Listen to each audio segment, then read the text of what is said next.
One of the sad realities that we face with the medium of gaming is that we lose many experiences with the passage of time. Every game is released on a particular piece of hardware or even a specific operating system that isn't always compatible with our technically superior machines. Sometimes these games escape obscurity through official re-releases on new systems, while others resurface thanks to the hard work of fans with emulators or even fully original programs to run a game on modern hardware. Then there's some that aren't as lucky. We all know of those that go untranslated or games released on hard to emulate systems like the Saturn. However, with these, there's still a slight hope, no matter how small, that these could eventually become accessible. Sega may, if a weird cult does a ritual outside of their office, see a worthwhile business investment in re-releasing and maybe translating all of Sakura Wars. And even obscure games to the English-speaking audience still have a shot these days. We might wake up one day to find that some recently unemployed bilingual Taiwanese computer whiz suddenly translated every Legend of Sword and Fairy into English. No in-game mechanics of either series I mentioned have problems with modern hardware. There's still hope that many of these experiences can come back in an unaltered form through one means or another. But what about games that aren't so easy to do that with? First thing people think of with experiences you can't emulate easily at home are arcade games. Many of these involve racing wheels, dance pads, light guns, punching bags, even fucking maracas. Unique controls that, if popular enough, found their way back home. But what happens when that experience isn't popular enough to keep recreating? For example, Guitar Hero. Everyone knew about it and at least one friend had that guitar. While today, I don't think I've seen one of those plastic corner wasters used in person in 10 years. Due to how they operated, a huge portion of the Nintendo DS and Nintendo Wii's libraries fall into this category. Sure, you can replicate every part of those systems in some way, shape, or form with what we have today, but without those two pieces of hardware at their whole, many games require at least one inconvenient addition like occasional mouse usage or a complete rewire in official re-releases. Today I'm going to talk about a subseries of games where every single one of them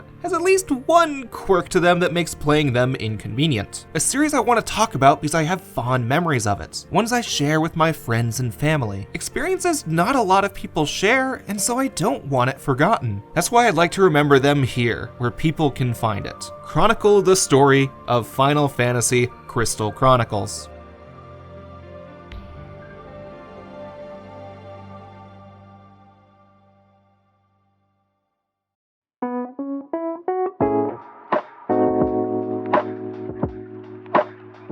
In my next 3 videos, I'm going over the entire Crystal Chronicles series, a Final Fantasy spin-off series on Nintendo consoles consisting of 6 games. Final Fantasy Crystal Chronicles, a dungeon crawler on GameCube, Ring of Fates and Echoes of Time, 2 more dungeon crawlers developed for DS, My Life as a King and My Life as a Dark Lord, a town builder and tower defense game on Nintendo's downloadable WiiWare service, and finally Crystal Bearers, a full disc-based game released on Wii that I can't throw an easy definition at. Originally, I planned on making one giant video, though I wrote a bit much and decided I'll cut this into parts. Crystal Chronicles 1 for part 1, the DS and WiiWare games in part 2, and part 3 will just be Crystal Bearers. Additionally, once I finish part 3, I'll make a supercut where I fix mistakes y'all point out and any inevitable editing flubs. Same thing I did with the Kingdom Hearts videos, though I wrote all of these together. So before you leave a comment on this part, think for a minute if a major topic is relevant in later games before saying I missed something. Very likely I moved it to later. Besides Crystal Chronicles 1, most of you can probably already guess 1 or 2 reasons why you can't easily experience the other 5 as intended today. Which is funny because the GameCube game is the least likely to ever properly have a remake with identical experience to the original, but we'll need to slow down a bit there. A majority of these, especially that first game, are very important to my childhood. Since Crystal Bearers came out in 2009, the series has gone mostly ignored by Square Enix. A few crossover appearances lately, but in terms of expanding the world of Crystal Chronicles, yeah, we've got nothing since then. Which is a shame because Crystal Chronicles has a very well-defined world. The stories bounce through 3, debatably 5 different eras, and all still feel like you can expand on them with another game. Hell, you can start at pretty much any of these too. It's not a fully continuous narrative like Kingdom Hearts where you'll be confused as hell starting at some points. You'll gain a fuller understanding of the geopolitical issues and historical significance of characters and locations by playing more of the series, so I would recommend going for all of it, but I guess we need to get into everything to reach that point.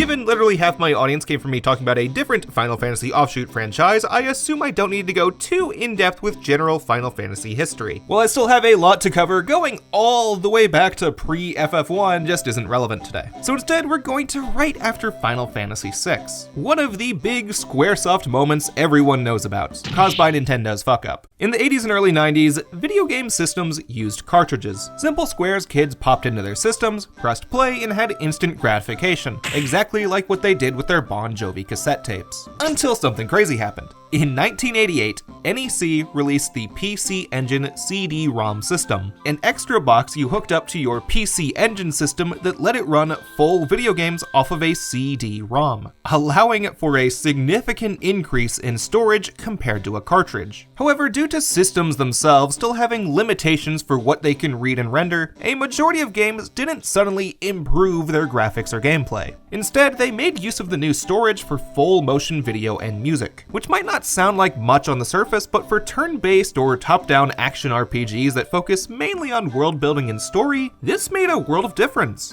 As a comparison, here's part of the PC 98 version of Ys 2's intro.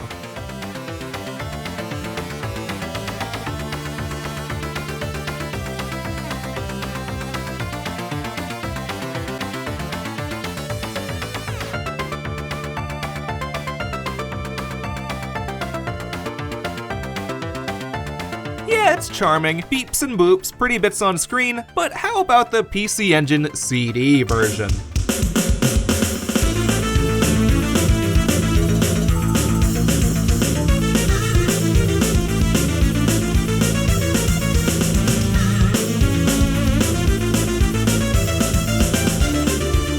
Yeah, undeniably a step up. I'd argue the best video game intro up to that point. Its use of moving anime characters and Redbook quality audio wasn't doable on cartridges. Stuff like this led to everyone, especially Japanese and European companies, to experiment with CDs. CDs were the future of gaming, and you'd have to be fucking stupid to not...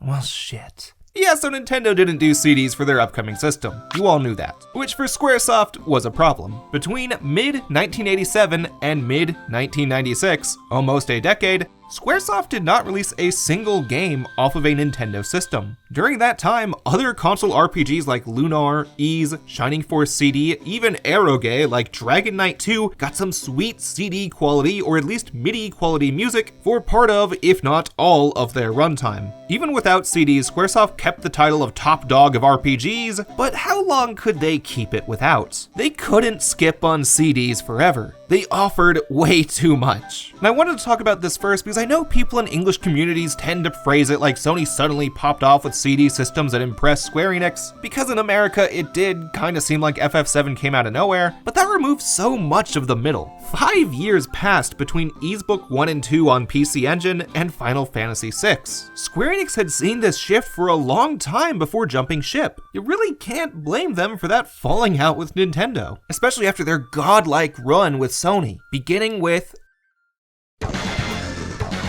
Snowball fucking won! And then they made like Final Fantasy VII or something. GameFAQs says it's possibly one of the most important Japanese RPGs of all time, whatever. Squaresoft and Sony made a shit ton of money from FF7, so they kept making games on PS1, many of which also made a shit ton of money. Enough where Squaresoft was riding one of the biggest waves fucking ever in gaming. So big that they were thinking of merging with their big rival Enix, the only company with a console RPG series bigger than them in Japan. Who knows, maybe after they release this Final Fantasy movie, they can get the merger going. Yeah, so here's one of Squaresoft's top 3 biggest blunders, Final Fantasy The Spirits Within. There's a whole video's worth of stuff to go over here that someone else has probably done, so we're not doing that today. What y'all really need to know is that Square and Columbia, a division of Sony, put a lot of moolah into Spirits Within over the course of 4 years. And once they saw the amount of money made back on it, yeah, I think I'd need to put some spirits within me after seeing that money too. Before and after inflation, this was the 4th biggest biggest box office bomb when it came out, and even today, it's still in the top 20 with inflation. Spirits Within put a hamper on Square's plans. They had to close their film studio, Enix didn't want to merge anymore, and Sony ended up buying a significant stock in the company to keep them from going out of business, which put pressure on Squaresoft to only produce console games for the PS2, which really wasn't a big problem. They already made all their games for PS1, and all their upcoming games were planned for PS2 or WonderSwan. In fact, one already came out on PS2 the year before. The Bouncer. So they went back to business as usual, right? Not exactly, they still had one little problem. Square. Hello? What? You need money! And hey, look over there. Nintendo said they're done with cartridges and will stop fucking up. Oh, you've gotta be fucking kidding me. Whatever, good enough. Square finally saw potential in putting games on Nintendo systems again, partially because the GBA was the only viable handheld globally. For their home consoles, it actually just meant a game for GameCube, the original Final Fantasy Crystal Chronicles in 2004, which, due to the whole Sony thing, had a little snag. Going back to the Squaresoft interviews during the time of Sony's stock buyout, they kinda emphasized how they're not tied to any console manufacturer. Square's president said they could make games for whoever they want since Sony's only the second biggest shareholder in their company. They're just exclusive to Sony because they're the best on the market. Today we know that's a fucking lie, because to not have Sony worry about Square making a game for their competitor, Square literally made a shell company known as the Game Designers Studio, a company which Square, the corporate entity we've been talking about, had a 49% stock. While Kawazu Akitoshi, the director and producer of Square's Saga series, a longtime employee at the company, and now the producer of Crystal Chronicles, had a 51% stock in the company, meaning that technically, Kawazu owned the company. So rather than Squaresoft employees not working on PlayStation games, it was Kawazu's employees not working on PlayStation games. GD Studio only made Crystal Chronicles 1. Thanks to Final Fantasy X, Kingdom Hearts 1, and not developing another 3D World Runner,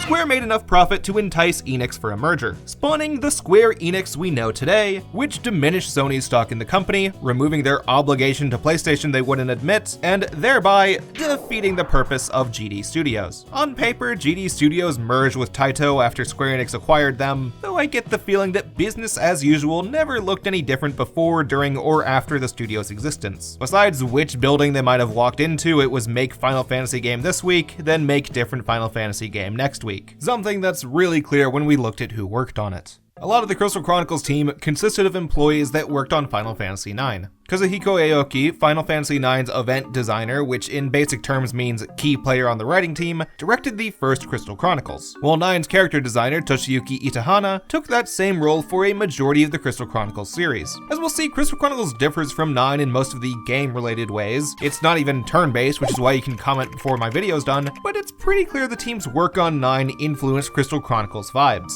returning to the classic fantasy setting, putting crystals at the center of the story, and especially the aesthetic of the subseries as a whole feel like Final Fantasy IX, a game that was trying to feel like the ones on Nintendo. Get what I'm saying here? Having a bunch of the FF9 team work on the first Nintendo console Final Fantasy in nearly a decade is just a perfect planning choice. Back then, I thought it was to cement the high fantasy games as what would go on Nintendo consoles, while the sci-fi numbered games would stay on Sony. After all, 10-2 came out not long before on PS2, and from the start, the team said they wanted Crystal Chronicles to continue as a series alongside the numbered entries. It could have led to an interesting idea for console-specific branding. In fact, I think this is such a cool idea that I'm not gonna link back to it for 2 months because I've broken this into 3 parts at a late moment in production. Plus, I used the buzzword. As much as I'd like to start talking about Crystal Chronicles with some profound thoughts about the game itself, looking back on my beautiful childhood memories, we gotta talk about these annoying childhood memories first. These things,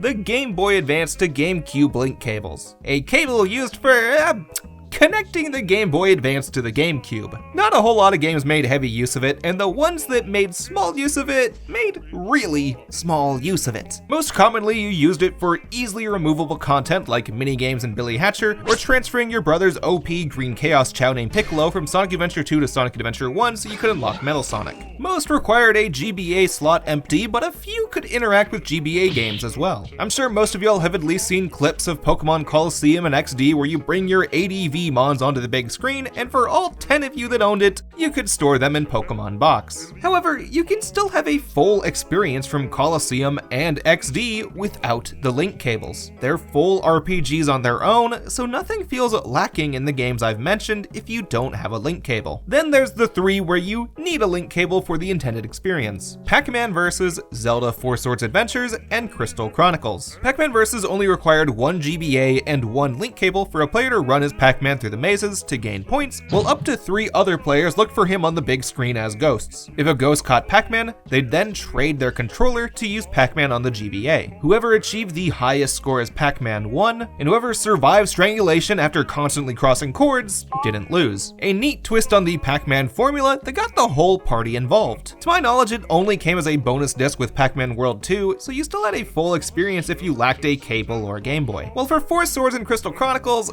these two are designed and sold completely with the Game Boys in mind. Only way to use a traditional controller is in single player mode, that I don't recommend. Nintendo and Square Shell designed both primarily for multiplayer, and you lose a little something by playing on your own. You need 3 friends, 1 GameCube, 1 game disc, 1 Game Boy each, 1 GBA to GameCube link cable each, and realistically, at least 1 Game Boy charger on standby to get the intended play method. Back in the day when we were like 8, that wasn't happening. For a timeline on how I recall things going, on one of my twin brother's birthdays, we got 4 Swords Adventure. My brother really loved Zelda, so the promise of a multiplayer Zelda seemed neat. Obviously, us and the grandfather that bought it for us didn't know about the Game Boy thing, so it ended up where I just watched him play for a few months on single player. 4 Swords did come with a official Nintendo link cable, but you need 2 for 2-player mode. Eventually, I'm guessing with some Christmas money, because the price tag says $15, one of us bought Crystal Chronicles for GameCube with a cheapo, shitty third-party link cable. And this is how we initially played 2-player mode for both. For more players, that's where it got difficult. Yeah, sure, everyone had a GBA back then. You needed it for Pokemon, and you couldn't skip Pokemon. But the link cable, I knew only one person that had one, and thankfully it was my brother, cousin, and I's shared bestie, who owned exactly 1 GBA link cable. Because of that, he'd occasionally bring over the goods so we could play Crystal Chronicles and 4 Swords, while his little brother was forced to watch us in the corner. As you can tell, setting this up took a lot. Unlike Smash Bros, Mario Kart, or just playing outside as kids do, we needed prep to play these. And obviously we, young kids, didn't have cell phones in 2005, meaning we'd need to plan it out in advance at school or the weekend prior. And once we did get it going, that had hassles sometimes as well. The official Nintendo link cables don't let you charge while connected to the GameCube, but the single third-party one did. So if 2 people need to charge at the same time, then you're kind of forced to take a break. A pretty common occurrence because obviously little kids didn't think to have their GBAs charged at all times, and Lord forbid they run out of charge mid-stage. This pain in the ass setup and the fact that I got to experience it while still in my formative years is part of why I feel a need to make this video. Few people want to go through this pain in the ass, while even fewer people I've heard from making content like myself actually got to play this back in the day. I mean, I've still never gotten to play the whole game in 4-player mode. Until sometime in high school when I had my own money, could drive, and knew how eBay worked, I only had the 2 cables. So once I impulsively bought 2 more, getting a group together for all 4 to play FFCC the whole way wasn't realistic. The Wii U and 3DS were both out for a while and everyone was getting busier, so if we got together, we never had 4 GBAs ready or the time for a 15 to 20 hour RPG. And after the remaster messed up the multiplayer, more on that later, I kinda gave up on sharing this original journey with new friends. Until the guys and gals at Dolphin have recently, meaning about 2 years ago, I'm usually slow to this stuff, integrated GBA emulation and netplay into their GameCube emulator. Meaning that for the first time in over a decade, I can share an experience close to my heart in a manner only slightly less optimal than the original release.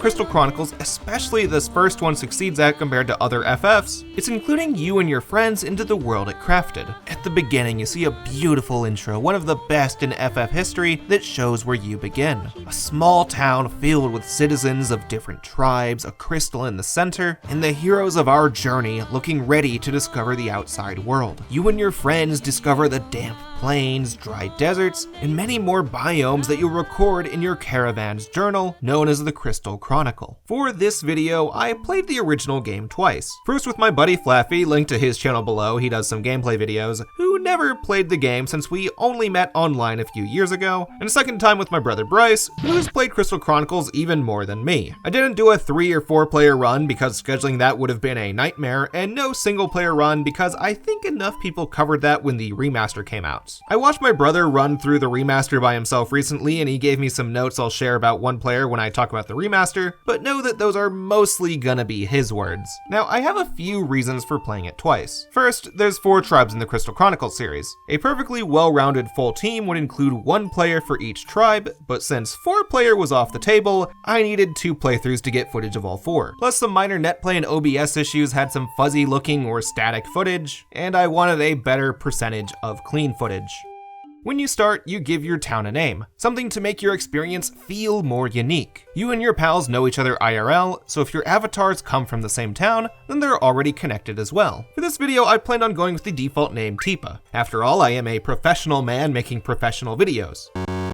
Honestly, I didn't think the game would allow that. So we hail from the village of Tits, all caps, at the bottom of Tipa, unchanged, peninsula, a fantasy town populated with the town elder Roland, his wife, up to 8 player-made characters that journey on a caravan, random guys that only show up for parties, and your player 8's family, a mom, a dad, and 2 siblings for each character you make. So let's talk about character creation. First, you pick the tribe. You've got 4, the Lilties, Selkies, Ukes, and Clavats. Lilties are proud, physical attackers from an imperial kingdom, and look like short little onion dudes. The magic-focused Ukes are a mysterious bunch with both metallic and beastly parts to them. The free-spirited Selkies have the fastest charge attacks and combos to represent their thieving tendencies, and the normal Clavats are your standard all-around types. We'll return to all 4 in both story and gameplay. For first-time players on single player, I'd recommend using a Clavat or Selkie. Ukes and Lilties focus extremely on magic or physical attacks respectively, so parts where you absolutely need to use magic are rough for Lilties, while the same problem arises for Ukes in physical situations. Then in multiplayer mode,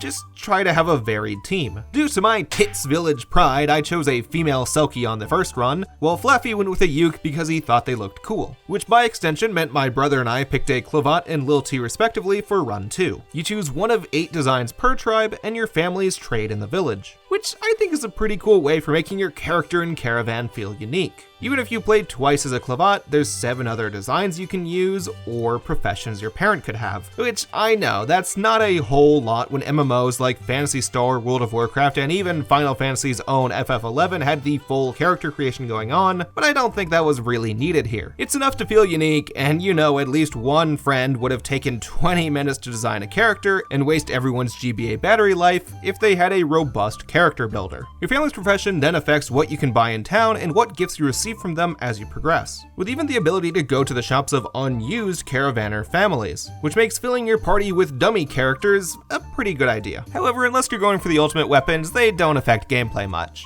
Right now, they impact your feelings, as at the beginning, every member of your party says goodbye to their family and receives some sagely guidance from Roland about their new journey. As today, these young men and women embark on the most important job in all of Tits Village. They must travel the land to find an energy source for the town's crystal so it can keep the town safe for another year from the miasma.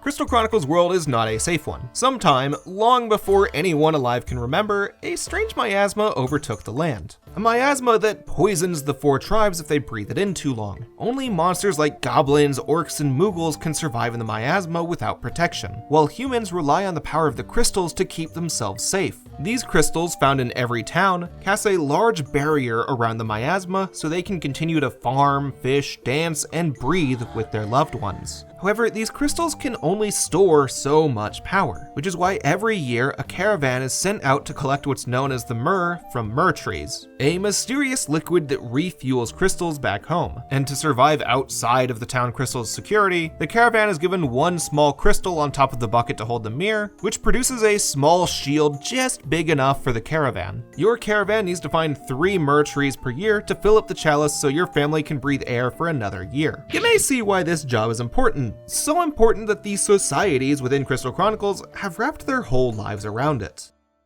So choosing how to start talking about the story here is a little tough. Crystal Chronicles doesn't portray its narrative 100% linearly like most Final Fantasy games. Instead, it's an at-your-own-pace journey where you're nudged in certain directions occasionally. Besides which dungeons you start at, you discover whichever part of the world you and your friends want whenever, and finish once you all feel ready to end the journey. You choose if you want to talk around town to learn of villagers' lifestyles and maybe get some lore info, or when and which dungeons to enter so you can retrieve myrrh. You can slow down to gain new equipment or speed up to challenge harder enemies. Only thing you need to do is complete 3 dungeons in a year with no in-game time limit, meaning it's not a rush. We do have a primary quest outside of finding myrrh that results in final boss and credits, but going straight for that isn't the point. You have an infinite, or at least a stupidly high, number of years that you should cherish, so ending the journey now would be a waste. Instead, you should spend that time discovering the world. Every part of Crystal Chronicles' geography, dungeon placement, and town livelihoods tell us something about the world in this game's era, and the eras of later games. It's preparing to build upon itself with citizens working towards a brighter future, while telling tales that have muddied over the years. A way to remember the past and look forward. To understand the world today, I think the best way to start is by looking at the map. Due to large mountains and how the water flows from the northern lake to the south, the main landmass is split into 3 uneven parts with some extra islands to the south. And even on the 3 main parts, heavy streams of miasma only caravanners with their crystals can pass isolates the land further into 7 pieces, which for these civilians of Tits Village, isolates them from anyone not coming from the sea. Not only are the caravanners seeing the outside world for the first time, they're leaving to see a world that might not match the stories they're told. Stories of the outside world from trusted elder caravanners or the few merchants that might have passed their village are mixed with myths and legends passed down for generations to construct fears and expectations about each location. An expectation narrated to us by a caravan member every time you enter a dungeon. Some of the narrations tell of a factual truth that the caravaner is sure of, normally relating to the present, while others recount tales of the past heard as a child. Both types of narrations develop the world and the 4 tribes. I think a good starting example is the Mine of Cthulhu. During your first year of caravanning, there's only 2 sections of the map you can traverse with 3 dungeons total, including the mine, meaning you have to visit here near the start of your journey. And the reason for that is because it's one of the most important for explaining the world to us. The narrator tells how when the grandfather of her grandfather's grandfather was a child, so ballpark of 150 years ago, no one challenged the might of the Lilti Empire. The Liltis used these mines to procure iron, which they forged into weapons used to subjugate the other tribes. Liltis ruled as an imperial monarchy similar to Spain or England that decided who lived where and worked for who. However, once the mines ran out of iron, the Liltis lacked a way to stay in power, ending their conquest and leaving the mines open for monsters. This single narration subtly explains what the world is today. Each tribe, their roles in society, and even much of the dungeons are still a reflection of how the tribes are working together after an imperial power lost its grip. Getting into the tribes themselves, the Liltis were, and to a certain extent still are, the strongest force in the land. Once a powerful empire taking land by force, now falling from their status. Cooperating with the other tribes out of necessity. The mines ran out, and if you just look outside, there's still some fucking poison. They're not gonna get through it on their own. Despite that, we still get a feel for their power in both their high attack stat during gameplay, political standing, and their normally arrogant attitudes. From a political standpoint, we can see that most when looking looking east of the Jagon River, where a majority of Crystal Chronicles inhabitants live, including you. From the south to the north, there's 3 villages: Tits at the bottom, Mars Pass in the middle, and Alphateria at the top. Obviously, you start at Tits Village, a small town the game manual says mostly consists of Clavats, though actually the population reflects your choice of tribe. For the sake of lore discussion, let's just pretend it's 50% Clavat, 50% the rest. Tits is an equal opportunity village where everyone has a role that's equally relied upon. Doesn't matter the tribe, someone's a fisherman, someone's a blacksmith, someone's a caravaner. Everyone serves a purpose. Then, once you move north in the middle of year 1, you'll find another town called Mars Pass next to the mines. This town, while consisting of about half Clavat, is considered part of the Lilti Empire. Due to the placement next to the mines, we can assume that the Liltis here descended from those who worked at the mines. Working class Liltis live in Mars Pass, with Clavat settlers as well. Then, in year 2, you move to the northernmost part of the land, Alphateria, the Lilti capital. This is the biggest city in Crystal Chronicles, with a huge castle, multi-level roads, the biggest crystal, Lilti royalty that's more relevant in my life as a Dark Lord, and many knights keeping it safe. An amazing city that isn't entirely perfect. It's clear from the population that there's some kind of hierarchy. Only a few non-Liltis live here, giving the idea that other tribes don't integrate as easily. Not that they're facing harsh prejudice in Alphateria, just that they don't have the same privileges as the Liltis. The Liltis built up this city after hundreds of years in rule, and as such, descendants of those ruling Liltis are privy to generational wealth other tribes won't have by moving here. Like, the only Selkie you meet here is a merchant that switches between towns. Alphateria is the final city of the strong and proud Lilti Empire, representing what they used to be across the whole land, while everything next to it implies a prosperous past that they couldn't keep going. For example, there's a large town right next to Alphateria known as Tita. This is the only dungeon that's 100% mandatory to enter in year 2. Tita's a large agrarian village mainly composed of farmland. Given the placement, perhaps the urban Alphaterians traded with the agrarian Tita for crops and meat. That is, until the Tita caravan failed their responsibility. One year, perhaps not too long ago, Tita lost the power of the crystal, allowing the miasma and monsters to kill the residents. This shows us the power of the miasma. Even a farming town right next to the strongest city in the land couldn't survive this mysterious force if they don't have their myrrh, showing us a weakness in the Lilti Empire and telling you, the player, don't fuck this up. Going from your safe home to some basic dungeons to the mines to Alphateria to Tita, basically the only mandatory stops unrelated to the ending, make sure that you see the rise and fall of the Liltis, the strongest power in the world within these first 2 years. If someone takes just one bad step, like losing your iron mines or not having a caravan come home, then you will suffer to the miasma. It affects everyone, and in the following years we'll see how it and the wars shaped the other tribes. Over here we find Shella, the village of the Ukes, where a majority of them live. A village that's really difficult to reach. First, you need to pass a miasma stream, which for a Tits villager would be their third one. Then, if you're not a Uke, you need what's called the Mark of Shella for the gatekeeper to create a magic bridge for you. An item you can only find in another dungeon next to Shella. So already difficult for you to get into today, so now imagine 150 years ago when the Lilti Empire wanted it. That made a full-scale military invasion nearly impossible. And the final straw that made it not happening is the Uke tribe's magic.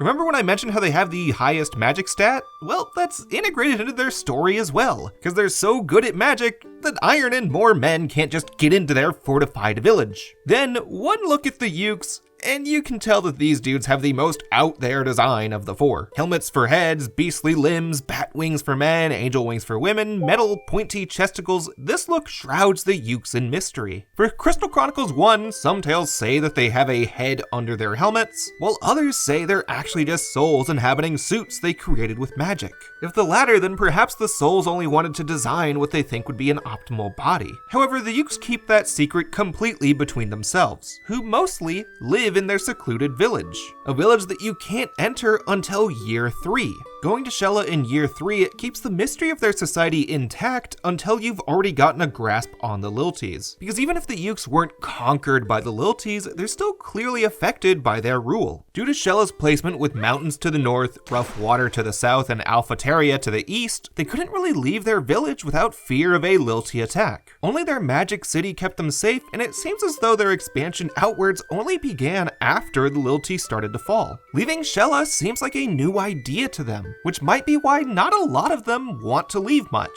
Most Ukes are content with studying magic in their village, and those who want to explore outside join the caravans. Only a few Ukes live in other villages, with I guess the most moving to Alphateria because of its size and direct proximity to Shella, or your home village. Due to the minimal Uke emigration from Shella, other tribes have propped up Shella and the Ukes as a wise species and village, people you find to gain wisdom. Shella helps you master magic or study world issues. It's why the only non-Ukes that dare to take the trek to Shella are motivated students. Moving on to the Selkies, they're the most free-spirited and individualistic of the four. They normally hang around in small groups, not staying in any one place, taking jobs as thieves or merchants living off the land, wearing animal furs, letting out their hair, keeping bountiful grapefruits to themselves. They're not the same as the other tribes that stay in their place due to fear of the miasma. However, it's implied and basically confirmed with the next game that they didn't always live like this. Before, they lived in harmony with the other tribes. That is, until they lost their ancestral home. Once they lost it, they had to take up the nomadic lifestyle. And since the other tribes started to persecute them for their individualism and fear that they might get robbed, they spent years searching for a new place to live since the other tribes didn't accept them into their villages. Now, they never say outright what happened to their ancestral home or when they were persecuted, but I do have a theory that I can't get to until I talk about Ring of Fates and Echoes of Time, so hey, look out for next time. As they needed their own colony with a crystal to fend off miasma, they traveled far out to the small desert island Linari. Here, the Selkies have set up their only village, a small port town called Liuda. While they still share a lot with each other, the Selkies trust each other the least of any of the four tribes. And I find their independence interesting in the world of Crystal Chronicles. Most tribes and towns place emphasis on the community to do their part, i.e. caravanning and supporting caravanners to not die from miasma, while Selkies don't follow that. Living on your own as a thief and not having a permanent home are extremely dangerous choices in this time.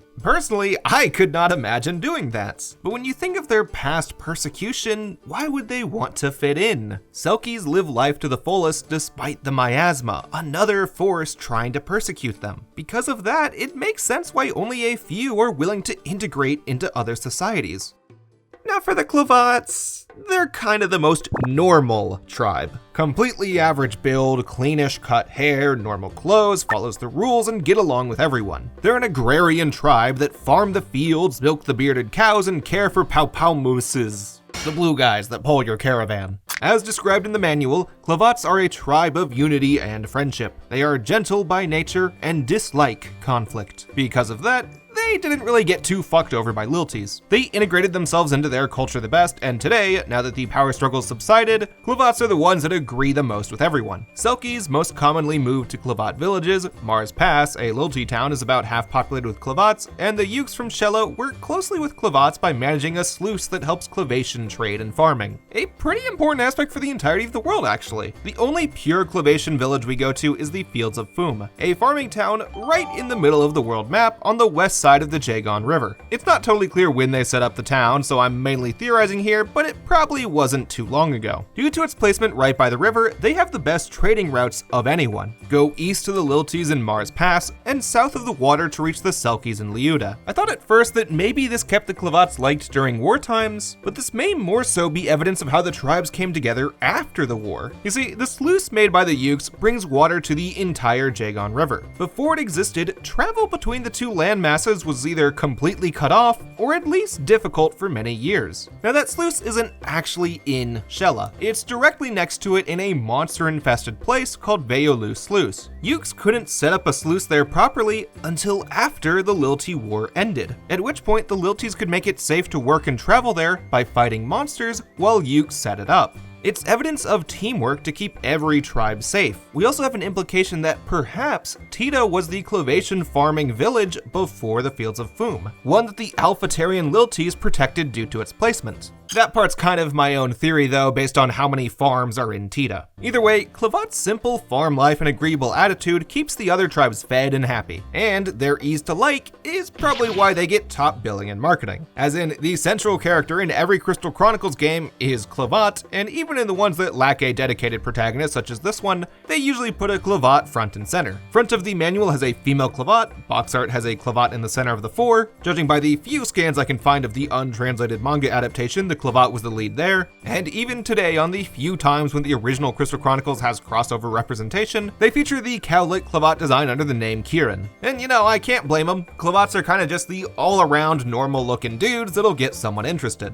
Due to how front and center they are, I guess it also tells single players that maybe this is who you should go with since they're the most balanced. Moving on, I've mentioned how much history this world has, but I think it's important to stress how the current era really is not an important one. We don't have any ongoing wars or grand narrative besides, damn, there's miasma, which has existed long enough for people to get somewhat used to it. Society has normalized miasma and caravanning for myrrh. Because of that, you yourself, the caravaner, have a normal old job. You're no different from a trucker going state to state. Besides your village, people don't think twice about your journey. Because to everyone else, your journey is not special. The special part is the memories you make with your caravan and the people you meet along the way, who for the most part are in the same situation as you. I think it helps disconnect it from mainline FFs like 2 or 4, where you've got the fully named characters on a clear-cut quest from the beginning to save the world, and especially sets it apart from 3, 5, or 13, where the heroes are chosen by the crystals. Every action you take, besides the very end, and we'll get there, is purely to help your town and enrich your personal journey. You're no one special, but you are special to those that are part of your journey. In the grand scheme, you just gotta do your job, which means crawling through dungeons. Dungeon crawling, that's the main thing you do. In terms of the basic mechanics in dungeons, Crystal Chronicles is a by-the-books dungeon crawler. Every year, you start at the bottom of Tipa Peninsula on the world map, and you caravan to 3 dungeons each year to get your myrrh. Said world map is on a path comparable to Mario World, so you are eventually aware of every location without any confusion. On the way to those dungeons, you can also go to towns, ports to cross water, and try to cross the miasma streams I mentioned earlier. However, the miasma streams require your crystal to align with one of the 4 classic elements to pass, which you can only change by going into a dungeon containing that element, or standing next to it on the map after beating it once before. So unless your crystal aligns with the stream, you're locked into exploring what you can. A design used to make sure you go to the easier dungeons first, which I'm gonna talk about right now, and keep in mind, I'm talking about these in multiplayer. I'm not gonna talk about the differences in single player until near the end. Once you enter a dungeon, you get the narration at the beginning, a safe chance for everyone to organize their equipment where monsters can't hurt you, and then you start your top-down action RPG. To start talking about the gameplay, I think it's best we think about the controller. Crystal Chronicles is designed with a Game Boy Advance in mind as the controller. This means they had to design every action in this console RPG like it's on a handheld, giving us a combat system that's kinda comparable to what Kingdom Hearts has. Turn-based menu combat translated to real time. Rather than tying every action to an input, you have a single input tied to a menu system. Right next to each player's health, you have the current command. Use the bumpers to select your command, press A to enact the command,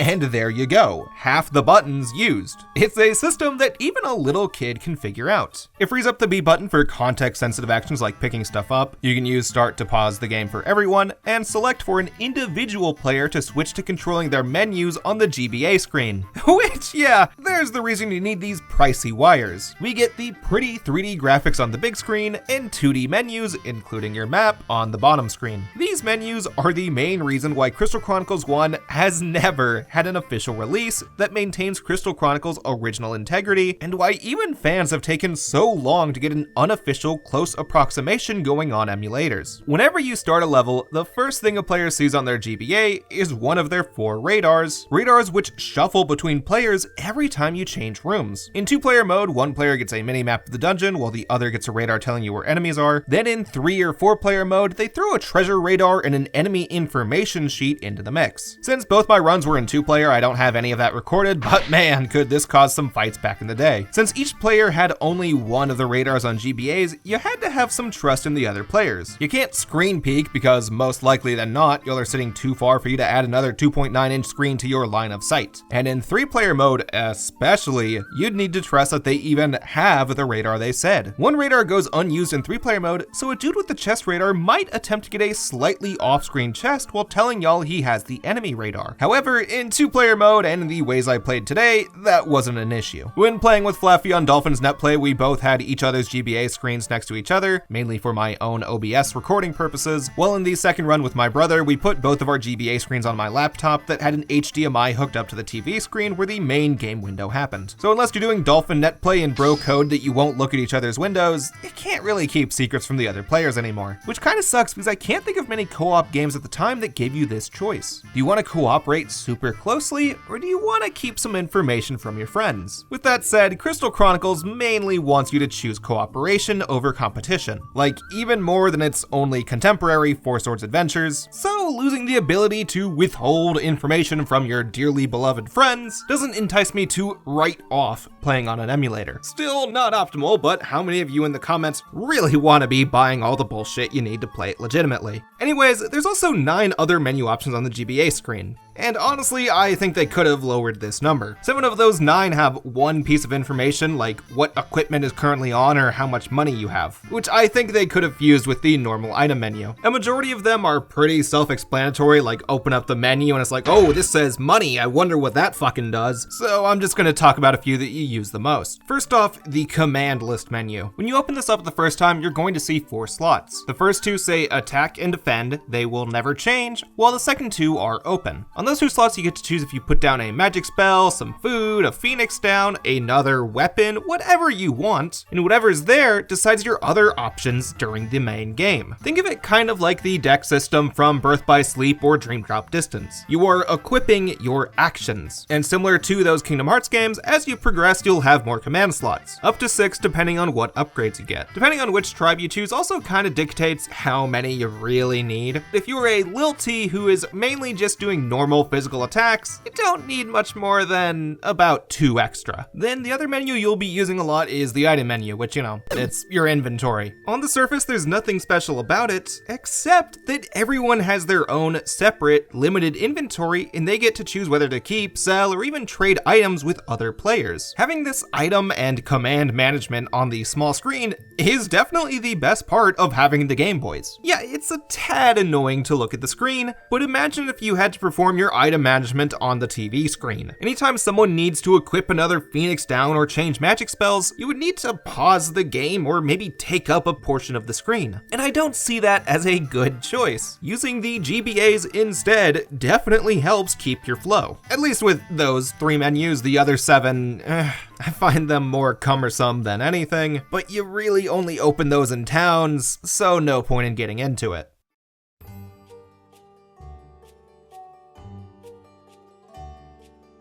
Crystal Chronicles 1 has 13 dungeons of various length that you can travel between at any time, plus the final dungeon that ends the game if you beat it, like final dungeons do. Inside these dungeons, you want to carry your chalice to the end to defeat the boss, who protects the merchant that gives you your myrrh. On the way, you look out for enemies, treasure, magic spells, and carry your chalice. Said chalice is the key focus for your party. To keep miasma away, your chalice has a tiny crystal creating a protective barrier. If you walk outside of the barrier, you take damage. Square likely put this in the game to remove any need for the screen to stretch when you move too far from each other. Center the camera on the chalice, and now you don't need to worry. A neat mechanic that inspires teamwork. You and your team support the chalice, which represents the salvation of your village, your entire community that you and your party share. If one of you works apart from the team, you don't just hurt them, you kill your little sister as well. One rogue element dying leads to a mutually assured defeat. Especially true in my run with with Fluffy where he focused on support, while I dealt with the up-close fighting. If he died when I didn't have a Phoenix down, I usually had to throw in the towel. I have never played a game with a mechanic quite like that Chalice. I guess you can compare it to a capture the flag or capture the base mode in something like Halo or Star Wars Battlefront, but those are purely competitive games. Everyone has their own screen or split screen with their own goals in mind. While with Crystal Chronicles, it's the core focus of your offline shared screen experience. I guess one little problem with it is someone needs to carry the Chalice at all times, and the one carrying it walks slower than everyone else. Depending how you feel, this might decide how you feel about Crystal Chronicles as a whole. It slows the experience down a lot, especially in longer dungeons. In 4-player mode, you can keep your pace going by relegating one guy to holding the Chalice while the other 3 deal with small enemies, but you can't really do that with less players. Once the player to enemy ratio reaches a certain point, you need to drop the Chalice. And at 2-player mode, that number can even mean one big enemy. It's a problem that while I and my brother and my childhood friends like, it made Flaffy not a big fan of the game. Like, he said he fucking hated it when we first finished, though I think if I asked him today, he'd have cooled off on it. With a bit of coordination, I don't think it's that big of a detriment. I'd say everything relating to the Chalice inspires more cooperation than friction between the players. In fact, on my run with my brother, we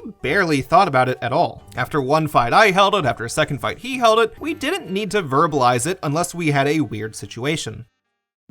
Crystal Chronicles has a fairly simple combat system once you figure out the command menu. First off, each tribe has a weapon type specific to them. Levats get swords, Ukes hammers, Lilities spears, and Selkies get rackets, immediately giving a uniqueness to each, as though their tribes mastered and passed on the knowledge of these weapons. Each have a standard 3-hit melee combo, charged focus attacks, and magic spells. The latter two having a neat way of working. When you hold down the A button, a little reticle appears on screen. A reticle you line up with an enemy for any kind of attack, or on your partner for supports like Cure. Almost every weapon has their own version of the focus attack, with some leading to a large dash attack, others spewing ranged fireballs, and the higher leveled ones might even just give you 2 ranged attacks. There's a lot to test out here, and it might lead to even some weapon with technically higher stats not working as well for you because of a worse focus attack. While with the magic, you have 6 different spells: Fire, Blizzard, and Thunder for offense, then Cure, Clear, and Raise for support. The support spells work the same as in mainline Final Fantasies, which for those that don't know means Cure to heal, Raise for resurrection, and Clear to get rid of status ailments. While offensive moves work similar to how you'd know them, but now they can also cause status ailments. Fire causes a burn which slowly depletes health and halves your defense, Thunder paralyzes someone, and Blizzard freezes an enemy or you and causes you to take double damage. So it's more like Pokemon status ailments than Final Fantasies. Something I especially thought when seeing burn, since the half defense is kinda like the half attack you get in Pokemon. The 6 spells on their own aren't gonna be too different for a typical Final Fantasy player. The unique part is how you get them. Rather than locking it onto your moveset like magic skills in most RPGs, you need to find these Magicite orbs within each dungeon. Orbs which, every time you leave a dungeon, you lose. So you may find Fire and Raise at the start of one dungeon, cast it infinitely for the crawl, and then you'll need to find a Fire and Raise Magicite again in the following dungeon. This adds a few things you need to worry about. First and foremost, you want Cure as soon as possible. Unless you play at a terribly boring speed, someone's gonna take hits. And thankfully, you can usually find Cure at the start of a dungeon. For both of my runs, Flaffy and Bryce took over the curing roles since I was primarily the physical attacker in each, which meant they immediately had a slot used up. And as a Uke, Flaffy also really needed to find attack magic as soon as possible, as a Uke inflicts way more magic damage than they do physical damage, which used both of his base slots by the first dungeon, deciding his role early on. Flaffy stayed in the back to cast attack spells and heal, while I dealt with the enemies head on. Now, in a 2-player run where only one of you focuses on magic, finding Magicite and deciding who holds on to it isn't a huge deal. Let the magic guy get it first, and have the non-magic guy hold one spell for a reason I'll get to. Once you're up to 3 players,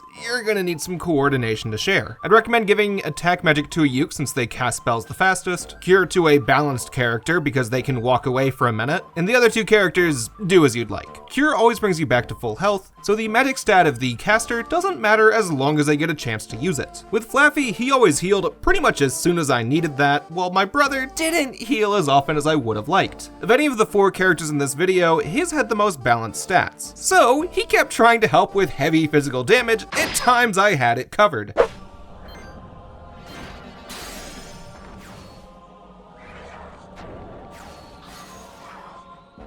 Depending on your equipment and team composition, kinda decide who's using what. For example, the Selkies by far has the best focus attack, charges quickest, low recovery rates, and is normally a better choice than using their 3-hit combo. Now, that's not to say other tribes can't use the functions they don't specialize in. For example, the Lilties have fine enough focus attacks on most weapons. One that I particularly liked is this laser beam type thing that goes through enemies to the next one. However, you'd normally want your Liltie up front to divert enemy attention from your partners. Perform their base combo up front since it deals a lot of damage, gives enemies less time to stun you, and keeps them off your friends. I'd think of it like this. Your default response as a Selkie is focus attack, Yuke's is magic, Liltie's close range attacks, and Clavat's really depends on how you balance the stats. Then, depending on the situation and weapon, do something else. Are you a Liltie, but you still need to use your magic attack? Then yeah, use the magic attack. Crystal Chronicles 1 and all 4 of the action games for that matter want you paying more attention to your timing and choice of attack than fancy button inputs. Watch how long it takes for enemies to wind up their attack so you can find the right time to begin yours. Some enemies you can wail on them up front and then heal, while others you need to play a fancy game of footsies. For example, the normal goblins and slimes. They take so little damage and take a while to wind up their attacks. So walking up and mashing attack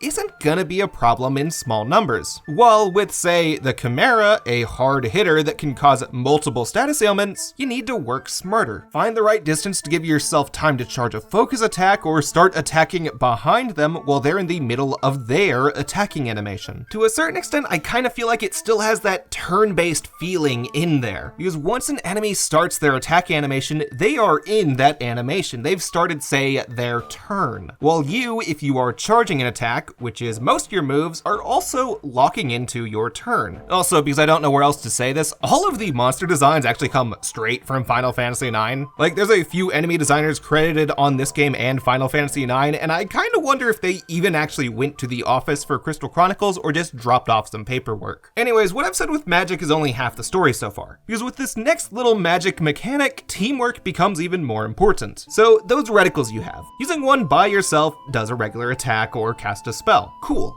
Well, you can also fuse them with your partner. Put in an attack spell with certain focus attacks, and you can add an elemental affinity to the main attack, while when fusing spells, you can make a whole new one. By fusing the same spell, you'd get what you expected from Final Fantasy. You know, Fira, Faraga, that kind of thing. Align 2 reticles, and there's your better spell. In my 2 runs, we didn't do this too much, since with Flaffy, I needed to divert attacks away from him, and as my Liltie, my magic stat was so shit that there was no point in doing it. However, once you're up to 3 or 4 players, you can pull this off way better. One guy can deal with enemies up close, while the others ready a big boom spell. Not something we got to do in my runs. I only used magic for causing status ailments and the unique attack spell fusions. The 2 main ones. When you fuse life with an attack, you can cast either slow or holy depending on the timing, while fusing 2 different attack magics cast gravity. Gravity cuts an enemy's health based on percentage, and holy causes damage like in the main FF games. If that's all they did, we wouldn't stop to use it, but there's one extra change. Gravity forces flying enemies who normally have a shit ton of health to fall to the floor for a long period of time. And Holy brings ghosts back to life, making them easier to kill. If you don't cast these spells on flyers or ghosts, they can take an eternity to kill. And I'm sure of that because, hey, guess who forgot that when he brought the new friend to play it? Fluffy and I played through the game over the course of a few months because he was moving and then started a new job. Because of that, our first few play sessions had a bit of a rush to it. And when we started, I had a confident feeling in my head of, oh, I remember everything.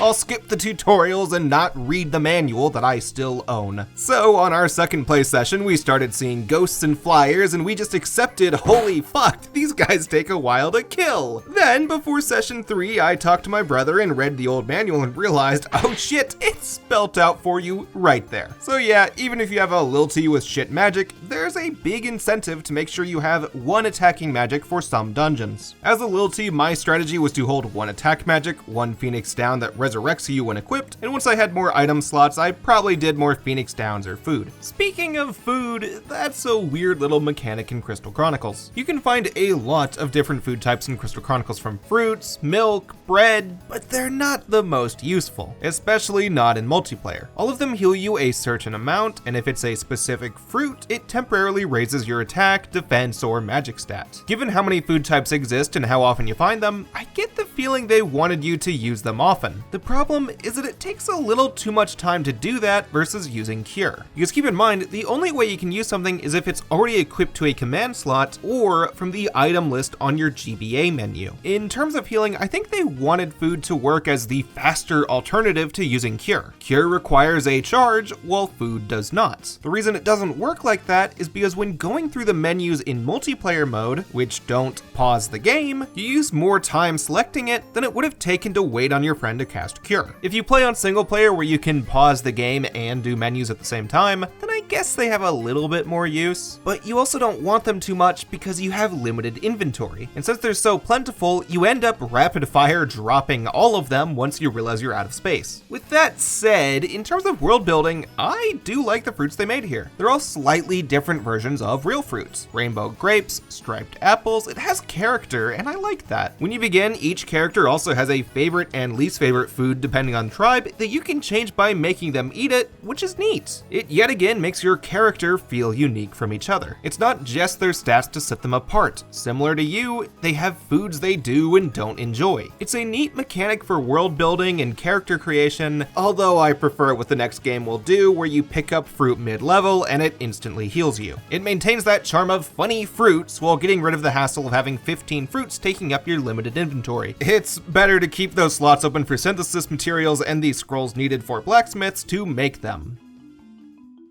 So when talking mechanical design, I wouldn't say that Crystal Chronicles has the best dungeons ever. Some, such as this level, Conal Curich, is mostly a straight line until you reach the boss. Or there's Tita, which has a very annoying gimmick where you need to cast fire on these cobwebs to pass through. Cobwebs that respawn so quickly that you need a line already prepared as soon as you cast it. Mechanics like that get annoying, although there's still some that are pretty cool. Like Demon's Court. Here, you see the boss door right when you enter. Only problem, you can't enter because you need to find one key on each side of the dungeon to open the door, making you circle around where you know the boss is so that you can get in. Then there's Moshet Manor, where instead of walking to the boss himself, you need to kill his Tonberry minions within a few rooms to make him angry enough to fight you, forcing you to see the entire dungeon. I think it's cool. Not home runs, but cool. For mechanics, I guess the coolest part of them is how every dungeon scales in difficulty after you beat them. So I mentioned how you need the 3 drops of myrrh. Well, you also can't go to the same dungeon 2 years in a row, because after you've taken their myrrh, the tree needs to recharge. Then, once it does recharge, the dungeon itself has minor changes in design. More enemies, extra paths, and most importantly, better items. Particularly, your end level rewards. Yeah, I can't believe it took me this long to mention it for an RPG. Crystal Chronicles 1 doesn't have a traditional experience leveling system. Instead, what you do is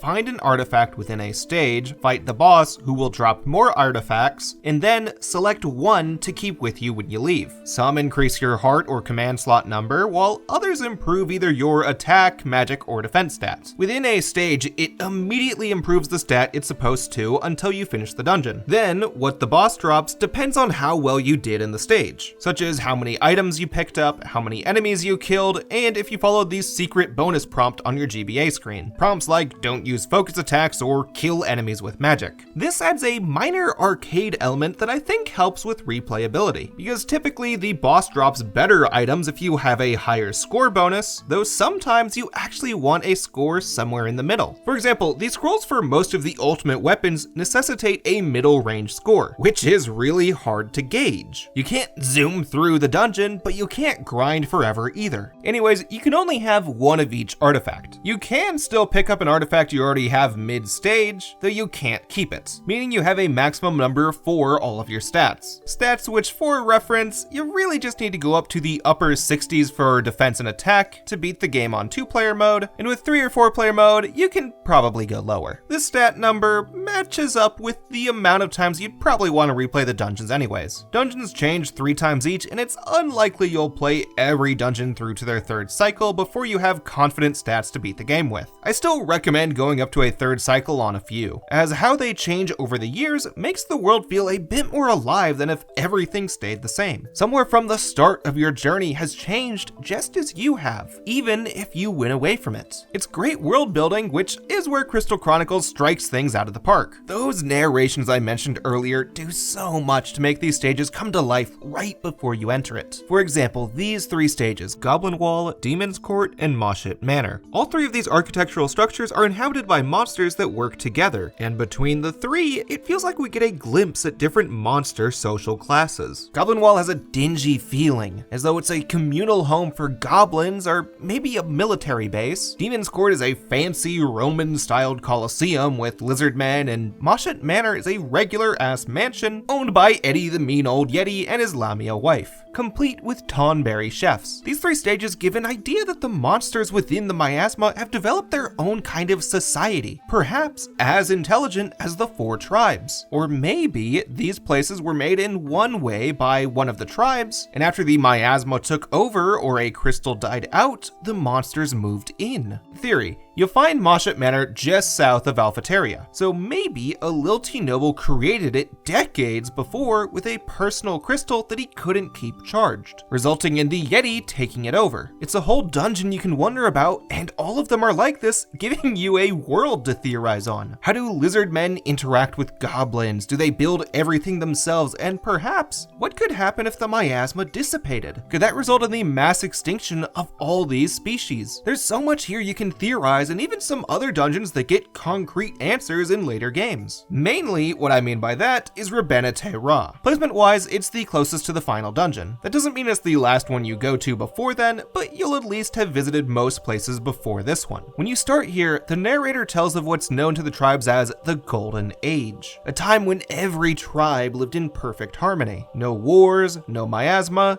no monsters. Ra was their capital, until darkness came and choked their northern skies, which is a very interesting phrase for it. To us, that implies miasma, since it's what we know. However, that doesn't entirely rule out other factors. Did the Golden Age in Ra end because of the miasma? Or could it have ended in between these times? Yet again, I have my own little theory that I need the next two games for me to talk about, so hey, remember to subscribe and come back next month if you're watching this in parts. I just love the way lore is given here. It's like just the right amount of certainty to vagueness ratio where I can think up my own little headcanons about it. Like the mushroom forest I quickly mentioned earlier. What the fuck even was that? There's literally no answers to it. Is it miasma made natural? We don't know. I'd love to sit here and say a bunch of ideas and theories about every location if the video wasn't already long enough. I still need to talk about the main story.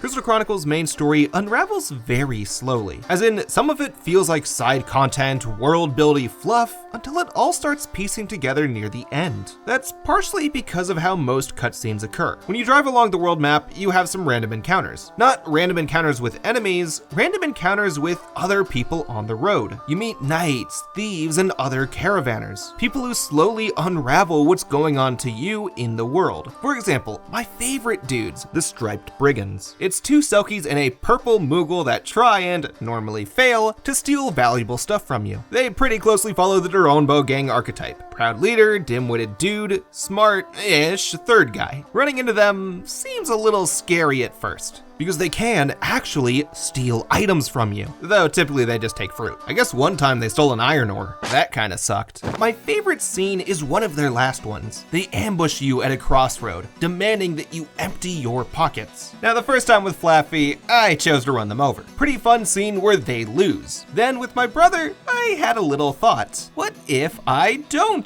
run them over? Every other time they take something, it's just an apple, maybe an iron, and we were pretty far in, even a mithril doesn't mean much at this point.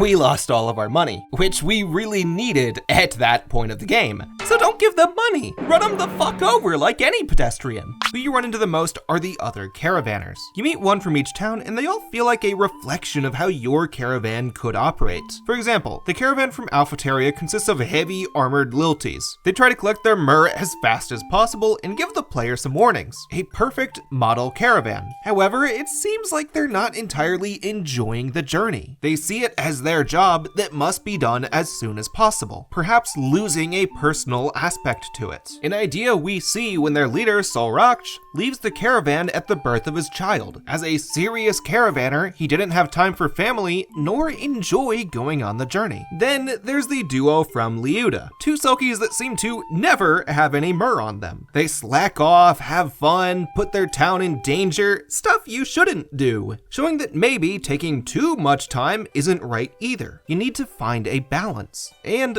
find the parts of the game you like best, which some of the other caravans show. Looking at the Lilties from Mars Pass, they seem really keen on making and sharing weapons for combat, while the Ukes from Shella are really interested in the lore of the world and sharing their Ukish wisdom with us Titslanders. You don't have a wrong way to play the game. Anyways, these random encounter scenes also introduce three of the key characters relating to the main story. Hurdy, a Clavation preacher, Gertie, Hurdy's swindler brother, and the Black Knight, a Lilty warrior. All three have some problems going on. Let's start with the Black Knight because he's introduced first and you see all of his scenes pretty early. You initially hear about him from the Alphatarian Knights, gossiping about a rumored knight rampaging down the path. Someone that you and your friends should avoid. That caution increases by a run-in with the powerful Mars Pass caravan who got their asses kicked by the Black Knight. Then walk around Alphataria, you hear rumors about the Black Knight, that he's rampaged for years or one that Hurdy hired him as a bodyguard. However, when asked, Hurdy doesn't remember doing this. Or maybe Hurdy just doesn't want to associate with the Black Knight. This one little kid, who enjoys playing with spears like every little kid, claims that the Black Knight killed his father. Association with him could lead to impalement. Then, once you finally find him, he's acting, as the guide from 2006 put it, fairly schizo, slashing and stabbing the air with his weapon, pleading to some entity to stop eating his memories. An important line that clues you into the entirety of the main story. From here on, you might notice when villagers mention something relating to their memories. Some think they're becoming forgetful, others talk about how much they cherish their memories of their friends and family, and it seems like maybe there's some force out there stealing memories. Not a skinny blonde girl this time, though it did come out the same year as Chain of Memories in the West, which I find kind of funny. The rest of the experience stresses the theme of memories throughout multiple avenues. Obviously, you've had your Crystal Chronicles since the start, a book recording all of your actions, while other more subtle ones such as your interaction with family back home. At the end of each dungeon, you receive a letter. It can come from one of your family members, the town elder, or maybe even someone you met during the journey. Sometimes they check in on you, letting you know what they're up to, or maybe reminding you about something you did as a kid, like what foods you hated or the plants you used to keep growing. Then it's up to you to decide how to respond. If your mom says she misses you, say you miss her back. Dad sends you a fish in the mail, don't send the fish again. That last one's super important because depending on how your dad likes you also decides what gifts you receive at the start of each year, including high-level weapons depending on your dad's profession, which you can read a guide for. I don't need to go over everything. However, and I'm sorry to those that only played single player, the best implementation of this theme is with the multiplayer. Not a single part of Crystal Chronicles in-game will mean as much to me as the memories of playing Crystal Chronicles with my friends back then. Before I started this video, I told a few friends who don't even play much games anymore that I'm making this one, and they were so excited about it. Even Flaffy, who, like I said, wasn't a big fan of the game, has somewhat fond memories of playing it with me recently. It's about the journey you take together, starting at Tits Village with your friends, yelling at each other when someone's failing to cooperate, getting excited when your plan beats a boss. I would never want to give up those memories. And the other caravans we see likely feel the same. So how wretched must it feel for the Black Knight to forget his past? Perhaps Hurdy, who's normally preaching about the importance of memories, has also forgotten things. It becomes worse because this loss of memory, loss of their lessons, loss of purpose for the future leads to both of their faults. With the Black Knight, during one of his rampages, the young boy who lost his father finally strikes down the Black Knight, who,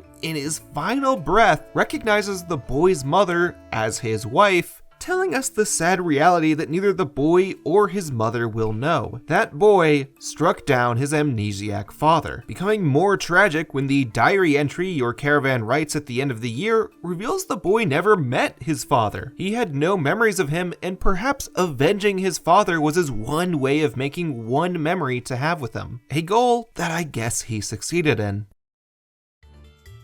Now, Hurdy and Gurdy have a different story going on. Hurdy goes to various towns to preach about memories, miasma, banding together, and all the core themes of the story. Well, Gurdy is the biggest dickbag imaginable. You find him with the various other caravans on the overworld, and he's always trying to screw them over. For example, with the Ukes from Shella, he sells them an oval object for 5,000 gil that he promises is a model of the world. In reality, it's fucking bread. Anyways, Gurdy sucks. Like, he knows he's sketchy, and we can tell there's something underneath, something implying he might have a worth to society. Anytime you meet him, he ends with a horrible poem. It's sketchy, though it has a reason. He too lost his memories, but the results came out more twisted for him than with the Black Knights. You see, as theorized, Hurdy did hire the Black Knights. They traveled around to try solving the miasma problem as a whole and the sudden memory issues people were having, but in the process, lost it. For Hurdy, it resulted in him suffering a new split personality disorder. Some days he's Gurdy, others he's Hurdy. Something basically confirmed to us when one day we see Gurdy wearing Hurdy's clothes and he tells the player how he's never met Hurdy, sowing doubt that they're actually brothers. And the poems he recites, those are hints on how to reach the final area of the game, subtly telling us he's made this journey. Back on Lanari Island where the Selkie settle, there's a big ass desert. Here, if you perform a very obtuse puzzle related to Gurdy's verses where you need to cast magic spells on various parts of the stage, you can change your crystal element into unknown.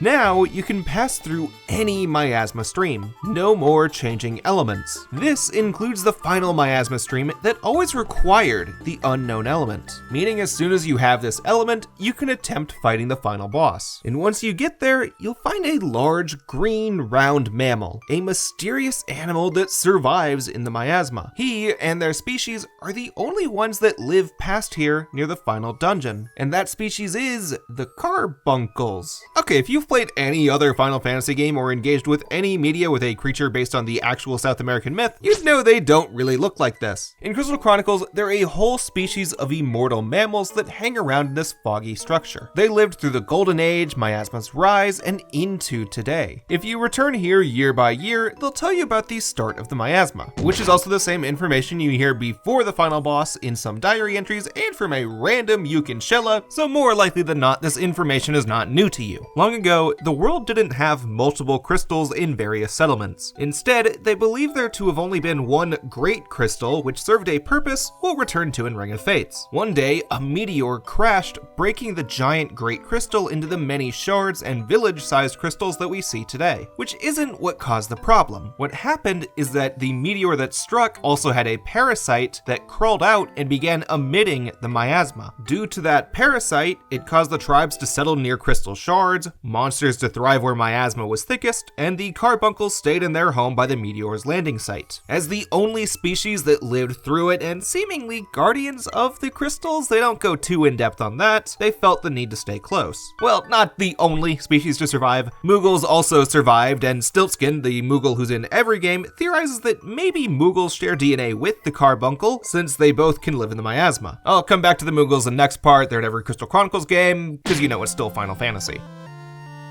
The Carbuncle's lore dump, which I don't know if I should call it a dump because you need to visit them 6 times to hear it, does tell you what your final goal is gonna be. Kill the meteor parasite to end the spread of miasma, which I guess every other time you hear that story, it's just a fable, not something you believe you can fix.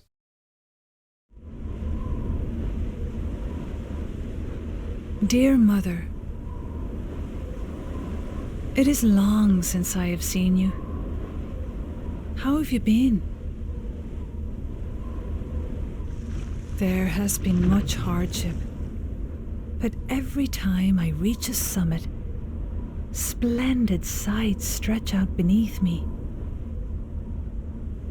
That is what keeps me moving forward. Please take care. I will write again.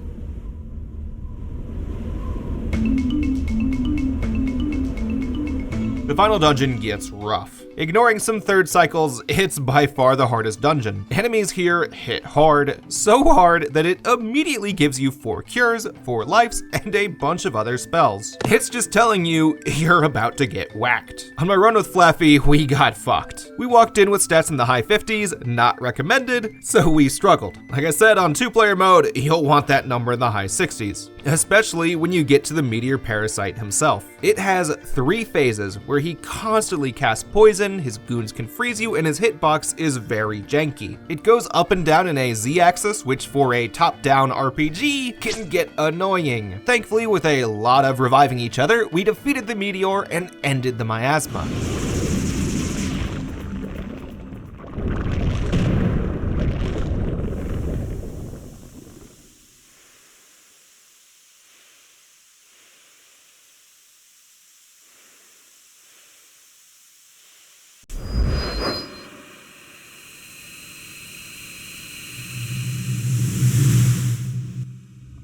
Miasma isn't the only problem we'll fix while we're here though. Immediately after destroying the meteor, we're transported to some LSD trip world. No real floor, we lost our chalice, land masses to the distance, nothing our caravan has seen before. We found ourselves in the Nest of Memories, a sort of pocket dimension created after the meteor hit the crystal. Here lives 2 entities, a positive floating bassist referred to as Lady Mio, and a negative dragon named Rhyme. Both of them consume memories to continue living. Lady Mio just eats a tiny bit to stay alive. You know, it leads to some people feeling a bit forgetful, but she's not leading anyone to insanity or total amnesia. She's trying to make sure that the important memories, the ones they want to recreate, strive to the future for, still subside in their brain. While Rhyme eats any memory he sees, including those of the last duo that faced him, Hurdy and the Black Knights. Rame only cares to indulge himself, and you need to put a stop to it. Right after a rather long quiz show with memory doors, did I mention Chain of Memories came out this year, you get to fight Rame. A tough battle not exactly because of the mechanics,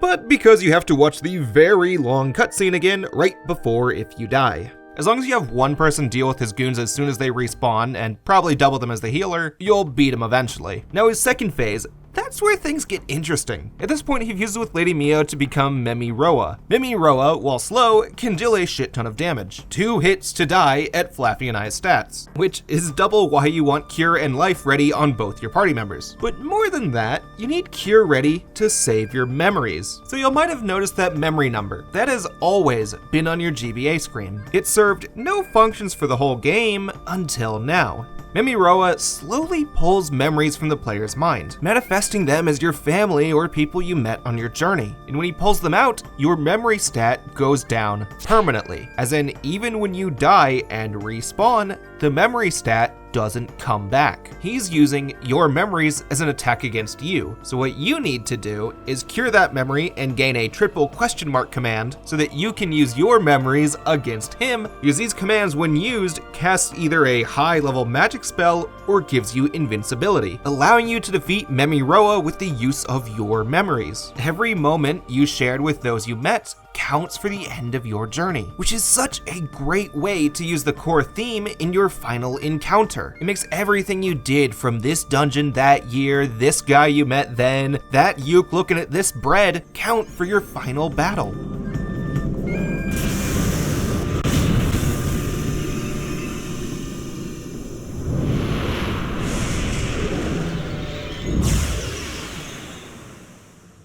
With Memi Roa's defeat, Lady Mio and Rame are put into what she calls a deep sleep, perhaps meaning death. With their death as well as the meteor, the miasma dissipates, and the memory problem will come to an end. While the memories devoured are still gone, everyone still has a chance to create new ones. New memories that outside forces won't interfere with. Your caravan has saved the world. And perhaps the saddest part is that the memory of how these problems ceased will stay with your caravan. No one sent you on the journey, and no one knew it could happen. You and your friends were just some random caravanners the same as anyone else, who just so happened to, on this year, stop the need for the caravanning. And with that, the entire world is going to change. Change based on how the 4 tribes react to this post-miasma world. And that change is up to anyone's guess, because that's where the story ends. Only you and your friends remember this story, and maybe those that read your Crystal Chronicle. After you beat the boss and see the credits, the original Crystal Chronicles hard ended right there. You don't save or anything after the credits finish. Turn the game off, and when you boot it back up on another day, you're back to before you ventured into the final dungeon. In the original release, the new version has a post-game I'll get to. I can't really recommend Crystal Chronicles to everyone. Like I said, even Flaffy, who's a huge fan of other RPGs like Dragon Quest and Diablo, wasn't a fan of it, and me forgetting some mechanics combined with Dolphin Netplay freezing sections definitely didn't help him get into it. However, when I think of my experiences with Crystal Chronicles, I'm not thinking of the dungeon layouts or basic battle system. When I think of Crystal Chronicles, I think of the fun times with friends. Creating our own caravan, laughing together, quickly trading who had which GBA cable so they could charge. It's a memory I'll cherish, and it's disappointing that it's difficult to share that with others today. It's almost like the game's themes have come to life. Sure, I still have these vague memories in my head, but I can't share them. They're just stuck in my own little diary. Now, if you want to play the game today, especially with friends online, Dolphin's Netplay is definitely a good alternative. It's just that there's something about playing on those tiny GBAs that I miss. It was a unique experience that they really could have replicated with mobile phones in the new remaster. And yeah, I guess it's time to talk about the Crystal Chronicles remaster. I debated if I'd talk about it now or after Crystal Bears, and since I broke this up into parts, I think it makes the most sense to talk about it now. So the remaster came out in 2020. By then, I planned to start grad school, and I was already making YouTube videos. In fact, if you look back at my Final Fantasy VII Remake video, I think, I made a joke about how I'm gonna finally be able to throw away those link cables. Whoops. So I lived a lot of life between the OG and the remaster. When they showed it off, I got super excited. It promised online crossplay on Switch, PS4, Android, and iPhones. Widescreen, new character customization, higher quality audio, voice acting, higher resolution, a lot of things that I was excited to share with my friends who never played the game. A little disappointed when I heard they removed local multiplayer, but hey, it also has phone releases. I could play on PS4 with the TV, my brother on Switch, and maybe connect controllers to 2 other friends' phones if we have a full local 4-player game going. In the trailers and stuff, I had no reason to worry, especially with the graphics. Like, y'all have probably noticed that I've used some of the remastered cutscenes while editing. Then it comes out. I hyped it up to multiple friends, and it has a huge problem. The multiplayer is dog shit. So you know how in the original you all start from the same town and journey together for a whole quest? That's not what happens here. Instead, you come from your own village in your own game, while your friends come from their own village in their own game. The only time you'll share a party is during a dungeon, which I found lame, but okay. We can just stay coordinated, tell each other when we go to a town, and once we feel ready for a dungeon, then we link up. Then the big other problem. Only player 1 receives Myrrh when online, meaning if you start the game with 3 other friends, you have to play 4 times as many dungeons to finish a given year. And in the first 2 years, where you have a very limited number of dungeons you can go to, that's not fun. I remember the day it came out, we finished Mushroom Forest for the 2nd time, and my friend said to me, "Roman, I'm not having fun." And you know what? I couldn't blame him. I did not recognize this multiplayer experience. I didn't want to share this one. Thankfully, only I had bought the game at that point because there was a trial version, but I was still bummed out. Probably my biggest gaming disappointment since the triple Mega Man cancellation of 2011. So I put the remaster down ever since then and accepted that I wasted $30. However, my brother gave it a full run in single player mode with me watching some of it, so I'll go over the additions I haven't mentioned, plus the differences between single and multiplayer mode. While I still don't recommend Crystal Chronicles single player mode as a first experience, the remaster does provide you the best way to play that. 1, for all the presentation related reasons I mentioned before. Those can make the world pop, especially because it all looks a little bit brighter. And 2,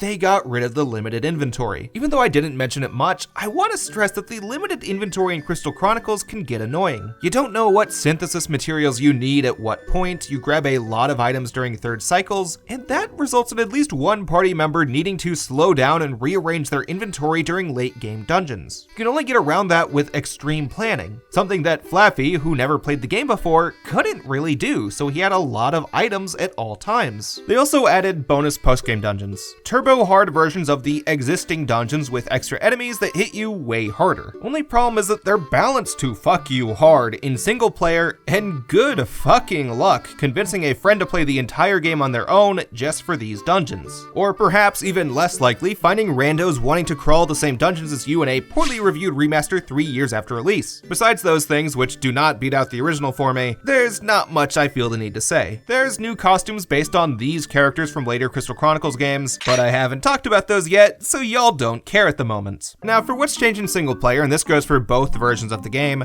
it's not a whole lot, but it's aspects that alter your entire play method. First off, by nature of going it alone, you need to totally change your plan of attack. Ukes and lilties become a lot less appealing because you need to have worthwhile physical attack and magic attack. You're also gonna have to play more cautiously. You can't have anyone dedicate their role to support or dedicate their role to attack when you need to do both.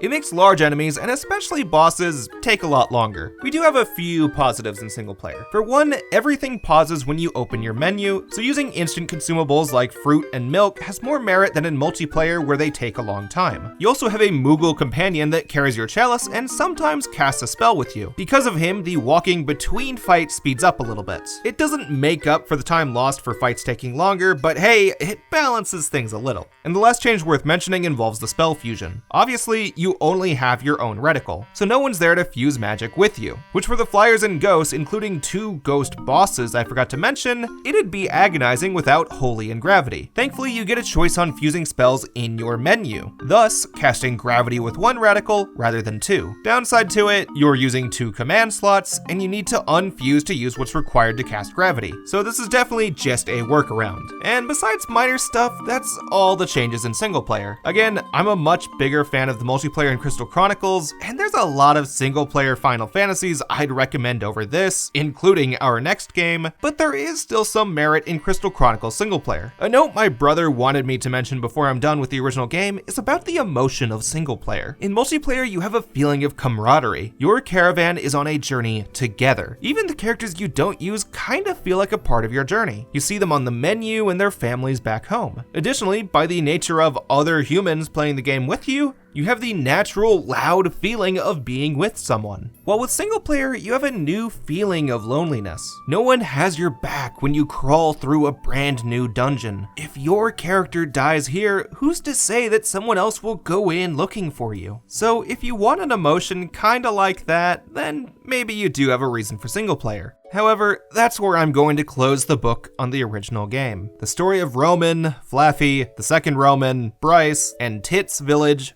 comes to a close. With improvements in modern netplay and emulation, I hope to share this experience with more friends. But for now, we must place this Crystal Chronicle back on the shelf.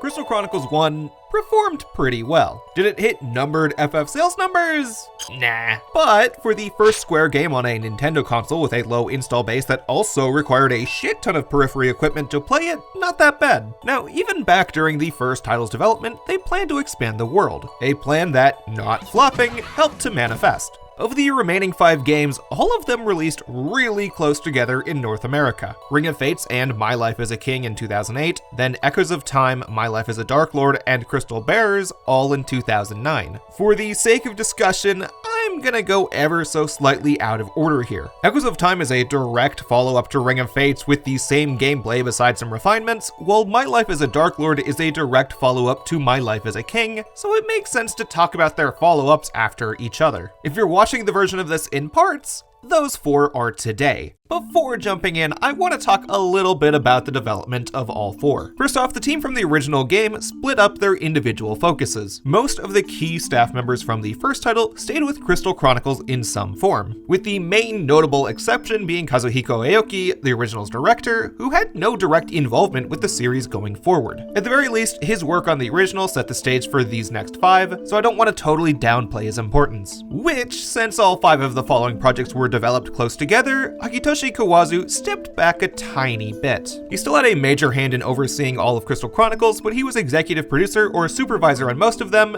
as well as a lot of the Ivalice games. He only directly produced Crystal Bears, while the other 4 had producers that didn't work on the original. For Ring of Fate specifically, that went into the planning stages pretty much as soon as Nintendo released the DS. The Crystal Chronicles team saw how they could improve the format by giving everyone both their own personal game screen on top of, literally, their menu screen, thanks to the hardware, leading to Mitsuru Kamiyama, the lead programmer of Crystal Chronicles 1, to become director, lead programmer, and one of the writers for both DS games. Then Toshiyuki Itahana, while still providing art for Ring of Fates, focused his attention on directing Crystal Bears. My Life as a King also likely started around the same time, but besides music and art, that team shares shockingly little staff with the original, and it had a very short dev cycle. Anyways, a little before E3 2006, Square Enix announced a DS and Wii Crystal Chronicles, with Ring of Fates manifesting on DS in 2007 in Japan. It and the other 3 we're talking about today had fairly short press cycles. Nothing really noteworthy, so we're gonna go pretty quick.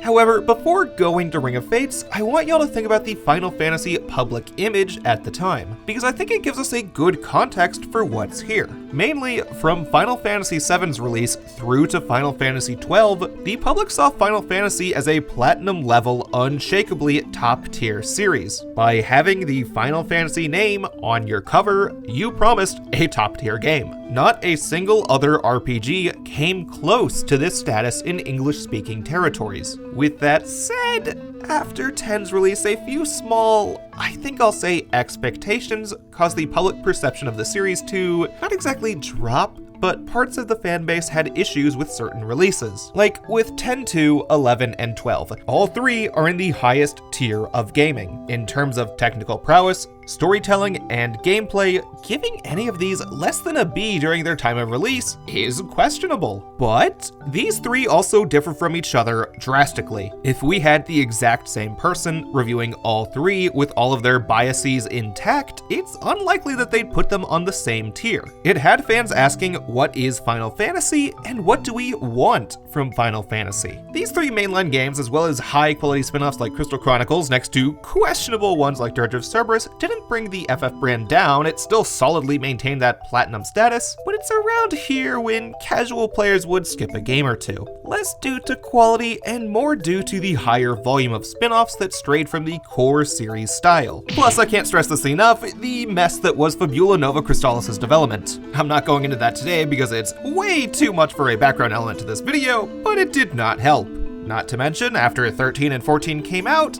that was the first time when Final Fantasy showed fault to a major scale in the games department. Especially with 14. Square will likely never have a flop as bad and to the scale of 14. However, that all happened after Crystal Chronicles ended, so we can put it all away. It's just a background element to keep in mind. Ones I feel super worthy to mention because the rest of the Crystal Chronicles games didn't receive the highest praise on release or much in retrospect. I'm not gonna pretend like they're all hidden gems that everyone needs to play, but even in discussion about Final Fantasy in retrospect, it seems like today's 4 specifically go under the radar. With the WiiWare Duo, I'm sure the release format played a part. Not many people open up to the idea of Wii points or digital games yet, meaning few people bought them, leading to few people with memories of them. But why do I hear so little about the DS games? They're both of pretty high quality for the system. 3D graphics, moderate voice acting, stealth FMV sequences resulting in my upscaler fucking up, rare stuff for a DS game to get right.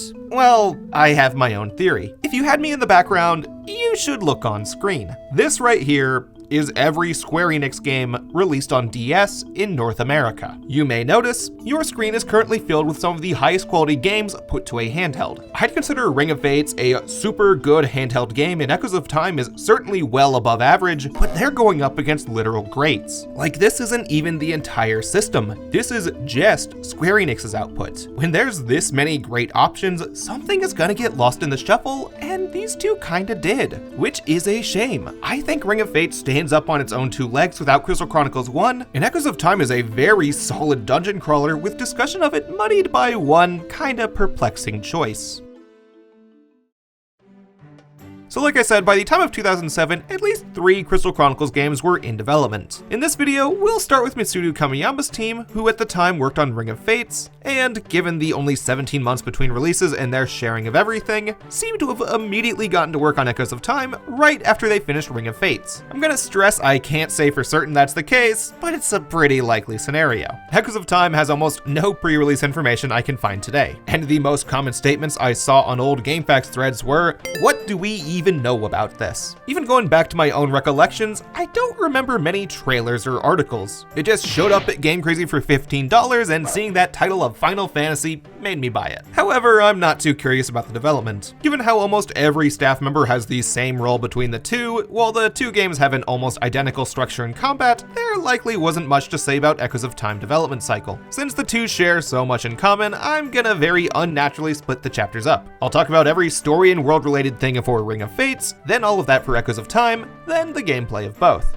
Echoes of Time is so similar that they probably would have released it as a Ring of Fates dungeon pack today, meaning if it had a separate gameplay segment, we'd have a 2-minute list of quality of life changes.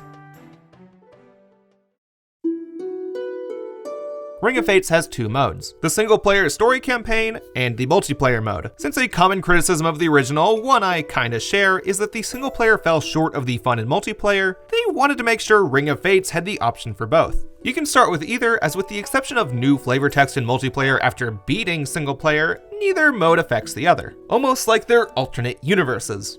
Something I want to make clear now, because this next, I'm guessing half hour, is just about the single player mode. Multiplayer doesn't have much of a story, while single player does. A story that actually doesn't take place following the original Crystal Chronicles. Instead, Ring of Fates occurs before it. Not before your journey, not before the miasma, but way long before in the Golden Age referred to in the Rabbena Terah intro narration. A very neat way of using the original's lore. Because of this, all the tribes are at peace. No lilty imperial conquest, the Selkies never faced persecution, Yuks are properly integrated into society, and Clavats, well, they're still the same. Unchanging like Bon Jovi's music over the years.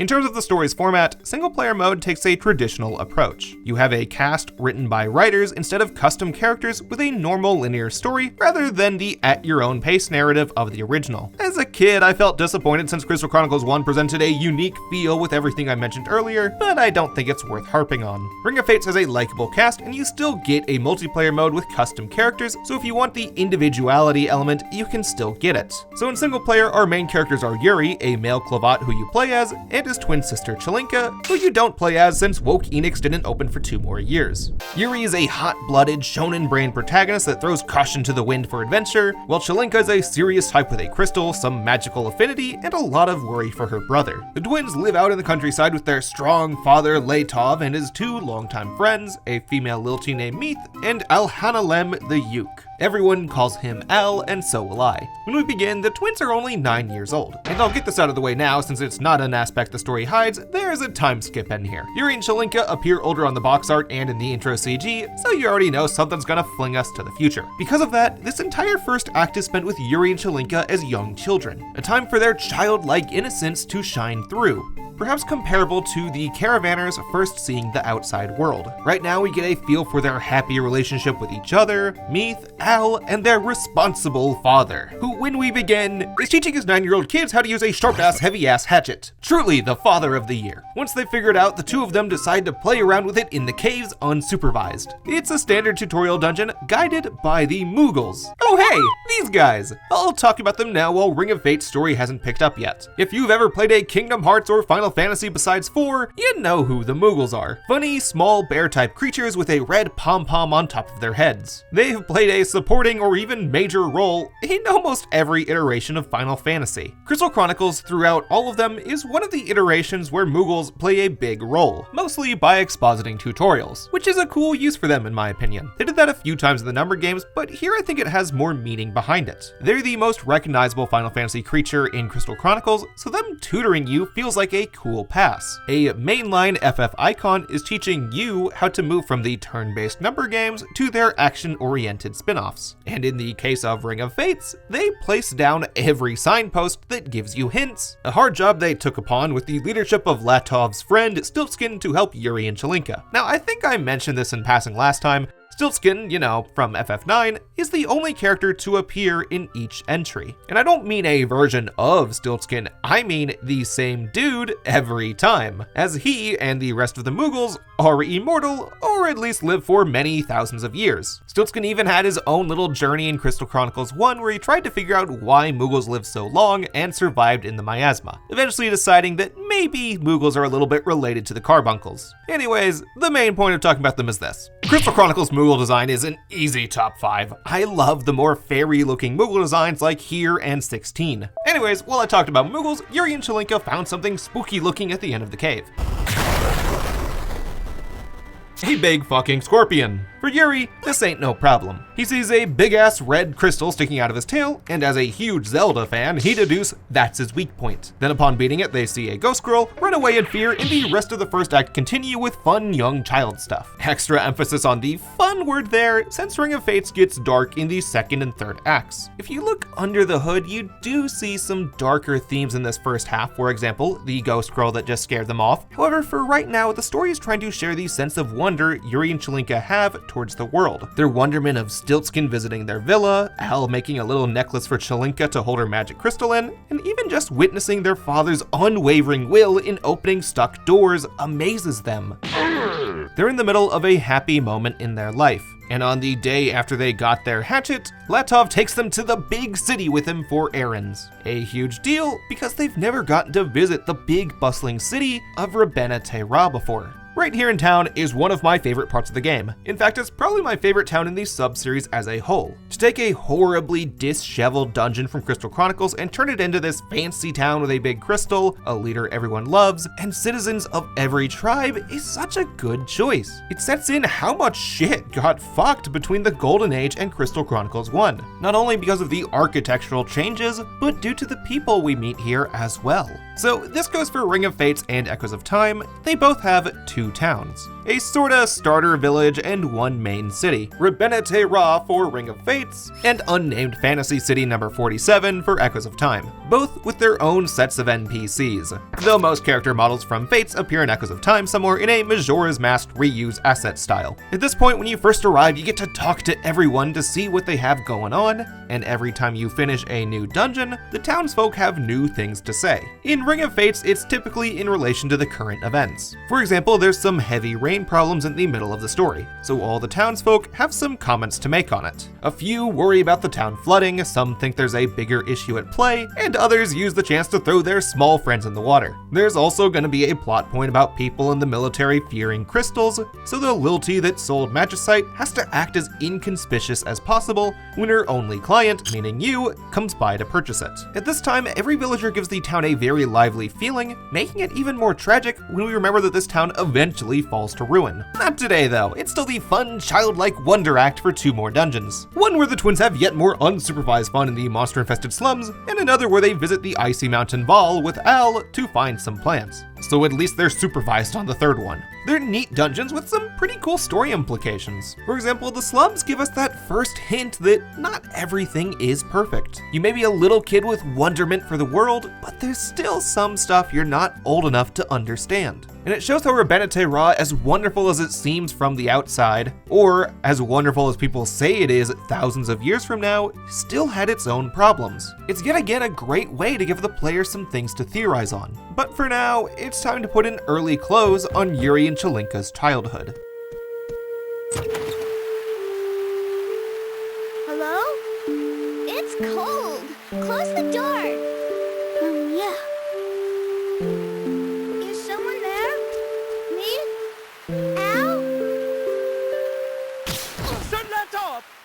It's here when the main plot kicks in. Ring of Fates goes from a childlike wonderment journey to a dark story of survival and revenge. In between the previous dungeons, we'd seen short scenes of 2 men. Galdis, the Hierophant of Crystal Temple in Rebena Terra, and Ku Chaspel, his second in command. A horrible name to read for a guy who just started studying Vietnamese. On the night after checking out the mountains, Chaspel attacks Latov and his family with the plan to kidnap Chelinka for some reason. It has something to do with their missing mother, but then a fight breaks out before everything becomes clear. Which, man, it fucking breaks out. Latov punches the hell out of Chaspel, Chaspel fucking stabs Latov in the back, and then he still gets back up. Even after getting stabbed, Latov still protects his kids. However, he still goes out, leaving little kids to figure out what to do about the evil man. Chelinka, in a last-ditch effort, taps into the power of the crystals to ward off Chaspel, saving their villa, striking enough fear in the church to not attack anymore, and turning Chelinka into a husk of her former self. Can't speak, walk, or do anything now, leaving Yuri to do what a 9-year-old should never need to: bury his father by himself. It's also during this fight when the church kidnapped Meath and Al, his only other support, so he has to care for his now vegetative sister alone, hoping that someday she'll get better.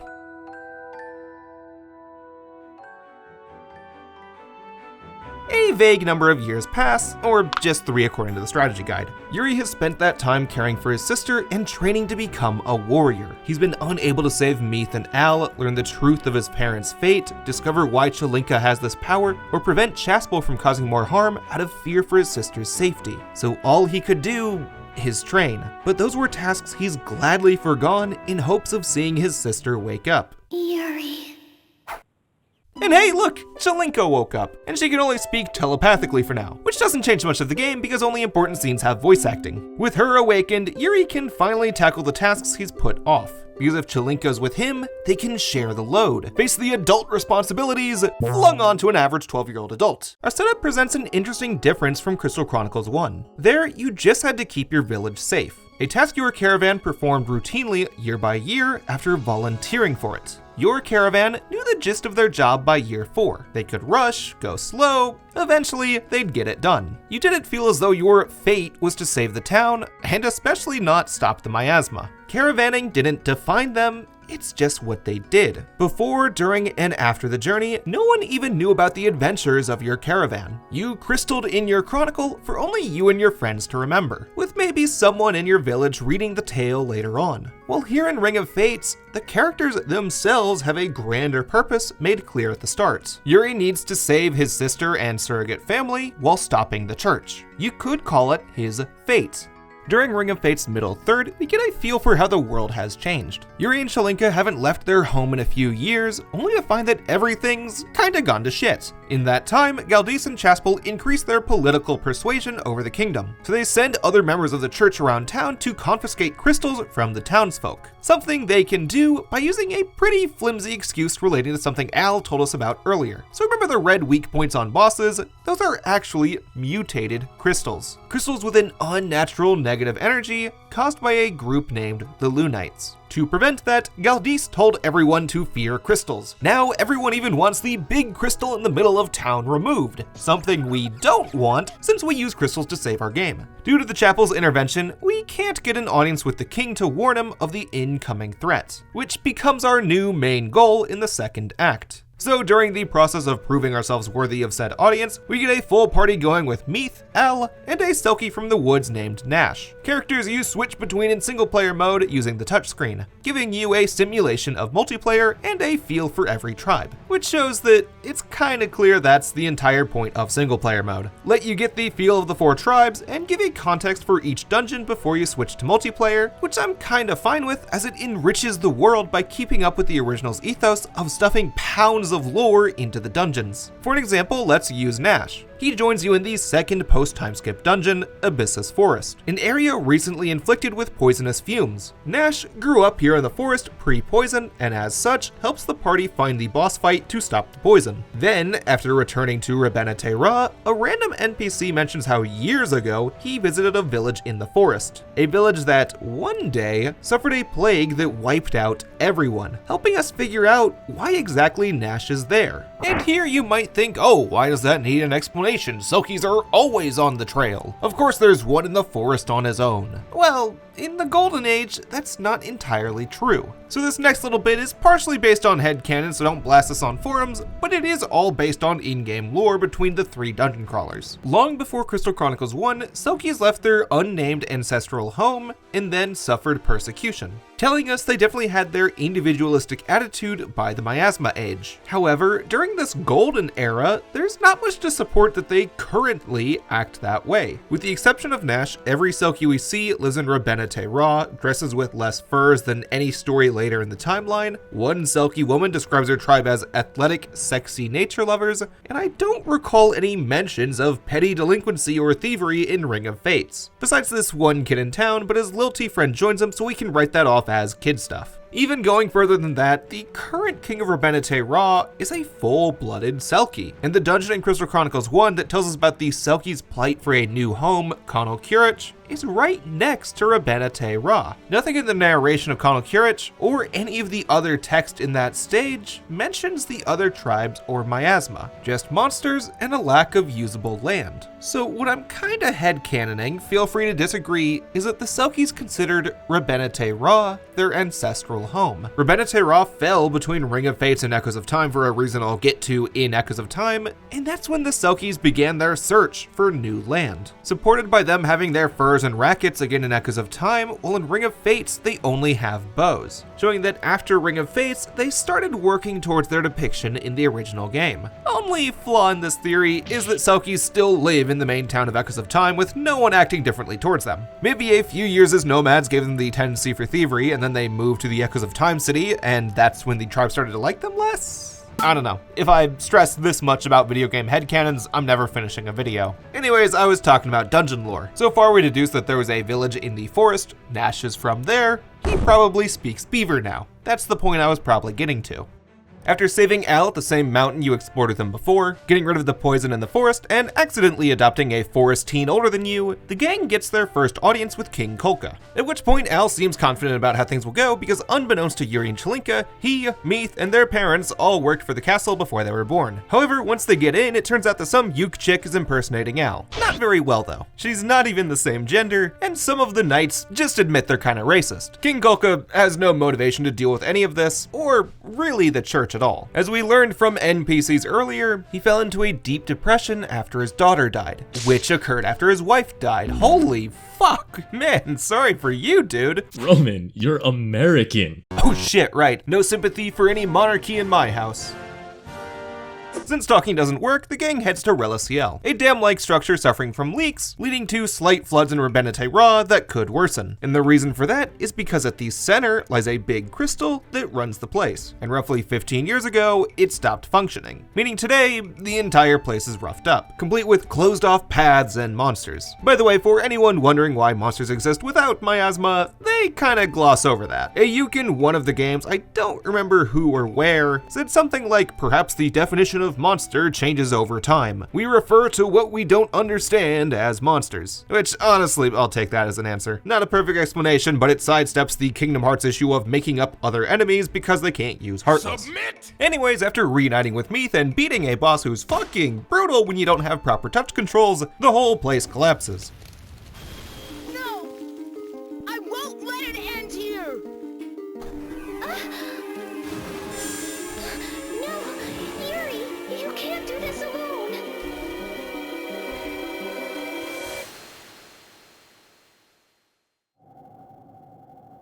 From here on, the story focuses on explaining the history of the crystals in the universe, because, you know, that's still in the title. So the ghost we saw a few times, that's actually Princess Talika, King Kolka's deceased daughter. She possessed powers similar to Chelinka, the ability to control high-level magic through crystals. Not small stuff like casting Faraga, big shit, like changing the flow of time. Which is what happened when she and Yuri stopped the falling debris earlier. This is because Talika and the twins come from bloodlines with close ties to the crystals. Rabenete Ra royalty having mystic powers for as long as they can trace, and the twins' mother, Lady Illyria, being the Star Singer, an oracle that predicted the future for the royalty. Additionally, according to the FF Wiki, Lady Illyria's sister mothered Talika and married the king, but I have scoured my footage, the script on GameFAQs, and videos online to not find anything mentioning that. I can only assume that info is hidden in multiplayer mode, or maybe the Japanese guidebook? If anyone has a first-hand source, let me know in the comments. A few years before our protagonist's birth, Talika died during the same incident that broke the dam. An incident that Al believes a Lunite did. With that information, we meet back with the king, receive some of his blessing, and Kuchaspel stabs him and frames the gang. Because to no one's shock, he and the Hierophant are actually Lunites, trying to reshape the world in their own image. Due to the framing, our party ends up on Kilandra Island, a giant volcano island the royalty sends their prisoners to. And it's a dungeon back in the first game. Not that I've talked about it, but I think it's cool. Zooming forward, 2 dungeons pass and we come face to face with a carbuncle and Sir Latov's spirit, corrupted by an evil energy resource. To save his spirit, we need to travel back in time through memories to like, beat up his traumas or something. It's not explained very well, just roll with it. Through the powers of Carbuncle, we're back to when the dam broke. We see Meath, Latov, Illyria, and Al in the past trying to save everyone. Where we learn, to no surprise, Kuchaspel corrupted the crystal, destroyed the dam, and led to Kalika's death as she needed to use her powers to save Latov and Illyria. And then the party just sticks around and watches Latov's memories a little longer. Hopefully not the whole thing literally, that seems like a poor use of their time. Now, there is one actually important lesson this gives to our heroes. It shows them the hardships their father withstood and learn that their mom isn't actually entirely dead, just kidnapped and placed into a crimson crystal 12 years ago by Kuchaspel. Being dead would have sucked less. Thanks to all the time travel, the party puts Latov's heart at ease, not because of what he remembered in the past, but for what his children have become today, letting his children know he's proud of them. And afterwards, using the power of being Carbuncle, our green boy teleports them to a cave underneath the Rebenete Raw Castle, a basement which houses the Great Crystal, which in this era requires lots of space. And around here is when we get some brand new crystal related lore. So recall in Crystal Chronicles 1, the Great Crystal was completely broken. People knew the crystals repelled miasma, but they didn't think much about why it did, or their history beyond, we don't die if we have crystal and myrrh. The Yuke studied it a little bit, but they never found a true answer. And you know, if I was in that situation, I'd probably have the same thought process. I just don't want to die. In Ring of Fates, the Great Crystal is sort of one big piece. Not in the same way it's described as in the original game, but I do have a little theory I'll get to after Echoes of Time about that. Down here, it's just one big chasm of, I guess, the majority of the Great Crystal. While other crystals, such as the one Shalinka has or the save points, are other parts that must have broken off. As told here, the crystals record every outcome that's occurred and every possible future. For example, the saves you left in the game. They essentially have an infinite multiverse inside of them, and whenever someone casts magic, they're tapping into a possible future within the crystals. In terms of the active story, they're more so talking about how Talika, Illyria, and most importantly, Shalinka use those crystals. They can see and potentially alter the future. As for the Crimson Crystals, that goes back to the world's creation. The God of Light, now represented by the Great Crystal, separated evil from itself, turning that evil into the moon.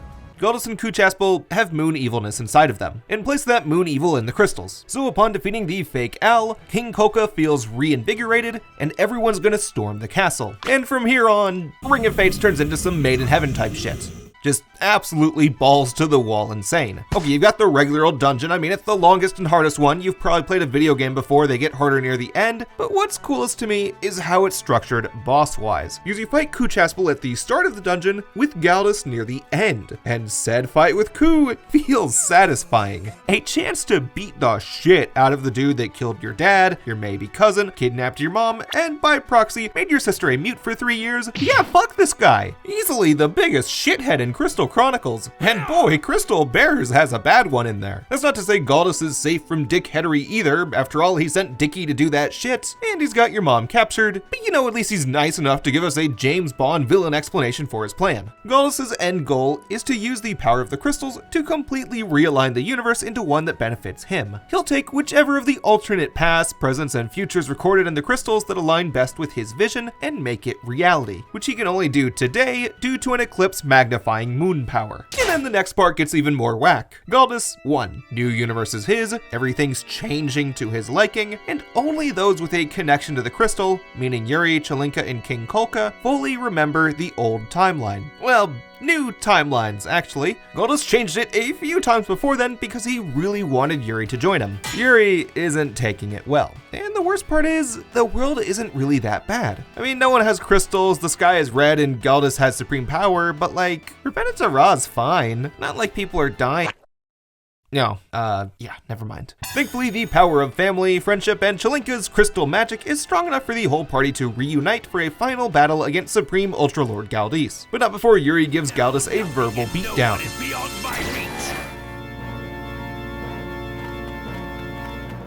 What's the matter? We're still here, Galdice. You better hurry. A few more steps, and we're there. Afraid that you don't control everything? Not even your own fate. And it gets worse for Galdice after his boss fight. Yuri and Chelinka tap into their own crystal energy to put Galdice into a never-ending loop of failure. He believes he's gonna hurt Yuri, then bam! New timeline where he's facing the other way, going in this never-ending loop forever.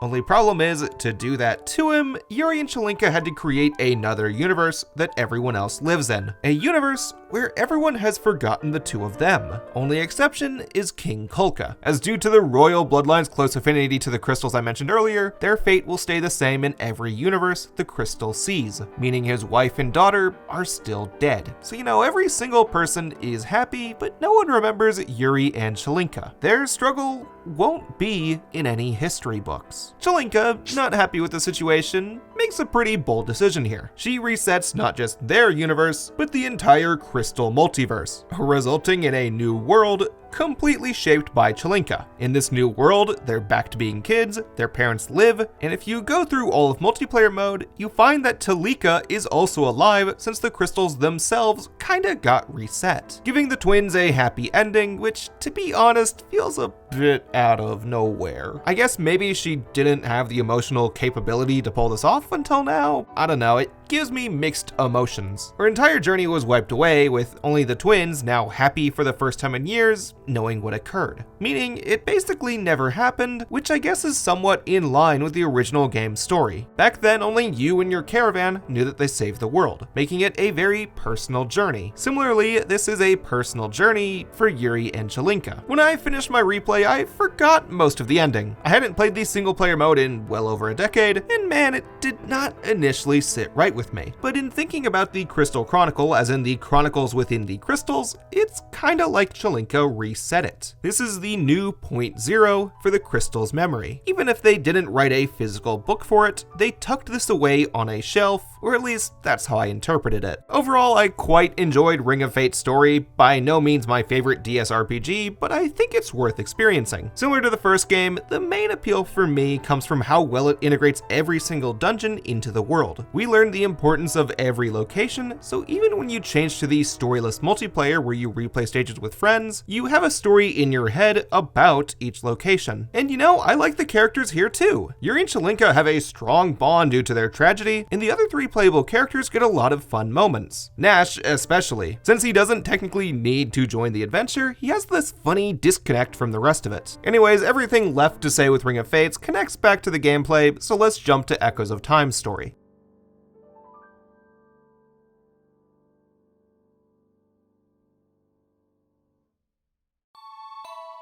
Of the four mainline games, Echoes of Time has the lightest story, so it's not gonna take too long to talk about. From everything I can tell, EOT had a fast development cycle. Even going back to the archives of GameFAQs, IGN, and the other still online sites, there's not many articles or discussion threads pre-release. In fact, the second most common types of comments I see are people asking, why don't we know anything? Which, yeah, that's kinda fair. I don't remember a single bit of marketing besides the release trailer. Well, the most common comments about it after release and even up to today relate to the Nintendo Wii version. Before I talk about its story, I should probably bring this up, because if not, y'all will wonder what's up with footage for the next 10 minutes. Ring of Fate's released only on Nintendo DS. I legally own a copy, played it on DS, but most of y'all probably know that you can't record DS footage without a capture device hard modded onto a 3DS, which is not in my budget. So I played Ring of Fates on Melon DS that upscaled part of Ring of Fates, which is why some of my footage look like this, and some others look like...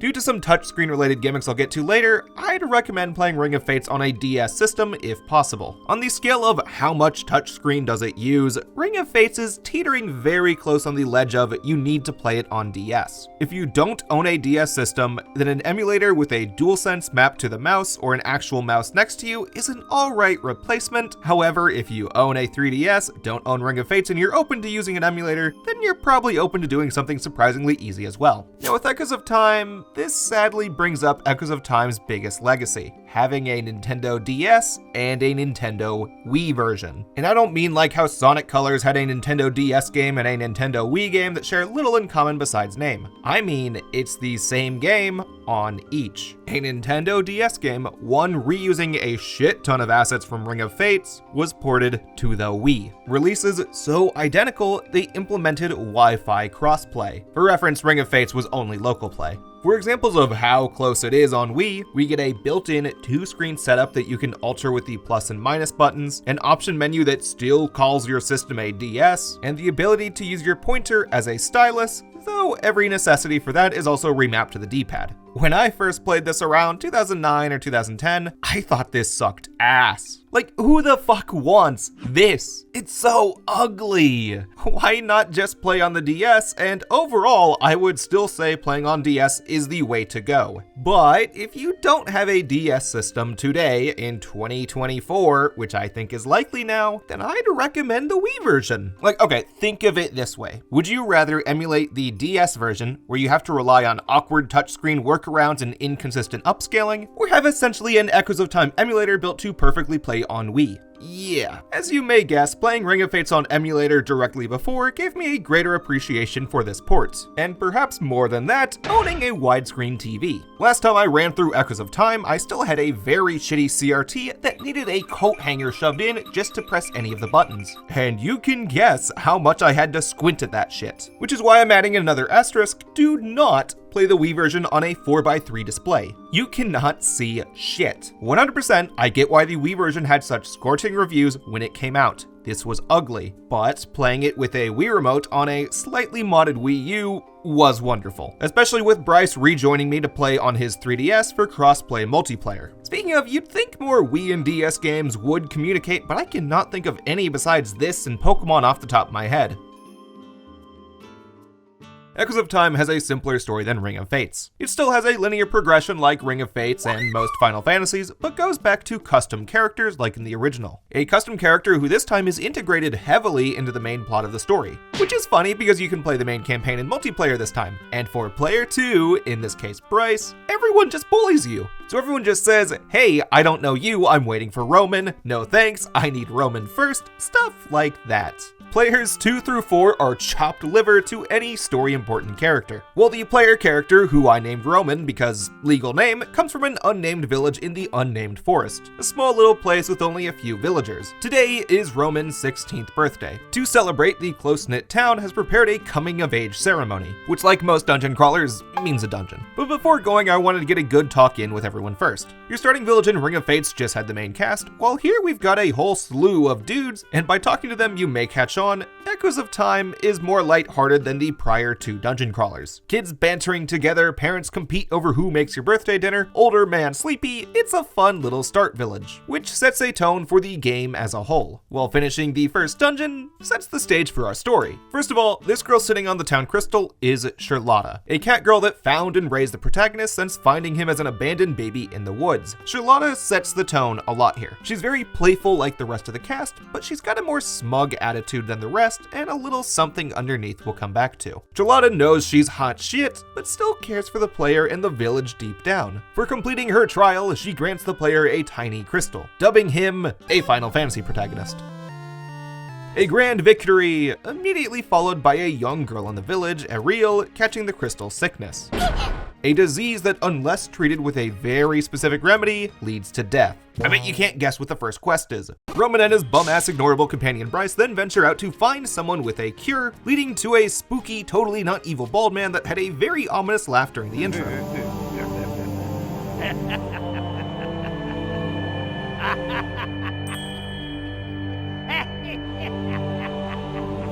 God, what was that other game Square released 12 months later? Our old hopeful friend here is Larketius. He's a pretty smart guy. We know that because he has a book in his hand. And with his intelligence, he promises that he'll make our antidote as long as we get him the ingredients from the aqueducts and then help him with the errands the following day. So we do the first part, cure a real, town is happy, and then we get the new job from Larketius. Travel to the ice mountains and then the fire mountains to hit a switch, and this is when it becomes apparent how light on story Echoes of Time is. Remember in the first two how every dungeon has huge implications for the lore of Crystal Chronicles world? And not as much here. Even down to the names, it's just Ice Mountain, the Aqueducts, Library, not really names, just descriptions of the dungeon themes you give to any old location in any old RPG. And most of them don't even have that big of implications to the story of this game, let alone to the series at large. Think of Veolu Sluice, a structure controlling water to irrigate the Clavat's crops and help boats sail, a joint effort between Lilties and Ukes to keep it together. Then there's Rela Ciel and Ring of Fates, a crystal-powered dam that prevents Rabenna Terra from flooding, a location important to the main character's friends and parents because they couldn't save it. Then there's the Aqueducts. It's the dungeon you go to for the magic item to progress the story, which is the entire motivation for all of Echoes of Time's dungeons. Go to the location to get an item, which removes some of the uniqueness from each of them. Instead of going somewhere because you were imprisoned or saving a forest from poison like in Ring of Fates, we just go to get items. To some of you, this may be a minor issue, but to me, after the other two, it is kind of important, especially when it's Echoes of Time's biggest problem. It makes me think that they really just wanted to make more Ring of Fates levels and improve on its faults, which in terms of dungeon design and gameplay, it certainly does, but we're still just talking about story. It disconnects Echoes of Time a bit more from the other games than I would have liked. Even looking at the main map, I have no clue where we are geographically. I know the era, it's between Ring of Fates and the original, but no idea where. And you don't need the story to connect to the other entries for it to be good, but when the rest of them are clearly connected, there's just something a little awkward here. Anyways, after Roman hits the two switches, Larketius uses some lasers to open up a gate that releases new monsters, create a giant pillar at the bottom of a trench, and cracks the village crystal, which somehow causes every villager except Ariel to disappear. With no idea on what really to do, the heroes decided they're gonna collect every crystal shard to repair it, which is it story-wise for the next 6 dungeons. Okay, that's not entirely true. That's the hero's MO, but on the journey you learn about Larketius' motives and the starter village's past. You see, Larketius and his Uke apprentice Varialdi, who appears as one boss and never again, are immortal. 2,000 years ago, Larketius crafted and implemented tons of high-tech gadgets into society. Technology more advanced than what we'd see in Crystal Chronicles 1. Only problem, it required crystals to power it. And one day, all the crystals just went away. Not because the people used them up, that'd make sense. Instead, a big explosion hundreds of miles into the sky in the present day was big enough to cause a shockwave 2,000 years ago to make the crystals go bye-bye.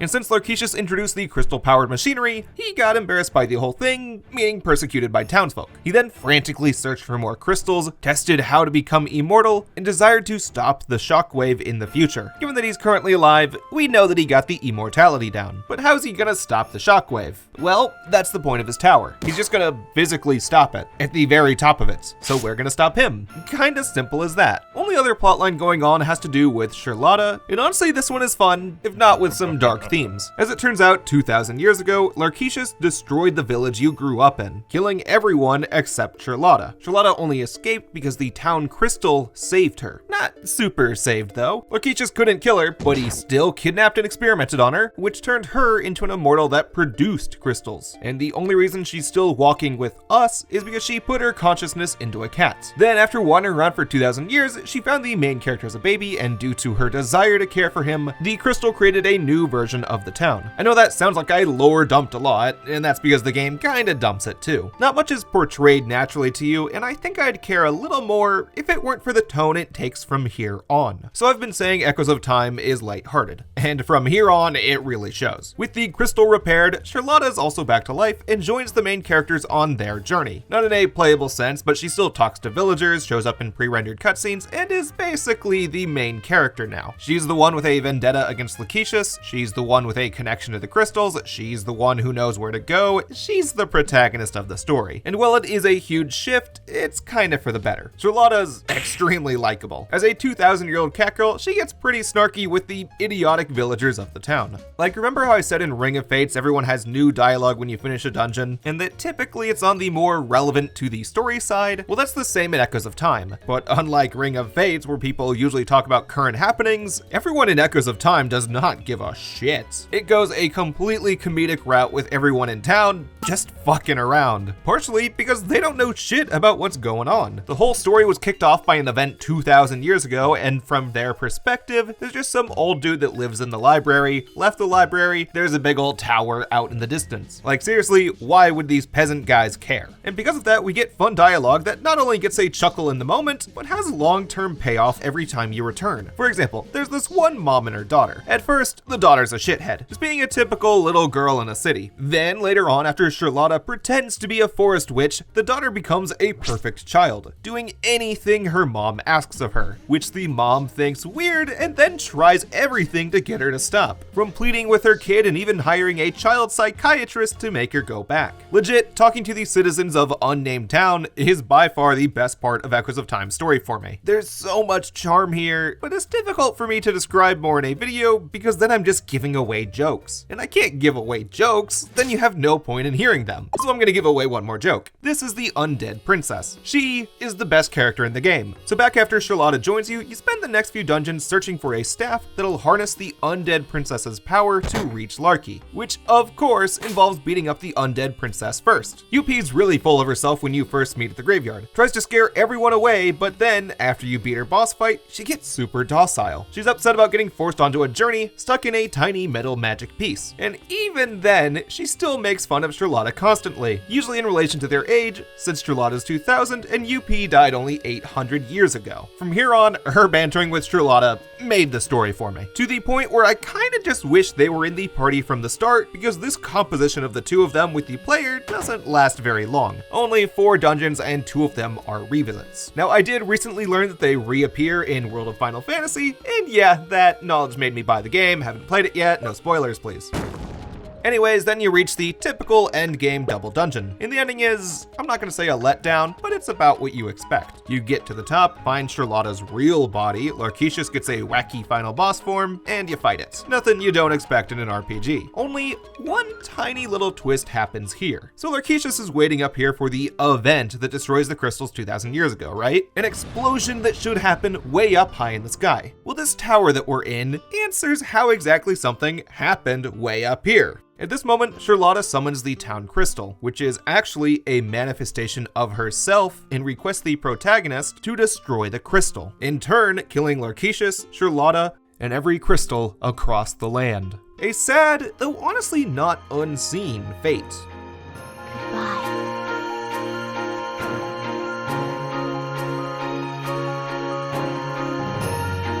Thank you.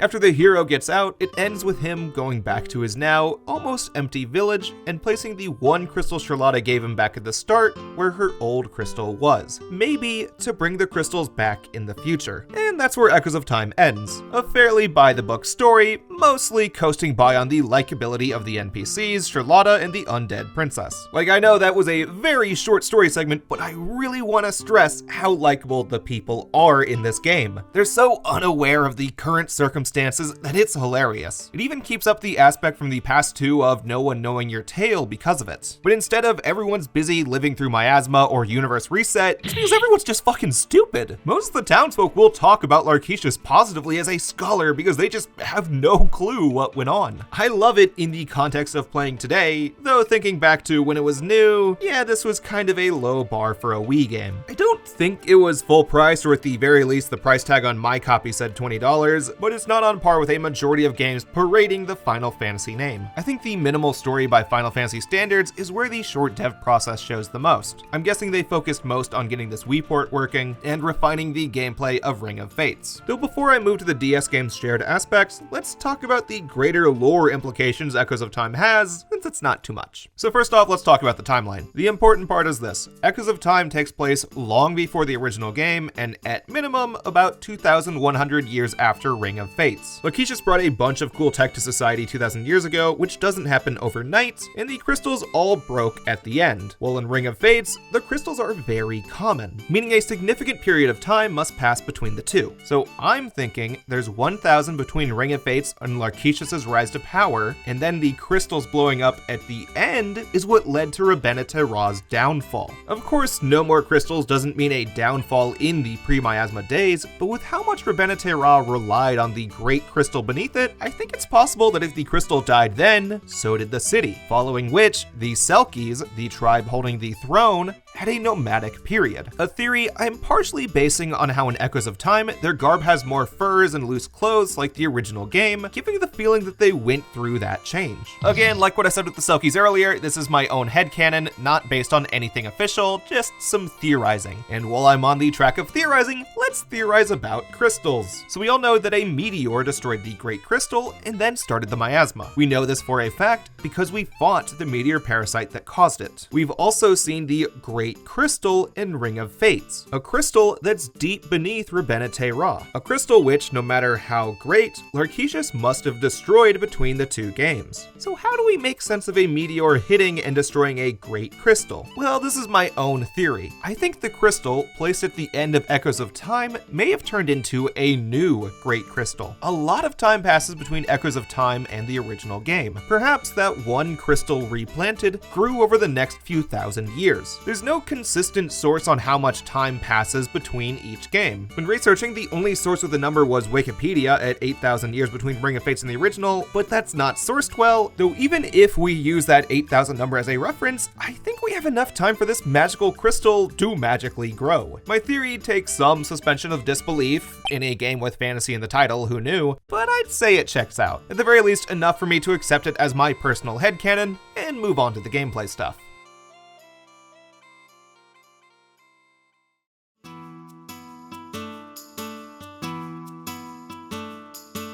So as I've already said, these two share almost everything gameplay related. All Echoes of Time does is refine the minor problems with Ring of Fates and tones down on touchscreen stuff. On top of that, both base themselves heavily off of the original's backbone. You still have the normal combos, focus attacks, magic attacks, a focus on multiplayer, and fusion you can do with the little reticles. Going from any one of the 3 dungeon crawlers to one of the other 2 should not feel like a big change. To go into how I played the 2 for this video, I need to talk about the modes first. First, the single players. In Ring of Fates, the mode with the story is only single player. Here you get a party of 4 with Yuri, Meath, Al, and Nash, who you can change as whenever you want by using the touchscreen. Well, in Echoes of Time, you can also change with the touchscreen or the D-pad on Wii, but all of your party members are custom characters created by you, or bonus guys with fun outfits you find by performing crazy achievements. For example, having 100 hours of playtime, when the main campaign takes about 14 hours leisurely with some side quests. While for 2-player mode, they both have something different. As I mentioned before, in Ring of Fates, multiplayer is 100% separate from single player. You make your own character, link up with a friend, and you play the dungeons without a real story going on. Technically, it takes place in the post-Chelinka reset universe, but besides some fan service where we see the main cast at home where a revived MILF, the story doesn't change. I used to play this mode pretty frequently with Bryce and our cousin, usually during lunch at school. Since we all played the main campaign individually, going into the dungeons without one here didn't matter too much. And some of the equipment got crazy once you bumped up to hard and very hard modes. However, I don't really have footage of that today. Recording DS multiplayer on emulators isn't quite there yet, And playing multiplayer mode by yourself, something they allow, sucks hard. Later bosses are designed where you have either friends or AI companions, and I definitely didn't have the patience to do that on the emulator. For the sake of writing, I did play it on 3DS with Bryce for a little bit, not the whole way for scheduling reasons, but y'all aren't gonna see any footage of that, and 95% of those thoughts count for Echoes of Time as well, which I could record in multiplayer. Echoes of Time multiplayer is identical to single player, only instead of having AI companions, you have your friends. Anytime you are playing Echoes of Time, walk up to a save point and you can invite friends into your party, at which point they journey with you throughout everything. It does have a slight problem where only the host save file progresses the story, but since I hosted and realistically neither of us will come back to this on single player, that's not a big problem. Honestly, I wish the remaster of the original took this route as well. Have a friend join your caravan on your journey until they go back to their game. The GameCube version could actually transfer someone from another memory card like that too. It wouldn't be the perfect resolution to fix the remaster's poor multiplayer, but damn, it'd be leagues above what we did get. Anyways, Bryce played Echoes of Time with me. Him a Selkie, well I went with a Lilty. Unlike the original, I didn't feel like I needed to get footage of all 4 races because Ring of Fates already forces you to use all 4 in the main campaign. So to simplify the footage y'all are about to see, Ring of Fates footage mostly on single player mode with AI companions I can switch between, Echoes of Time footage, all of it's on multiplayer mode with my brother. Cool. Main way to start looking at the gameplay is with the hardware again. Going from using GBAs with a shared TV screen to DSs with individual screens and more buttons led to a lot of improvement. First off, no more chalice. It originally kept the party together so the screen didn't need to stretch, but now that everyone's screen follows their own character, there's no point in that. Which, when paired with only needing one system and one game copy each, immediately makes the duo more approachable than the original. So now, when advancing through dungeons, you have a few extra options on how to approach each room. You can split up to defeat enemies on both sides, divert focus to beat one at a time quickly, have one guy solve puzzles while the others deal with enemies. It's up to you and your party. In multiplayer at least, I should add that your AI partners in single player are dumb as bricks. Like, holy shit, thank God Ring of Fates has an engaging enough story, because playing with 3 AI is a step down from even one other human. The next big benefit to the new system is the change in controls. We have 2 extra buttons plus an entire touchscreen to work with on the DS, which is enough to totally overhaul everything. The menu-based one action combat is gone. Lifting items, attacking, magic, and jumping all have their own buttons now. And thanks to the touchscreen, you don't even need buttons to select your magic since you can do it with your thumb. If you want to equip Blizzard, just tap the Blizzard icon and now you can cast it with X. Super convenient when playing on DS or even on Wii where you can also use the D-pad. Though it's absolutely wretched when playing on an emulator with a DualSense, this is the main reason I'd recommend playing DS if possible. It's not the worst thing around, it's not like playing The World Ends With You or Sonic Rush Adventure minigames with a mouse. You can get through it, but it still kinda blows. Either way, magic itself works the same as on GameCube. Create a little ring, partners confuse rings, and anything in the ring is either healed or harmed. As a tip, pressing L warps your AI partners back behind you in single player, so if y'all are getting your asses kicked, warp everyone and then heal right there. Easy cure for everyone. Besides that, the magic mechanics go unchanged, so not much to say beyond rewatch the old video. I guess as you level up, you unlock the ability to lock a ring so you can stack an extra on top of it without an extra player, but honestly, the necessity for that never came up. Timing with extra players is faster, and if you have an AI partner, you can tap their icon, so they'll cast a spell too, meaning the only time this would be needed is for a few specific timing-based puzzles or when playing Ring of Fates multiplayer by yourself, which is sad. I know because I've done it. For sure, the biggest change to your controls is the jump button. This right here changes everything about dungeon design in the DS Duo. In the original game, dungeons were fairly straightforward. Normally a typical path to the end, some with a core gimmick you worked around like the keys in Demon's Court, or a minor gimmick like some water spouts at Veilous Sluice that also give you keys. Normally, they consisted of 2 to 3 very large rooms. In the original game, layouts were not the main appeal. It was the lore and atmosphere.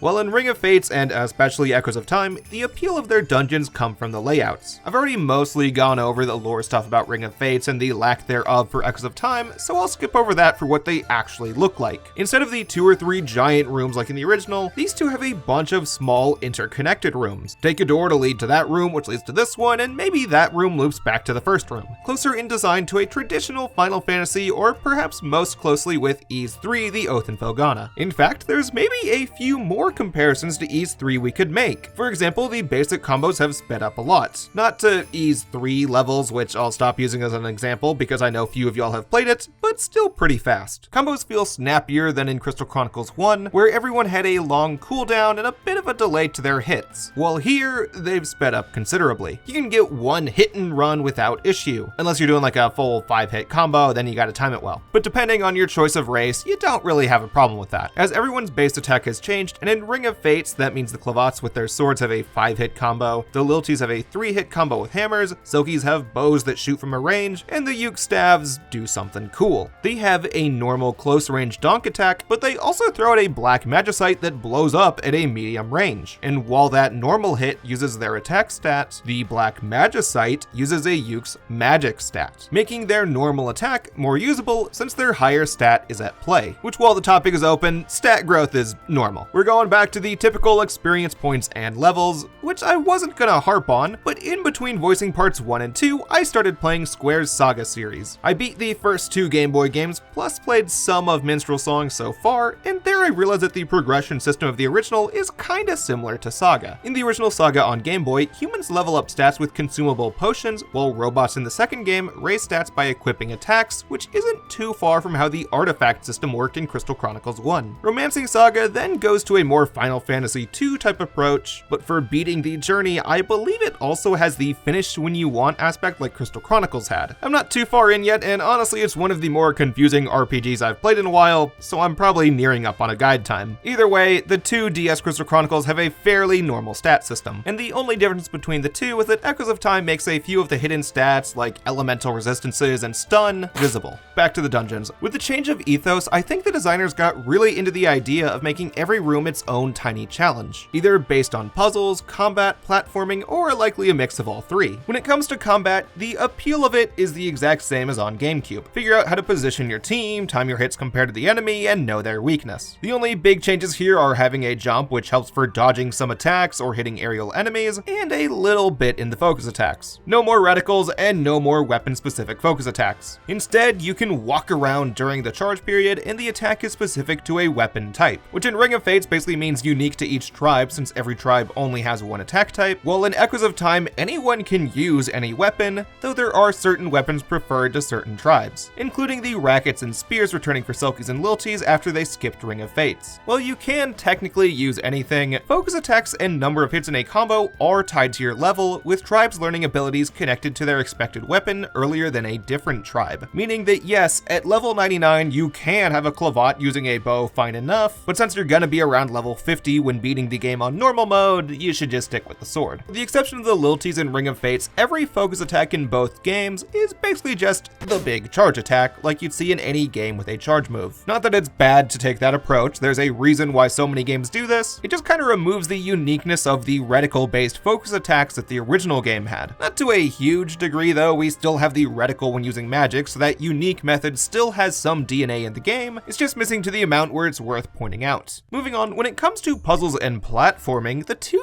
deviate a bit from each other. Most obvious thing to notice off the bat is with the layouts. Ring of Fates has a tendency to make rooms into perfect square spaces that connect to other square spaces. Because of that, a majority of individual rooms then focus on verticality. Your final stop is at the top of the current room or at the bottom. I'm guessing it's because they got a little excited about the platforming they added in. In some dungeons like the forest, it uses this well. Upon reaching a higher elevation in a later room, you loop back to upper floors of prior rooms where you can hit the switches you need to proceed. It works well in later dungeons play with that interconnectivity even more. For example, in Relic CL, you get to play with the water levels. And don't worry, it's not as annoying as the water temple in Ocarina of Time. It's easy to change and you don't have any iron boots. It's also more straightforward than the water temple in Ocarina because they didn't add swimming until Echoes of Time. In Ring of Fates, falling into water just makes you lose a bit of damage and you warp back up Mario Kart style. And now that I look back of it, a lot of hazards in Ring of Fates involve the floor is lava type thing. Quite literally when the floor is actually lava. Stay too long on certain surfaces and you suffer a status ailment like poison or freeze. At some points it kind of feels like they were trying to stretch out or maybe fill some rooms with these floors, as if they didn't have ideas for more enemies or puzzles in that specific room, and thus decided to just put in a few of these scary floors. It becomes very noticeable when you do Calandra Mountain with the long stretches of fire floors, only 2 dungeons before the past version of Relic CL, which is a much much tighter dungeon with something different to do every few steps. And in Ring of Fates, what you do pretty often involves tribe-specific abilities. In ROF, everyone has at least one puzzle-solving ability that the other tribes lack. Klavots can down-thrust their swords onto rusted buttons, Selkies shoot targets and have a double jump, Ukes create ladders and platforms and can light candles to progress at certain sensitive spots, and Lilties have a cauldron with a ton of mechanics. I'm guessing since the Liltie tribe hadn't gone on their Imperial conquest yet, they needed some way to make them unique without the good weapons. So in the Ring of Fates era, they practice alchemy with a big ol' cauldron. Said cauldron is used for context-sensitive panels to make you fly, ward off toxins like the chalice in the original, and even in their focus attack as a spin dash reminiscent of Sonic 3D Blast,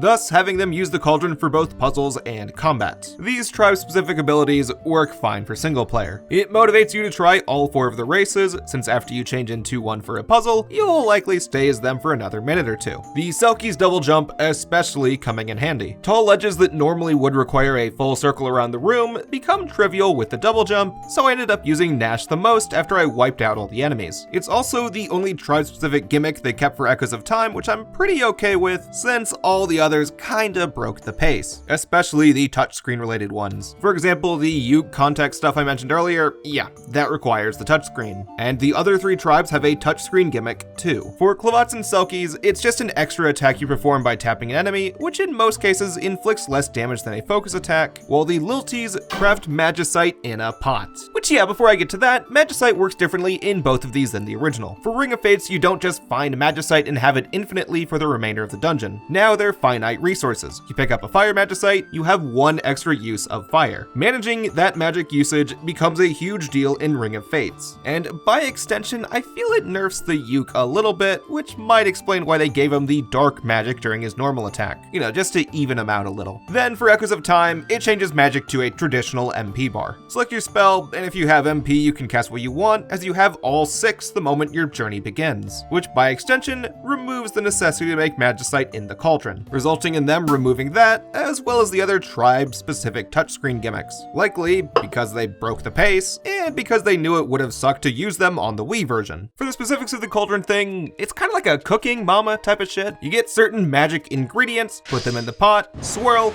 bam, pops out a Magicite. In multiplayer mode, if you have a Liltie on your team, they can infinitely keep making Magicite at the right moment. However, again, it's a pace breaker, and I am glad it's not there anymore. Moving on, I guess now I'll list the other differences in Echoes of Time. I feel like I've made Ring of Fate sound way better than Echoes of Time during the story section. I found it way more engaging as it told a character-focused story and expanded the lore of the original, but for straight-up mechanical dungeon crawling and layouts, Echoes of Time has a step up. While the first game is closer to my heart, I'm gonna have to say that Echoes of Time has the best dungeons at a mechanical and design level. First off, the dungeon mechanics. Ring of Fates use those tribe-specific abilities in each dungeon, ones that you got used to over the course of the game, while Echoes of Time has you interact with unique dungeon items. A pretty common one is these barrels. You use some to freeze water to walk over it, and others blow up. Whenever they appear, you know you need to survey the room to figure out where they should go. Maybe you need to push a block through the icy waters, or maybe there's a wall to destroy. It indicates to the player what they should survey. Then there's the library with a ton of magic books and bookcases. Placing these in specific places causes different effects in the room. Not the most out there ideas, but it makes the dungeons feel unique from each other without using something turbo gimmicky. Every stage mechanic they throw at you feels in line with your character's moveset of magic, attacking, and throwing stuff. And each room in Echoes of Time is made a bit more compact. Like I said, Ring of Fates feels like they wanted everything to be a large square, while in Echoes of Time you don't have wide spaces unless the room really deserved it. For example, this room at Fire Mountain. It's a perfect, fairly large rectangle that never wastes your time. Starts with an enemy, then it introduces a new mechanic where you throw water at fire, platforming, room's over. And that was also only half the room. You experience the other half when you return here later in the story, something Echoes of Time has you do often, and I'm a little torn on that. On one hand, when you return, you take mostly new paths that line back up with the old one, giving you essentially 2 dungeons in one. As I said last time, I liked returning to dungeons in the original, where paths changed less severely, so I should probably like this a lot. However, the original game was a play at your own pace type of deal, while Echoes of Time is a straightforward narrative, where each individual dungeon's narrative is already the weakest in the series. For comparison, Ring of Fates had 2 returns as well, Riel Ciel Al and Mount Vol, both of which had very significant reasons in the narrative to return. Mount Vol, you initially go with Al for an errand, and when you go back, it's to save Al after he was kidnapped. Do you get what I'm saying here? Echoes of Time can have as good of dungeons as possible, but without a strong motivation to go to each, they're not as memorable to me as the ones in Ring of Fates or the original. I'll excuse a revisit to a Ring of Fates dungeon, while in Echoes of Time, I hesitate to do the same. Throughout all of them, the only thing in the dungeons that adds to the lore of Crystal Chronicles as a whole is the technology you find in the ruins and the final areas. It feels reminiscent to old FFs like 1, 3, and 5, where there's an old ancient civilization that left around technology, but at the end of the day, it only adds to Echoes of Time's narrative. It doesn't impact much of the rest of the series, like what most of Ring of Fates and the original put forward. I want to say, despite that, Echoes of Time is still a fun multiplayer dungeon crawler. I didn't play it as often with my friends back in the day like I did with Ring of Fates in the original, but if you want something y'all can jump immediately into, Echoes of Time might actually win between the three. You still have a story mode to play together with custom characters, as well as a mission mode. Here you perform normal side quest type jobs like put out fires, defeat a specific enemy, or rescue cows. These quests are also in Ring of Fates multiplayer, but no footage for reasons you'll already know. These work as a fun distraction from the main quest and as a good way to nab rarer items and scrolls, which becomes really easy in Echoes of Time. Ring of Fates kept this mechanic from the original where you lost a scroll after crafting an item, while Echoes removed that because it's kinda stupid. Once you have a scroll for making some equipment, you have it, meaning you can put a wide variety of silly stuff on anyone. And you know what, let's end this talk about the DS games with the presentation. The art and graphics team did a great job of translating Crystal Chronicles art style to the DS. Everyone's a tad bit more SD looking, which really isn't too far from the GameCube game anyways. Most of the tribes have a slight squish on them, besides the little T's who look basically unchanged. Pretty charming in my opinion, especially with all the armor. There's significantly more armor than the first game, and every time you equip something, it changes how your character looks. Some reference mainline Final Fantasy jobs like Dragoons and Black Mages, while others look like characters in other Crystal Chronicles games. For example, you can unlock Lyle's jacket when you reach hard mode of Ring of Fates, which makes you look like Lyle, the main character of Crystal Bearers. Back in the day, my friends and I had a lot of fun with this in Ring of Fates, though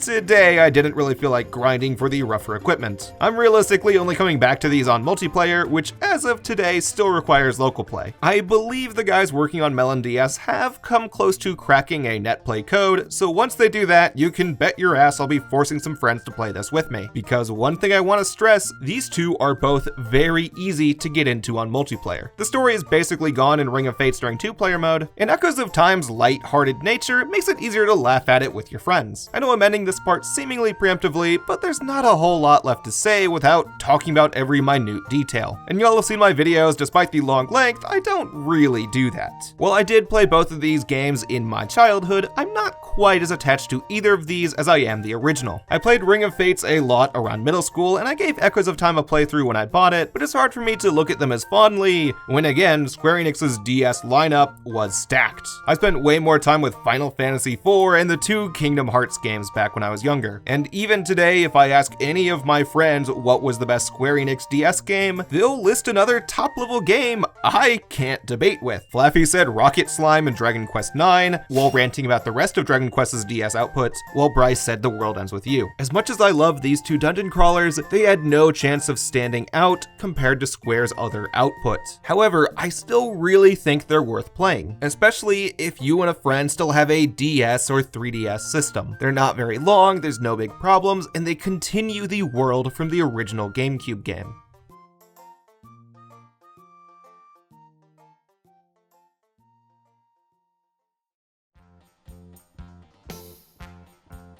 Alright, for the first time in one of my more recent videos, I'm just gonna get right to it. No long history, no tirades, no context, just review time. Final Fantasy Crystal Chronicles, My Life as a King, and Final Fantasy Crystal Chronicles, My Life as a Dark Lord, released on WiiWare in 2008 and 2009 respectively, with My Life as a King releasing at the launch of the WiiWare. Wait a minute, I do have a small younger audience. Let's go over what the fuck a WiiWare is. When Nintendo launched the Wii in 2006, it had a cool feature known as the Wii Shop. At first, you used it to buy old games on NES, Genesis, N64, Neo Geo, and more. This service is actually how I first experienced a few old games like Ninja Gaiden or Paper Mario. It was pretty cool. Some systems like Genesis and Super NES had fairly passable emulators by then, but at the time, my family only had one desktop, and being 8, I only knew the bare minimum about emulation. Even when I got it going, I had to play with a keyboard. So a service that let me play Mario 2 on a CRT with a GameCube controller and no limit of my dad needs to send work emails had some appeal to it. In fact, even my dad had fun reliving a few games on Virtual Console. I remember at one point after they added Ogre Battle 64, he'd come home from work, play it for a bit, then he'd pick me up from dance practice, and I'd find that he left the game on because he didn't reach a good stopping point. But the Virtual Console isn't today's important topic. Around the same time, Microsoft had the Xbox Live Arcade on the 360. It let you download new, small games directly to your system. No discs needed. Then, Sony released a similar platform on PS3. So to compete, Nintendo came out with the WiiWare, a similar, though vastly inferior platform. The size of a WiiWare game could go no larger than 40 megabytes, while Xbox Live at the time of WiiWare's launch was over 150 megabytes. Then by the time of Dark Lord, live arcade games could go to over 2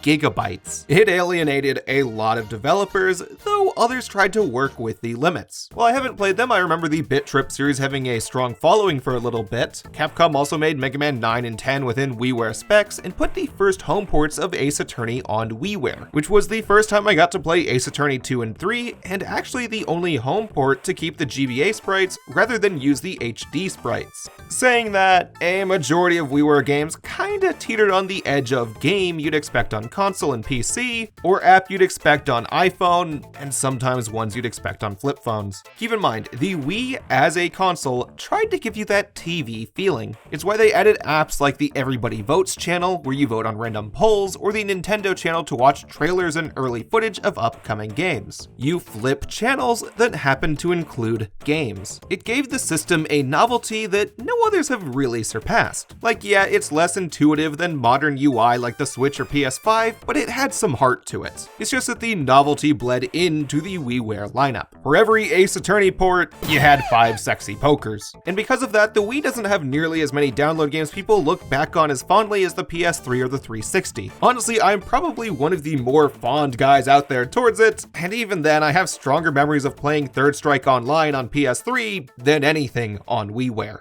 Anyways, the My Life games came out on WiiWare. I actually never owned them as a kid because by WiiWare standards they were a little pricey. However, I did get to play the demo of My Life as a Dark Lord a lot, and I got to experience My Life as a King at a friend's place, I think 2 different times. It made me curious what the full game was like, what new surprises it had in store, how it would evolve. So after the Wii Shop service went offline, I modded my Wii U and put the games on here. No legal way to buy them anymore, so who gives a shit? And damn, let me say, I didn't realize I got most of the experience from the demos already. Final Fantasy Crystal Chronicles My Life as a King is a standard town builder game like The Sims, while My Life as a Dark Lord is a standard tower defense game like, I don't know, pick a random one on Newgrounds. Yeah, sure. This one. I don't even know which one I'm showing yet. Because of that, they feel like games you're supposed to play for like 20 or 30 minutes after school. The experience doesn't change much over the 10 to 15 hours each, which I want to mention because, hey, guess how scheduling video production works? Right off the bat, I cannot recommend either of these as a binge on a weekend type of game. You'll get bored very fast. I didn't record well over 3/4 of my Dark Lord run, and I lost footage of about half my King run, and I don't really feel like that's gonna impede my editing. I'm gonna make it clear right now, while I don't hate these two, I did not enjoy 100% everything in either of these, and that is gonna show in what I say about them. So let's quickly go through the story stuff. My Life as a King takes place shortly after the original game. Now that the miasma has dissipated, civilians can settle wherever they want. No more do they need to rely on the crystals. So immediately the main characters settle right next to a crystal. Okay, they have some reason for doing this. Our main cast consists of a young kid, his older sister type aide Chime, and his royal knight Hugh Yerg. After the miasma took apart their homeland, they traveled around aimlessly. Now that it's gone, the groups came to this open area that the king's father once ruled over. However, right now, it's lost everything. Only the crystal that once warded off miasma remains. And a very fucking big castle. The young king and his retinue plan to rebirth the town,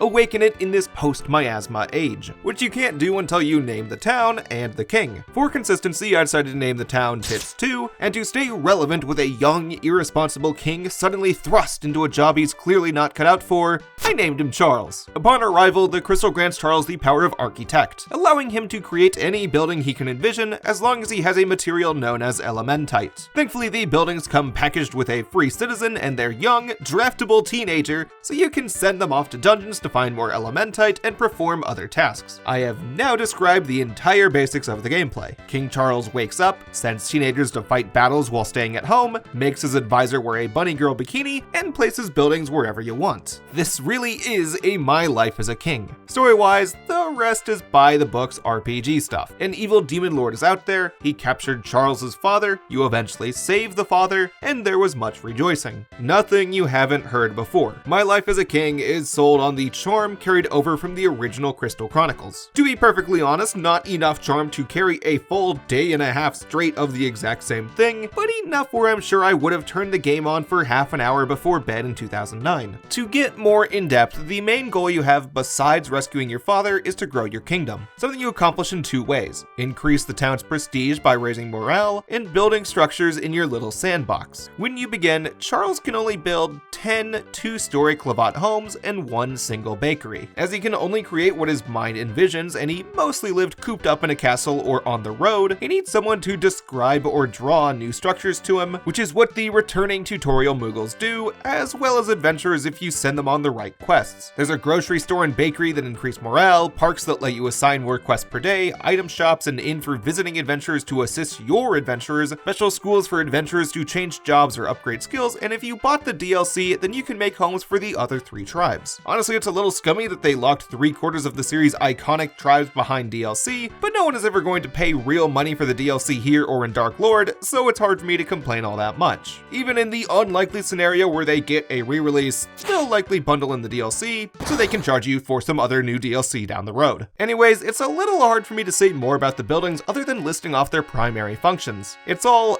exactly as it says on the tin. Only extra thing you can do to a building is give them money to upgrade their items or skills, which sounds not too interesting on paper, and that's because it's kinda not. Your core experience stays the same from around day 10 to the ending. Your only change as the game progresses is that on some days you stop at a few more places. During the early game, you walk to a billboard, check if your adventurer has the energy to go somewhere, decide if they go, then maybe build something. Later on, you'll add additional stops to shops and schools to fund them, which doesn't really change much of what you do each day. The adventurers have the adventure, you stay at home. You could also improve the town's prestige by talking to citizens and adventurers, but doing so doesn't affect much. It just unlocks extra quests that feel the same as any other. Because of that, talking to everyone ends up making it take longer, since you need to wait for people willing to talk to you. You end up standing in the middle of town waiting for citizens to walk by so you can get an upgrade that's all in all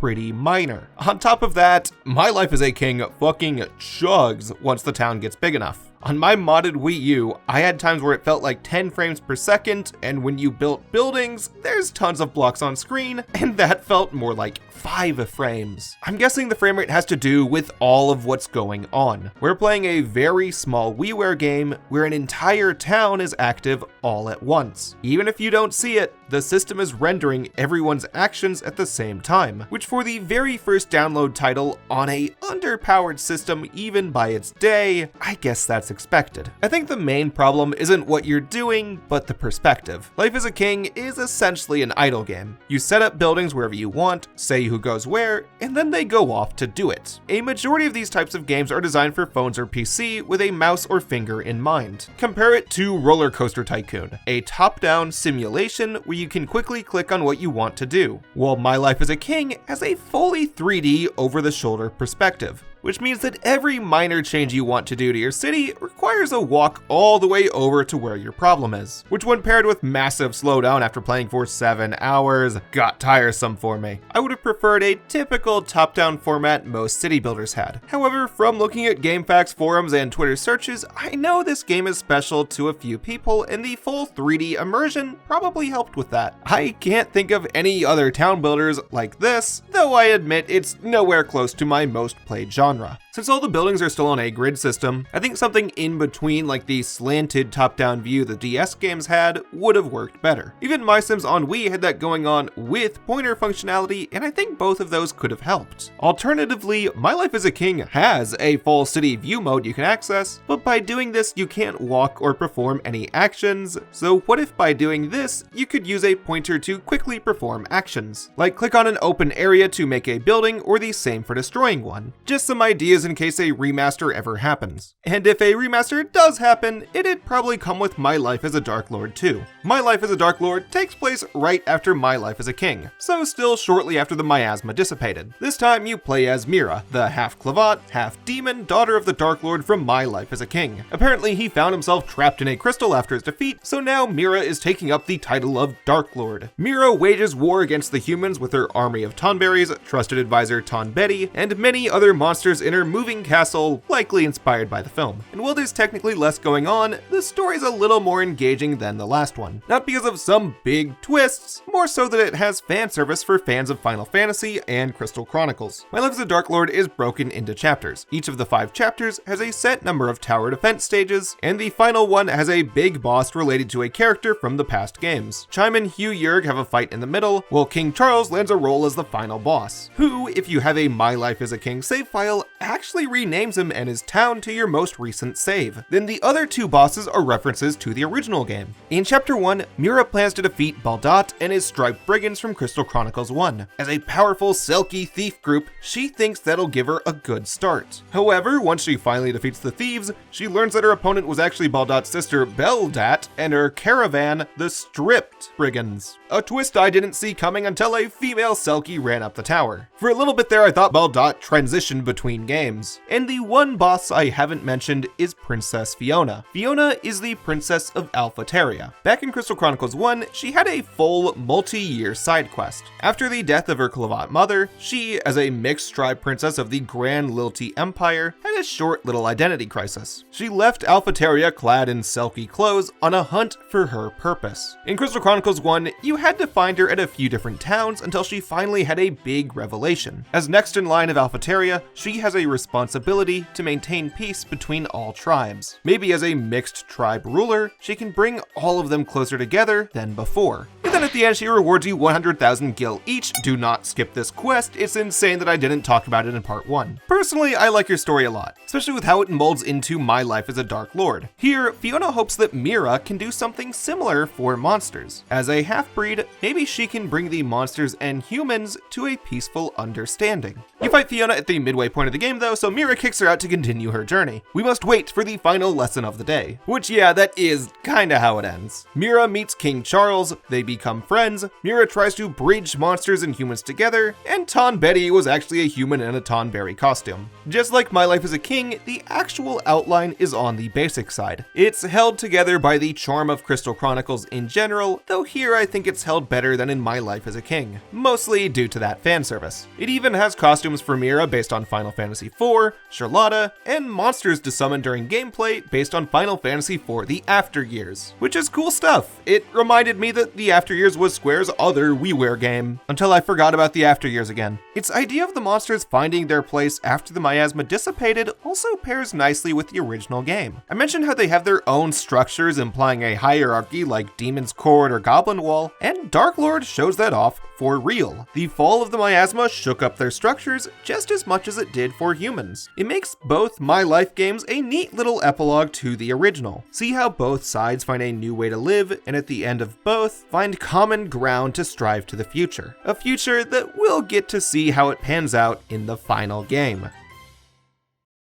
Alright, so now the gameplay for My Life as a Dark Lord. I'm gonna be talking about this even shorter than As a King. If you have played a tower defense game, and I bet most of you all, cause suddenly all of my friends are playing Balloon Tower Defense 5 or whatever, then this won't be foreign to you. This is your tower. You must protect the heart of your tower, placed upon the roof. If even one adventurer makes it up there, you lose. To prevent that, you stack floors filled with monsters, traps, or both to defeat adventurers. Up to 5 floors at the start of the game, and once you upgrade your tower, you can have 10 floors. To set the floors down, you use these dark heart crystals, and depending on the strength of the floor decides the price of it. Every time you begin a stage, you have 1,000 dark heart crystals, and defeating adventurers nets you more. Nothing really new for these types of games. Here, what you need to pay the most attention to is the weapon type of your units and the enemy units. Have you ever played Fire Emblem? Don't worry if you haven't, I've only played like an hour of one, which is enough to know that Dark Lord ripped off their triangle weakness system. Each unit is either a neutral, ranged, magic, or direct attacker. Besides neutral, each resists one and is super effective against another. So your goal is to watch to see which unit comes through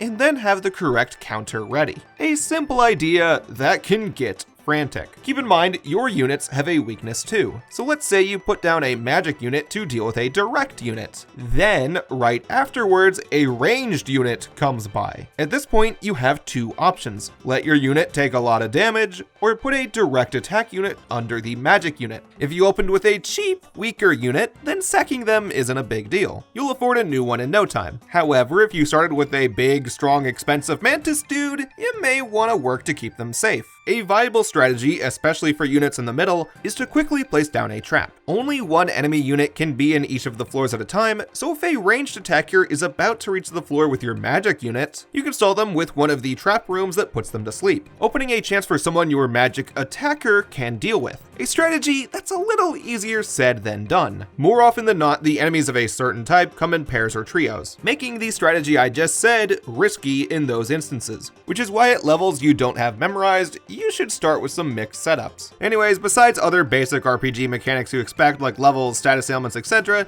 there's not much more to go into. Do you want a tower defense game with Fire Emblem's triangle weakness system? Then yeah, here's what you want. I know it sounds like I haven't said much about either My Life game, and that's because without going into excruciating detail about every building, floor, or stat, there's not a whole lot to say. The greater experience of both is identical by the 3rd hour, besides getting a little harder. As of today, I can only really recommend this to someone that absolutely loved the original Crystal Chronicles and the DS games that wants to see more of the world, because the series' charm is still here. In both, they rip most models from the GameCube game, and the humor is similar to Echoes of Time. If you want to see how the humans and monsters came together after the original journey, then these 2 games provide a great epilogue to that story. Pair that with the DS duo that show us the world before the miasma, and we have a nice full picture of the world. The prosperous age of the past, a struggling time in the present, and a period of rebirth and prosperity for everyone in the near future. It's a complete story. Through all that, we can envision a peaceful future.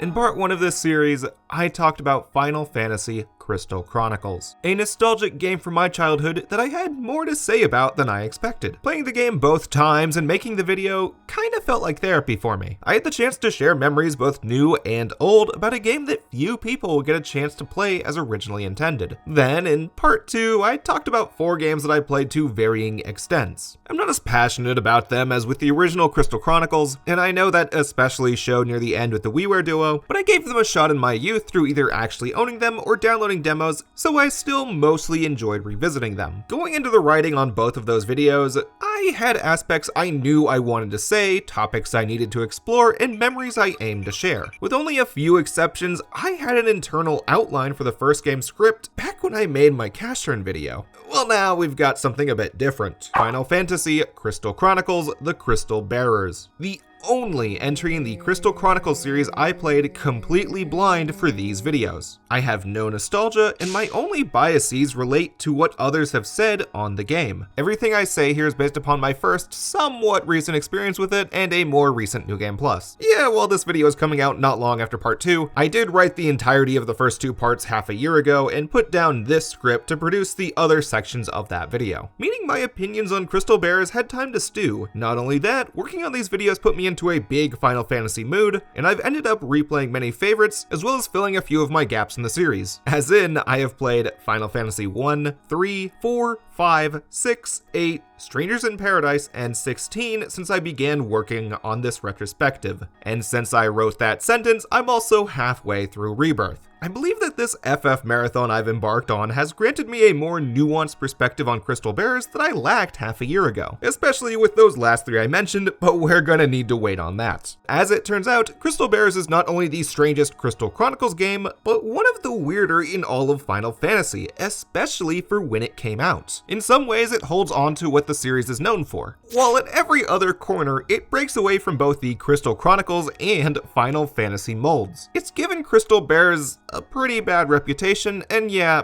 it deserves some of it. But throughout this video, I hope I can portray a reason why you shouldn't just write it off as waggle moat garbage or appealing to Western markets. Hell, I'd even go so far as to say that Crystal Bears laid the groundwork for some trends that later FF games followed. If I believe that anyone who worked on an entry after 13.2 even knows what a Crystal Bears is. Because of that, I don't want to start by slandering it. That's disrespectful to the developers that dared to innovate in the series. Instead, I'd say Crystal Bears is more of a rebel to any kind of Final Fantasy we've known up to its release. It's no turn-based RPG, not a dungeon crawler, and certainly not a long 40-hour journey. If you can jump in with no preconceived notions of what makes a Final Fantasy, then you may just find one of the most unique experiences on Wii.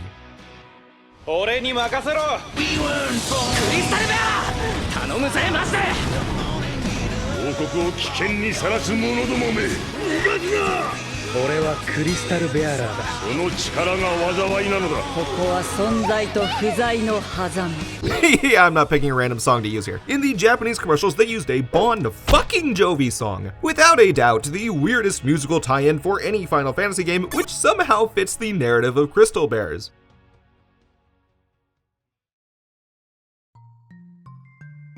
As you can guess, there's some other things we need to talk about before the game itself. While I never played Crystal Bears or even watched videos about it until recently, I did hear about it during the development cycle. A dev cycle that included the worst press possible. After Crystal Chronicles 1, Square Enix said they'd make a sequel on what we then knew as Nintendo's Revolution, later renamed the Wii. In fact, it received a teaser trailer well before the 4 games we talked about last time, during the Wii's reveal, though calling it a teaser gives this clip a bit too much credit. The short CGI clip we saw in 2006 shares almost nothing with Crystal Bears' final form. Even the protagonist shown then might look familiar to y'all, since they repurposed it for Yuri in Ring of Fates, or more likely, they used Yuri as a placeholder. Only one minor implication from the trailer stuck. Crystal Bears takes place years after the original Crystal Chronicles, something we can infer from the iconic Final Fantasy airships returning after skipping the rest of the spin-off series. Due to all the discrepancies from the original trailer and the final project, we already have a good tell for how Crystal Bears travel down a turbulent development cycle. According to one IGN article, Crystal Bears should have come out with the launch of the Wii in 2006. Something I don't recall ever hearing, and when doing research, I couldn't find anything else saying that Square Enix planned for it at the Wii's release, and that initial trailer is beta as hell, so I'm thinking the writer made an honest mistake during the E3 hype. IGN employees at E3 around that period probably had hundreds of notes, and a Final Fantasy spin-off barely shown during the Wii's reveal probably wasn't his main scoop of the week. Over the next 3 years, Square Enix had a few press conferences where they intended to show off Crystal Bears, yet didn't. And I don't mean E3s or Tokyo Game Shows where they had to share time with other developers, I mean Square Enix specific parties and conferences where they didn't show, or showed only a little of Crystal Bears because the team didn't feel confident yet. Telling me that even if Square never intended to release Crystal Bears at the Wii's launch in late 2006, I don't think they planned on releasing it in late 2009 either. Going back to the GameFAQs threads or reviews about Echoes of Time, and you'll see a lot of theories that the Wii port only came out to hold over Wii fans waiting on Crystal Bears. Additionally, Crystal Bears came out 1 month before Final Fantasy XIII's Japanese release date. I know the install base of the Wii didn't perfectly align with the PS3 and 360, but I still don't think Square intended to release any Final Fantasy game next to one of the most hyped up RPGs of all time. If someone said Final Fantasy in late 2009, they weren't talking about Crystal Bears. They were excited about the new numbered game and skipped over Crystal Bears. It also had next to no chance in Japan because Dragon Quest IX came out a little before it. Which, as a reminder for fellow Westerners, this is what Dragon Quest sales look like in Japan. Crystal Bears did not have a chance of coming out on top even within Square Enix's niches. Oh, but what about these small Crystal Chronicles fans, you may be asking? Well, Crystal Bears is by far the most different entry of the Crystal Chronicles series. It's no dungeon crawler, doesn't have the original art style, hell, they even changed the lead composer who worked on all 5 of the others. I'll get back to those topics later, but I feel like all of this caused Crystal Bears to fall into obscurity around release. Then, after 13 and 14 1.0 murdered the brand reputation, everyone lumped Crystal Bears in as part of Square Enix ruining Final Fantasy. Hell, until now, I guess I was a little guilty of that too. I looked at the art style, said that's no Crystal Chronicles, and never played it. Until recently, I thought of Crystal Bears as another game in Square Enix's post-FF12 Growing Pains era. Which yeah, it still goes there, that's no question, but it's not shit like 14 1.0. For who worked on it, Toshiyuki Itahana, the character designer for most of the series, directed Crystal Bears. He and his team designed Crystal Bears with primarily an American audience in mind. For those of y'all alive during the 6th generation of consoles, you may recall that many Japanese game developers tried to appeal to Western markets around here, partially because Western gaming outlets kept making jokes like this. And we all know who will replace us. India, that billion-strong faux vegetarian tech support call-taking behemoth of a nation. Or the Chinese. But certainly not Japan, because while they may be technologically advanced and financially powerful, they're already in decline. You want proof? Here's Baten Kaito's origins. With Crystal Bears, that resulted in a tone shift from the slow-burning, lore-filled personal journeys of the 3 dungeon crawlers to an over-the-top action film with a smart-ass protagonist. We got Final Fantasy meets Bullet Train. Honestly, the tone feels almost too modern for a game in 2009. Extremely over-the-top games only just made it to the slightly mainstream in the West with No More Heroes and Borderlands. Final Fantasy, especially the high fantasy Crystal Chronicles, going this route wasn't expected. Yet the over-the-top writing and cutscenes in recent years with Final Fantasy XVI and Strangers of Paradise makes it feel like Crystal Bears is 12 years too early for a Final Fantasy game, and 3 years too late for its very waggle-moat-centric gameplay. Crystal Bears just had the worst timing you can think of, which I'll return to way down the line. You're gonna hear me say that a lot.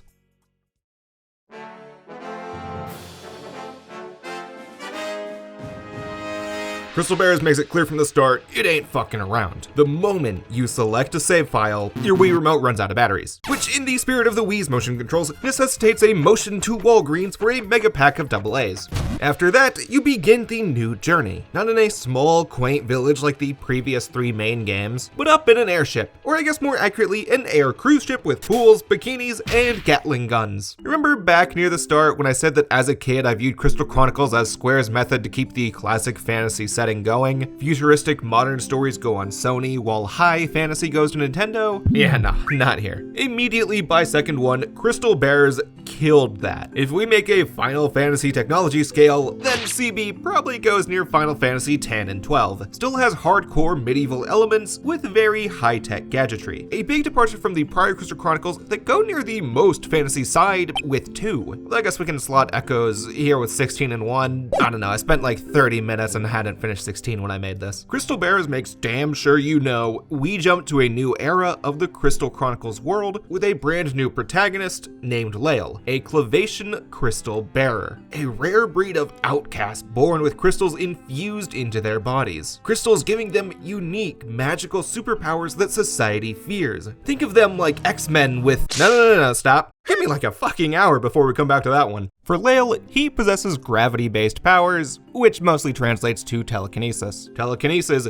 you, the player, actively control with the Wii's pointer functionality, including at the very beginning when you take a Gatling gun for a rail shooter minigame. Hey, let's talk about that scenario. Lael and his non-bear Selkie partner Kais are freelancers, taking work when and where they can get it, usually with the use of Lael's telekinesis. Today, Kais accepted a job to protect the Alexis II, the air cruise ship we begin at, which, under their watch, monsters attack, leading into our rail shooter minigame, where you dive towards the Alexis and shoot down monsters. Once Lael lands, he finds two people on the ship's bridge, including Jagran, the high-ranking loyalty general that hired Kais. He's pissed off about a bunch of things, including not knowing that Kais brought Lael along. Jagran, along with most of society, detest bears. He's also pissed about the second person down here, a Selkie photographer named Belle, who might have caught something she shouldn't on tape.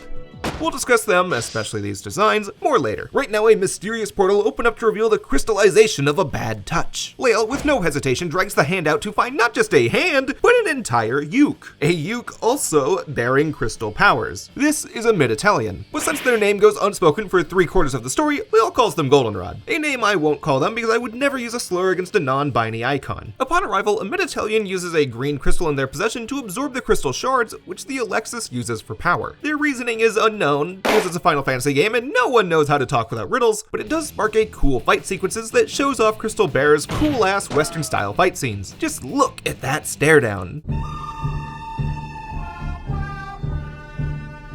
The mid-Italian has the upper hand throughout the whole fight. They only leave because Square Enix Riddlespeak demanded it. On the bright side, Lael did steal that strange green crystal from a mid-Italian.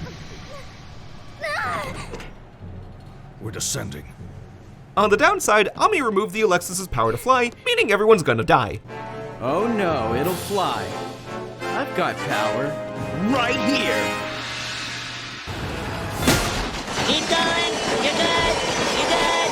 You're good! And stop! Thanks to his courageous act, Lael lands the Alexis II right in front of the proud city of Alphateria, which in the time between Crystal Chronicles 1 and now has multiplied in size big time. However, almost crash landing an airship into Alphateria causes citizens and officials to spread slander and libel about Jagran, pissing him off. With his high-ranking position in jeopardy, he rehires Kais to find a mid-Italian for a shit ton of gil to clear his name, which by extension means that Lael needs to find Ami. Setting up our scenario, a cinematic-style chase where Lael needs to capture a mid-Italian.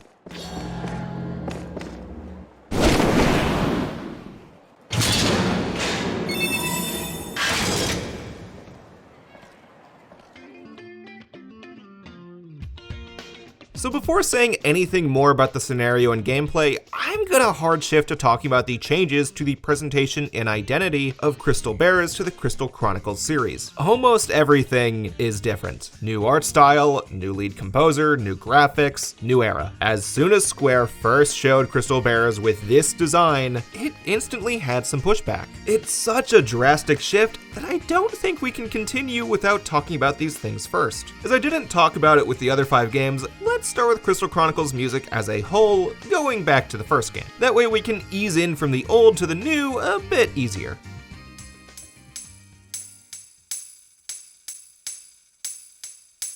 Potentially the most important aspect to crafting Crystal Chronicles' identity was the soundtrack composed by Kumi Tanioka. While not a hardcore gamer herself as a child, Tanioka watched her brother play some games, including Final Fantasy, which resulted in her joining Square in the late 90s, where she slowly worked her way up to becoming the lead composer for Crystal Chronicles. Most notably before then, she collaborated and led composition on a significant portion of Final Fantasy XI's soundtrack, and contributed a lot to Chocobo's Dungeon 2, meaning by the time she got to work on Crystal Chronicles, she already had a hand in both the serious grand side of Final Fantasy and the light-hearted portion of it. On both of those projects, she collaborated with other composers while following the pre-existing ideas people had for Final Fantasy music. And we all know without saying, it's good music. The series is well known for that, but she was definitely working off of what Uematsu set the standard for, at least until she got the chance to lead on Crystal Chronicles, a brand new sub-series with an identity only partially in the making, meaning that whatever she composed would play a large hand in finalizing the idea of Crystal Chronicles, as CC went back to the classic high fantasy setting and had many Celtic-inspired elements like the name of the Selkies and many outfits. She ended up composing a soundtrack that made use of early instruments, particularly instruments heard more in the European Middle Ages and Renaissance like the hurdy-gurdy, lute, bagpipes, recorders, and other from that era, a style they could only record through the help of Roba Music Theater in Japan. And there's actually a funny part here. Roba Music Theater studies these old instruments and puts on performances for children even to this day. A few of their albums are on Spotify, and I'd recommend giving them a listen if you liked Crystal Chronicles music. When they started the drawing board for Crystal Chronicles soundtrack, Tanioka and Crystal Chronicles synth operator Hidenori Iwasaki saw one of their shows live, sparking the desire to get them on board to help on Crystal Chronicles. Meaning, one little concert basically inspired the music of 5 games. In the original Crystal Chronicles, every track uses these early instruments. Tanioka composed, Roba performed, and Iwasaki put it onto a game, with each track mixing up which instruments in each song to keep it fresh. The antiquated instruments help to invoke a feeling of age in the dungeons and towns you visit, while the upbeat compositions give a sense of childlike whimsy. You, I'm guessing, don't know these instruments, but they strum a tune of adventure, pushing you onwards. Maybe their exotic sounds pique your curiosity as much as the dungeons and intro narration. It's a soundtrack evoking adventure, mystery, and age to push you into the journey. Additionally, it breaks apart from the typical mainline Final Fantasy noise. Most numbered FF soundtracks, especially those by Uematsu, have a grander score that feels like it belongs to a high-class orchestra. It's easy to envision how these characters go on stage and act out their scenes to these tracks. Final Fantasy has warriors of light, noble heroes, and young men and women fated to save the world. They're given a grand sound meant to equal them. The orchestra matches the actors as they play their role, while the Crystal Chronicles soundtrack feels like they may come from a peasant class, something akin to a musical troupe traveling around town with cheaper, easier to carry instruments. Perhaps your caravan heard the song for just a fleeting run-in on the trail and hum it on the journey, likely forgetting the origin as their journey continues. It made Crystal Chronicles 1's soundtrack stand out from the main series and even most other games. Off the top of my head, I can't think of any other soundtracks using those same instruments in a similar way. Anyways, after the original, Tanioka composed for all 4 of the games I talked about in part 2 and mostly stayed within that wheelhouse. They have some differences from the original, like character-focused tracks in Ring of Fates. The My Life duo use orchestra instruments to give a grand royal feel, and obviously the DS and WiiWare had more limitations than the GameCube, but nothing that I feel is worth me, not a musician, rambling about rather than y'all listening yourself.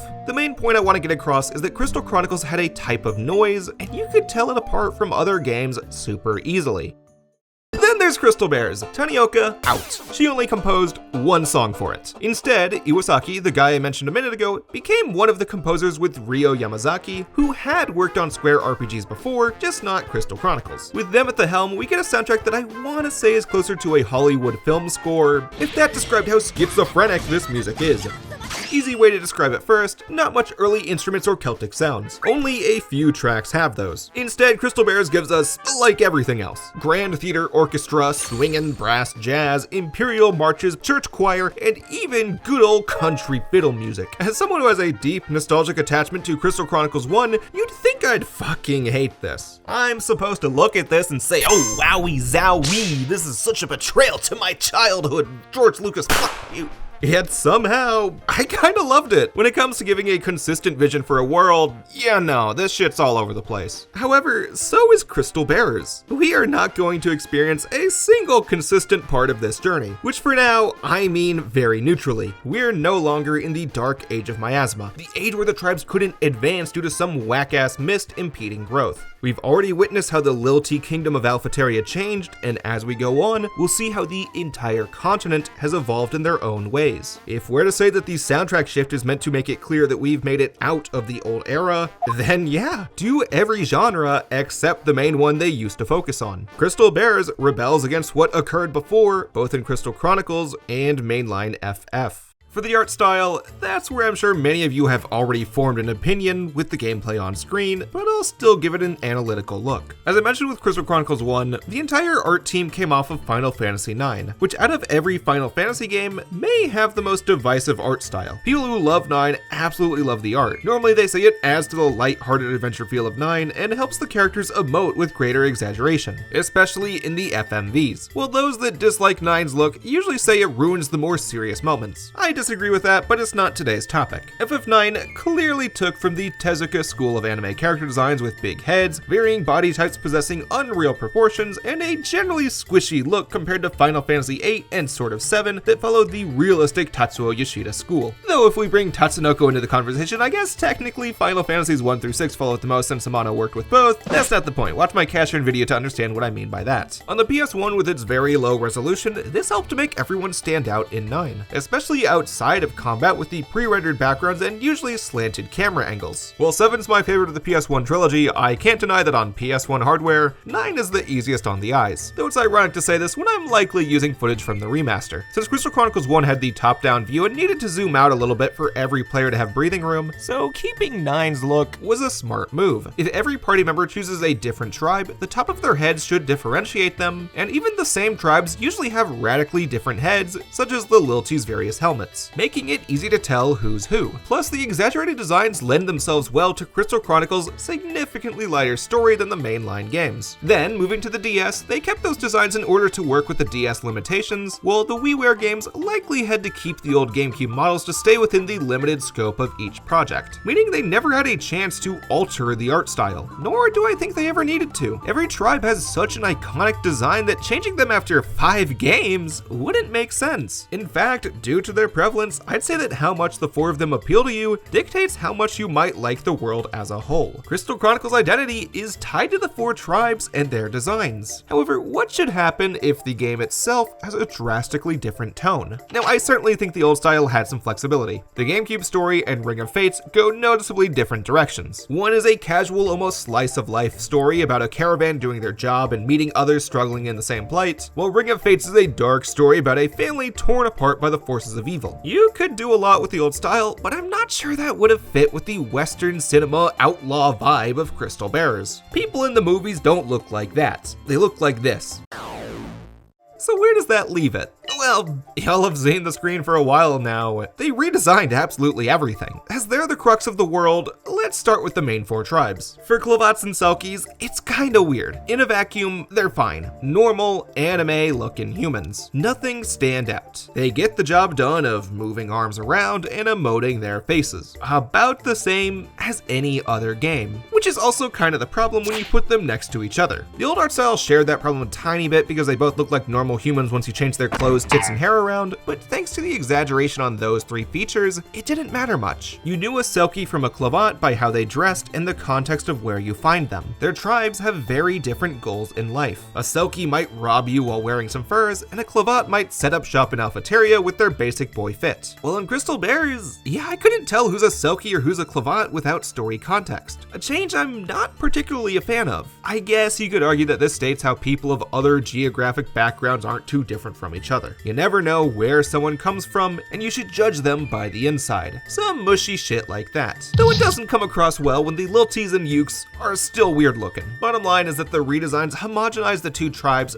more than I'd like. None of the major Selkies even wear fur, and Lael's the only important Klavat in the game. We barely get to see that tribe. I guess they thought it'd even out because he's the main character. Anyways, for the Ukes, honestly not much to say. Since they were the lankiest tribe in the original, I think they translated the best to Crystal Bearers. They lost the pointy boobs and animal characteristics, but we kinda have a plot reason for that I'll get to later. Their mysterious elements from before take center stage later, so we can deduce secrets of that conundrum together as we get there. Or we can question the mysteries of what the fuck happened to Liltis right now. From looking at the name and design of the original, most people can figure out quickly that Liltis should kinda look like a lily flower, hence the petal-like bits on their head. You can also read that since they have a small stature, their heads have an onion shape, and they're mainly physical attackers, Liltis reference the Onion Knights from Final Fantasy III. Going off of the veggie aspect, Crystal Bearers shows us that the Liltis have evolved drastically between Crystal Chronicles 1 and now, meaning we have big boys, wide guys, old guys, and most of them have Dr. Seuss faces. It's a radical departure. Like, Jagron, he's a Lilti. Put him next to the Black Knight from Crystal Chronicles 1, and it's almost like 2 different species. You get used to them, but man, they kinda uggo. Just straight up, I think they're less pleasing to look at than the old design. I believe the point of this change was to make them more plant-like. Not every flower grows the same way, so not every Lilti grows to the same size. Older Liltis look rotten like an old vegetable, and strong guards have a green green color since unripe veggies are usually pretty stiff. It's a cool idea in concept. Now, while I'm sounding a bit negative towards the look here for the Lilties, Clavats, and Selkies, all the designs are neat in a vacuum of Crystal Bearers. It's a different game and can have something different. As a single player game with one playable character, it doesn't necessitate differentiating them as fast. Back in the 3 dungeon crawlers, their designs and outfits needed to indicate what job they somewhat represented. Yukes were mages, Selkies were thieves, Lilties were warriors / onion knights, and Clavats were all-arounders. You needed to get a grasp on this before choosing your character through their designs and minimal lore given in the manual. But when you get down to it, Crystal Bearers doesn't need to do that. You only play as Lael. You don't need to know Clavats farm until you find them farming, and learning that Selkies follow their independent mantra around the quarter mark doesn't impede any decisions you make early on. And even if it's not completely clear at the start, you still get clues about those tribe attributes at the beginning. Belle's performing independent journalism, Jagron's an asshole, and Amiditelian's performing magic. It's not put in your face like the original game, but we can still see the pieces of these tribes' identity during the first act. It's just, when compared to the rest of Crystal Chronicles, especially in retrospect, you can't ignore the dissonance. On top of the art style difference, you'll notice that the cutscenes have also taken a turn. All of the Crystal Chronicles games before now had either basic cutscenes or cheaply made ones. It's clear that the budget for cutscenes and FMVs didn't go towards Crystal Chronicles. Take a look at any of Square Enix's other games between 2003 and 2009 to guess where they stationed the fancy cutscene guys. Crystal Bearers changes that. While still only having 2 or 3 full CG FMVs, it has really good cutscene direction. The camera never dawdles on the same subject for too long, even in talking head sequences. Anything you ever need to see is seen, from the actions characters perform to the minor props they use. On top of that, the camera tries its best to use all of the screen real estate afforded for shots that would be breathtaking if made on a stronger system. Like this shot later of a Amiditelian under a crystal. We see light emanating from the center, their slender body right under, and the long path we need to take to reach them. We also observe many real fight scenes within cutscenes, which Final Fantasy hadn't actually done too often by this point, at least not to this degree. They made most of the big action scenes into boss fights, which in all fairness, you probably should do that in a video game, but hey, it's an interesting watch in Crystal Bearers. It presses in CB's action film vibe, while Final Fantasy up until now blocked most cutscenes more like a stage play. The main games had only just stopped using pre-rendered backgrounds with 11 and 12, so it's not like they ever had the choice. Because of that, you could see the shift with 12 and a complete change to cutscene direction by 13 in the main games, but Crystal Bearers technically came out before 13, though obviously it's not as impressive. Anyways, the main point I want to get across is that Crystal Bearers, from an art standpoint, barely feels like the same world. Besides proper nouns here and there, the Crystal Chronicles identity is almost completely gone, which is why I stressed,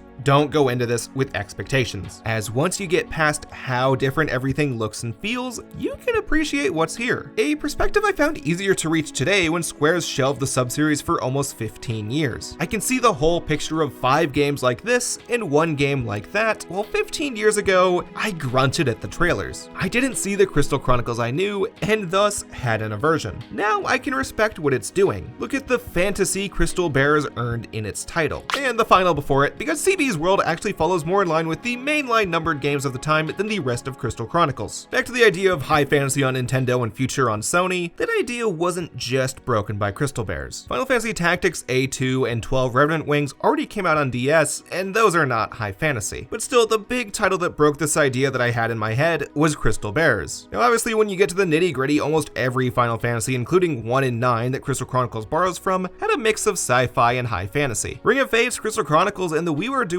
going straight fantasy is actually an outlier in the franchise. But there's sort of a scale to it, and like I said before, I'd place Crystal Bearers right around 12 or 10. Common folk have high-tech gadgets juxtaposed to their fantasy world of knights and castles. Everyday citizens see hologram screens, airships, industrial machines, and all of what you'd expect from a future-ish setting. Crystal Bearers is undeniably closer to the sci-fi side than high fantasy. Not that it's bad to do that, just different from Crystal Chronicles, which, like the music, is the point. Go as far away from from what they already portrayed to make it clear that the world changed. You don't have to say you like the change. I personally still think that the eras of prior titles have room to explore, but I do want us to talk about Crystal Bears for what it's doing rather than what it could have done. And what it's doing is respectfully rebelling against the original setting. I mean, setting-wise, it's not even different from Final Fantasy as a whole. In fact, you might say it's closer than the other Crystal Chronicles titles. It's just that Crystal Bears' direction brings us to a better question that I'll loop back to near the end of the video. What is a Final Fantasy game? A question already asked a lot by the time of Crystal Bears' release with 12 and 11, even more a few months later after 13 and 14, and still thrown around online today. Almost always, it's a question used for someone to stealthily say,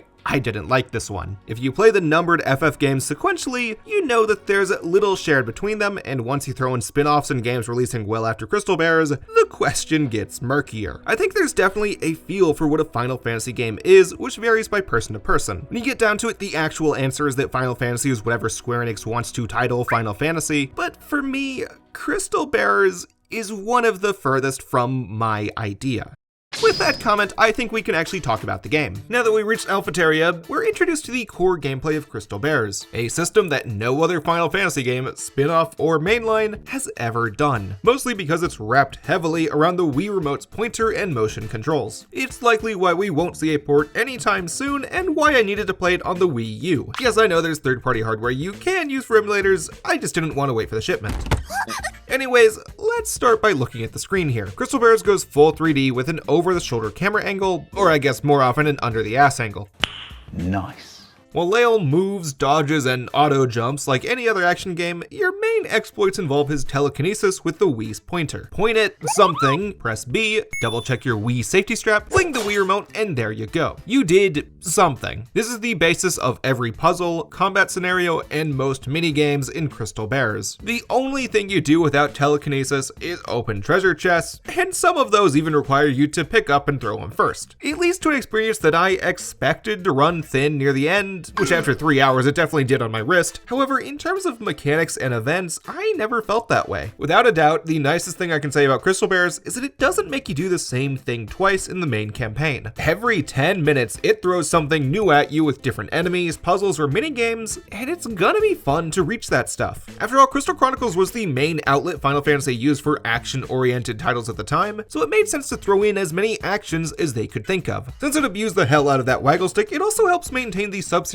knack for innovation. With that funny Wiimote and nunchuck in hand, you feel like you're on a wacky journey, one where nothing is set in stone, which is why I really emphasize at the start, do not go into Crystal Bears with any expectation. It is ever changing and we'll have a lot to go over, but nothing too crazy yet. Here at Alphateria, we dick around while Kais figures out the next job, which for now means find Belle, the Selkie photographer from earlier, during which we absorb a good idea of how the world has changed through searching Alphateria. A very long time has passed since the original game. I've seen some unofficial sources say 1,000 years, and I've headcanoned the same, because unless it's hidden in some flavor text I missed, there's no direct mention of the age of miasma. Worries of that time have long been swept into history books, which, at some point, led to strife between the tribes again. Specifically, the Lilties went back to Imperial conquesting, which is why Alphateria is so fucking big. Legitimately gave me vibes of bigger FF towns like Lindblom or Esther City. A stark contrast from these small villages in Crystal Chronicles 1 that fit only a few families each. The Liltie Empire's conquest, similar to the pre-miasma age, has shaped the circumstances of the other three tribes. For the Selkies, they secluded themselves even further away into one giant boat. Everyone in-universe calls this boat the Selkie Guild. A group of Selkies, and by that I mean almost all of the ones we see in-game, are members of this guild. A guild which I feel like made the Selkies tighter knit than in prior games. Crystal Chronicles 1, and even the DS Duo to a lesser extent, stressed how Selkies lived by their independent and free-spirited mantra. The age of miasma leaves few people to trust, so only the few living in Liuta have any trust in people, though the only people they trusted were other Selkies. In Crystal Bears, they seem closer with each other at the cost of trusting other tribes, especially Lilties, way less. I really can't blame them though. Crystal Chronicles and the My Life games made it seem like everyone would come together, and then at some point the Lilties went back to their old conquesting ways. Compare that dingy, broken down boat to Alphateria, and you see the difference. Alphateria is a high-class kingdom kingdom, while the Selkies don't even have a flat 180-degree floor to sleep on. If we want to throw a little extra meaning in it, the boat could also represent the loss of freedom. In the Age of Miasma, the Selkies had as much freedom as the Lilties since everyone shared the same impediments. Miasma, ironically, kept the tribe safe from Liltie control, while today, when most of the continent is controlled by the Liltie Empire, they've lost any free seas to sail. Their boat had nowhere to go, and thus sank into its port. Moving to the Clavats, I have way less to say. The Lilties subjugated them into farm work in a manner seeming more like indentured servitude than cooperation, but Clavats as a tribe have no story significance at all throughout the whole game. They're the normal NPCs and Lael's a Clavat, but that's it. Then finally we have the Ukes. Lilties wiped out their tribe in an all-out war some few hundred years ago, hence the confusion caused by the appearance of a mid-Italian. Their entire existence, both from a modern and historical standpoint, is lost to most normal citizens. To any non-historian in universe, only 3 tribes exist. This mystery of the Ukes drives most of the middle of the game, so we'll come back to them later. Interestingly, Crystal Bears presents a complete shakeup to the tribal hierarchy based upon the pre-Miasma Age's trajectory, rather than how the ending of Crystal Chronicles 1 and the My Life games implied things would go. Due to the lack of a shared goal or enemy, the tribal unity fell apart over the centuries. Lilties thrive with fancy kingdoms and rich, pompous clothes at the price of every other tribe. Because of that, I don't respect them and we're gonna fuck with them for a bit. So I feel like around the 7th generation of consoles, we started seeing developers market games along the lines of you can interact with everything you see. The games in my head include Skyrim and Metal Gear Rising. With games on Wii that did this, it had the obvious extra benefit of you physically interacting with it. Crystal Bears, it tries to do that. You can pick up the ugly Liltie guards, treasure, or even the falling steel balls that were hung up by a tiny string?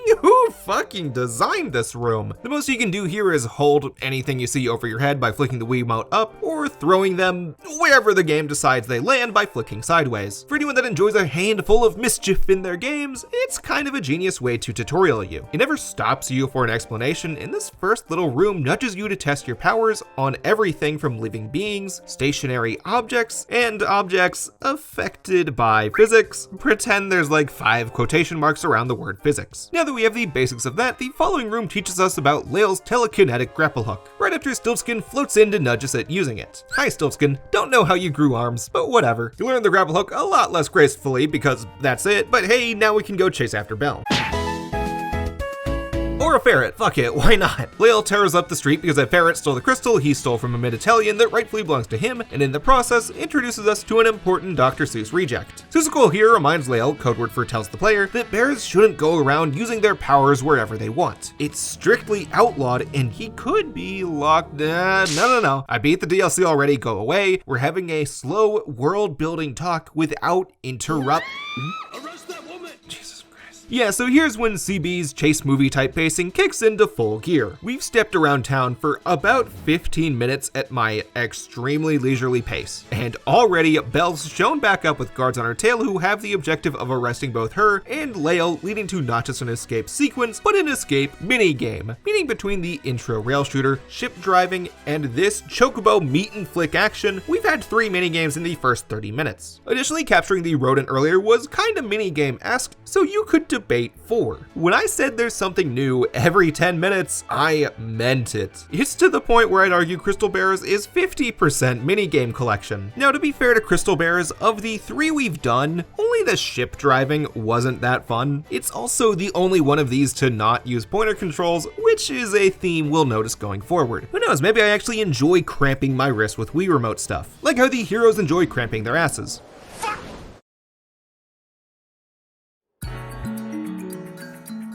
Now that they've escaped Alphataria's domain, it's time for the heroes to make it back to any form of society. Or at least that's their plan if we didn't find ourselves hot on the heels of a mid-Italian again. In the process, finally experience combat. Structure-wise, for the battles, Crystal Bears doesn't follow the dungeon crawler's design of having a set amount of enemies in every room, or the mainline game's random encounter system. Instead, we have what I guess is best compared to Chrono Trigger's system. We have locations on each map where once you pass by, you're forced into a battle. But now I want y'all to think about something. Did I ever mention if Lael has a sword, a gun, or even just the ability to punch something? Well, I didn't didn't mention it because he doesn't have those. Rips McGee touches his way through combat differently depending on the location, monster's biology, and surrounding objects. He does clearly fight himself, though it's less direct than a usual Final Fantasy protagonist. Our first encounter here is with a group of goblins that popped out of a mini miasma hole, which is a neat callback to the original monster lore they never dwell on. For this battle, we have two choices. We can either grab the goblins to throw them at each other, dealing small damage to multiple enemies, or grab the rocks and throw them at goblins individually for bigger damage. It's the most basic idea because it's the start of the game, but it slowly grows into increasingly complex scenarios. For example, the following horde fight a little later has skeletons and wolves in a desert. Here you could slowly try to throw cactuses at each of the wolves and skeletons while they dodge you, or you can stop the skeletons first and throw their leftover bones to distract the wolves, since dogs love their bones. You have multiple options for these battles, in turn requiring you to get creative. Creativity you'll need because you have a time limit for every battle. Once the time runs out, the miasma portal goes away and you don't get any of the rewards for fighting. Though you probably can't tell that because the time limit is hidden, which is kind of fucking lame. It makes pacing your fights difficult, especially on a first run around. I didn't even realize I had a limit until later when I encountered a battle across a large open field with tons of goblins and bombs that I had no way of killing one by one. Now on its own, this is a cool fight. Rather than wasting time by killing everyone individually, it inspires you to trigger the bombs to explode so they kill all of the goblins in the area. But I didn't know that until midway through my first attempt, resulting in an eventual timeout. And when that happens, all of the monsters recede into the miasma portal, then starting another unseen timer for when you can try again. Meaning I had to just dick around until Crystal Bears said I could go for a second attempt. I don't have an issue with fights having a timer, but having another timer for when I can try again is stupid. I technically could move on and come back later, very few fights in the game are mandatory, but winning individual encounters for the first time rewards you with more health, which at such an early point in the game, I didn't want to skip out on. And I think this lack of a real reset button for encounters puts a blemish on what's already a pretty flawed combat system. I want to stress again, Lael's actual actions don't change from what we've already seen. He picks up, throws, dodges, and every so often grapple hooks to something or someone. He himself never does anything different, and since that translates to you flinging the Wii remote, you physically feel the fatigue as well. Additionally, the camera fights against you constantly since you have to use the Wii D-pad to control it, and the dated Wii motion sensors don't offer perfect accuracy with your IRL physical actions. If you shake with a slightly diagonal arc, it's a complete crapshoot on if Lael picks up the subject or throws it to the side. Depending on how you feel about that, you may not like the experience as a whole. In fact, I bet more than half of you won't like that idea. I myself took a few forced breaks to stretch my hands. If you're jumping in to see how Lael himself changes during combat, you're looking at a very wrong game. The appeal here is how different each fight is from each other due to the enemies and location, with the ideas in earlier battles evolving into the later ones. Like the fight I mentioned with the bombs or the dog bones. Unless it's hidden somewhere, Crystal Bears never 100% replicates those encounters. Sure, we see those enemies again, but the formations and locations change them significantly. Like here, you're fighting skeletons again, but next to the skeletons are these Ahriman variants which, if you grab them, breathe fire on opposing enemies, changing the best course of action from throw bones to distract dogs to grab floaty boys to breathe fire. Then here's another one where you fight a behemoth king throwing giant boulders at you. You could throw the bomb enemies at him and stop the king quickly, but then you won't have easy ammunition against the other tough enemies in the area. So here you need to wait for his boulders so that you can use those against him to save the bombs for later,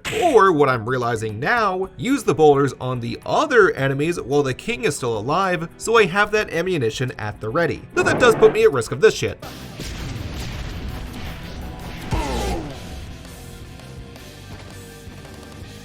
See, this is what I want to show with Crystal Bears combat. It's not complex, but you have tons of ways to interact with the external factors. Crystal Bears understands that every little piece of your surroundings changes the experience of a battle, which motivated me to fight every mook I found. I'm not going to say I loved the combat overall, but I did want to see what it had to offer, both for the experience of fighting and to see how they changed Final Fantasy staple monsters. It's interesting to see them with this drastic art style shift. One of my favorites is the new Iron Giant. He's absolutely massive with a more monstrous look and a giant cog on his back that you need to hit first to wake him up. It's rad as hell with the ensuing fight taking me a long time. The strat I eventually went with was picking up a coral and using their electricity powers to kill the first Iron Giant, then try and see if I can deal with the second one with all the shit on the floor. Like, Crystal Bear's combat has major flaws. I'm not arguing the series needs to go back to this, but the uniqueness did have me engaged enough to finish the pretty short story, plus the fact I had already outlined the first video for the series when I started playing. Really, the biggest flaw outside of what I said comes from how you just don't actually fight very often. Yeah, I guess it is pretty easy to make battles unique when it only accounts for maybe a fourth of the 12-hour game. For the most part, you perform various odd jobs through minigames and watch the story unfold.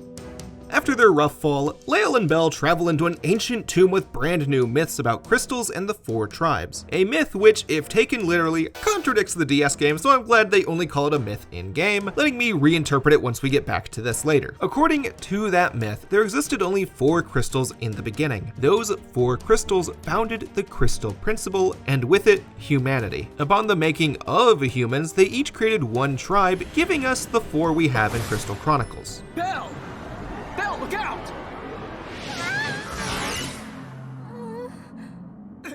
And it's a good thing Belle almost died there because I have no clue how to justify this myth with Ring of Fate's plot yet, so now I have more time to think. Lael grapples through the ruins to find an exit and face a strangely unique rendition of the Demon Wall from FF4, all the while Belle annoyingly makes sure we know that every treasure chest is empty and there's not a single bit of treasure here. Hey, this chest is empty. Yeah, thanks for yelling it, whatever. Eventually the two find themselves face to face with a Mid-Italian again. Ami does more Square Enix vague speak with a blue crystal object behind them. Lael legit has no patience for that bullshit.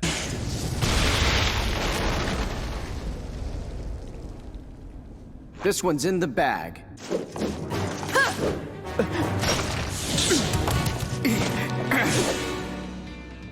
Though of course that won't do anything substantial when we're not even an hour into the story. Mid-Italian gets back up for a cool, non-playable fight scene where they steal the green crystal back from Lael to transfer its energy into the big blue crystal behind them, claiming they needed to do as such to incite a resurrection. However, while escaping, Mid-Italian adds that they can only fulfill this goal if they find 2 more of those green crystals, which for any old average player portrays how many of these items we've got to find before the end game, but for you, specifically, the person that watched 3 hours worth of Crystal Chronicles Retrospective before this, additionally tells us that a Mid-Italian's trying to resurrect the Yuke tribe, which is a neat way of putting Crystal Chronicles fans ahead of Lael. A random person using the word resurrection without proper sentence structure around it can mean anything to Lael, but for us, who have noticed the strange lack of a staple Crystal Chronicles tribe, we figure out quickly that they mean resurrecting the Yukes, adding sympathy to a Mid-Italian long before we've reached the part where they properly explain this goal to the main characters. Now that we know Ami's goal, chasing them becomes structured cleaner. We need to find the green crystal before they do, meaning the first thing we need to do is figure out their location.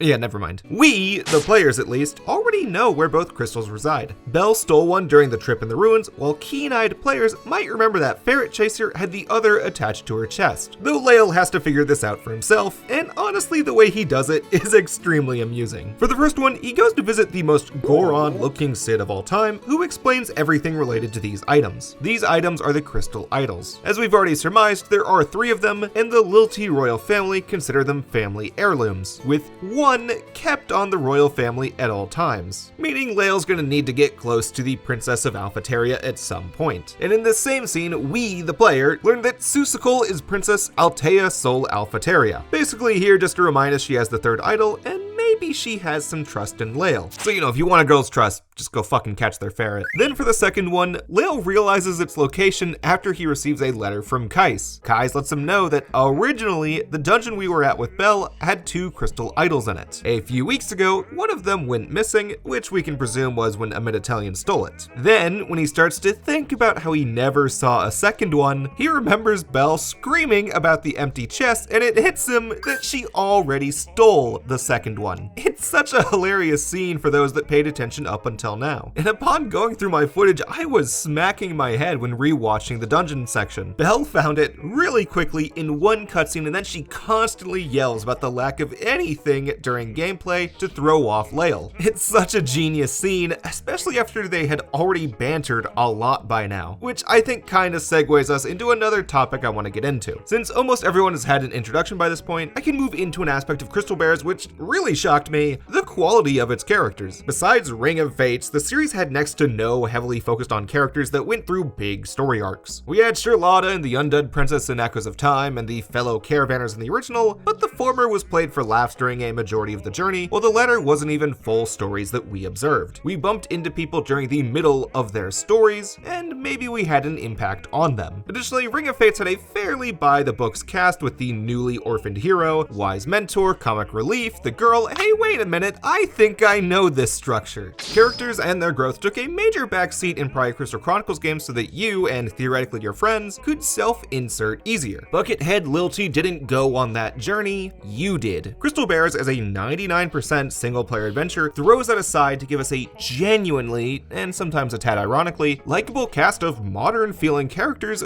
with full voice acting. Voice acting which is pretty high quality for a game of this budget. They got mostly well-known cast like Laura Bailey and David Vincent, though funnily enough there's a few quirks here. Laura Bailey used the pseudonym Ella Dietz in her credit, as did John Snyder, the voice for a character we haven't gotten to, who went by the name John DeMusi, though he also just used his E Honda voice for the whole game. He plays a loud fat man, so I guess he decided not to fix what already worked. Similarly, Jigron's voiced by Michael McConaughey, the same actor who played Seth in Street Fighter, meaning every time he opened his mouth, I only heard Seth. Especially when Jigron talks about vague ideas of power or the crystal engine. It made me like him a little more in English, to be honest. You have no value or purpose. I think the strangest casting though is with Lael himself. In both English and Japanese, they hired dudes with next to no credits, which you wouldn't expect when everyone else is, I'm not gonna say famous because it's voice acting in America, no one's actually famous, but they're well-known actors within their space. I guess it kind of pairs in with what I've said about removing expectations, because in both languages, they bring this character to life for me. Lael's born with an absolutely insane power, one that very few people possess, and he knows he's hot shit because of it. Yeah, sure, a lot of people disrespect him for it. Everyone, even his friends, call him Bearer more often than his name, and the police want him arrested for using his powers, but how do they expect to catch him? He's got superpowers that lets him escape easily, pick up chicks, and decimate monsters. A normal Lilty guard can't stop this man. Even one time, Lilty cavalry have a few dozen guards ready to shoot Lael outside of Sid's workshop, and instead of having any worry about it, he casually walks outside to take them out in an instant. They're dealt with so quickly, we don't even see it. Camera cuts away from Lael, and once he's back in focus, the problem's dealt with. No one can stop this guy, and his confidence in his power shapes the relationships he has with everyone else in the story. While most of society shuns bearers, Lael's never confrontational with the characters that treat him with respect. If you say bearer endearing rather than bearer derogatory, he's cool with you. If they help Lael, Lael will help them rather than making some kind of scene. It's a you scratch his back, he'll scratch yours mentality. For example, when you first meet Sid, Lael needs all that crystal idol information, while Sid needs help getting a new machine working. Since Lael showed up at the right time with his crystal powers, he just does some crystal bearing and saves Clive 2 hours of side questing. Speaking of Sid,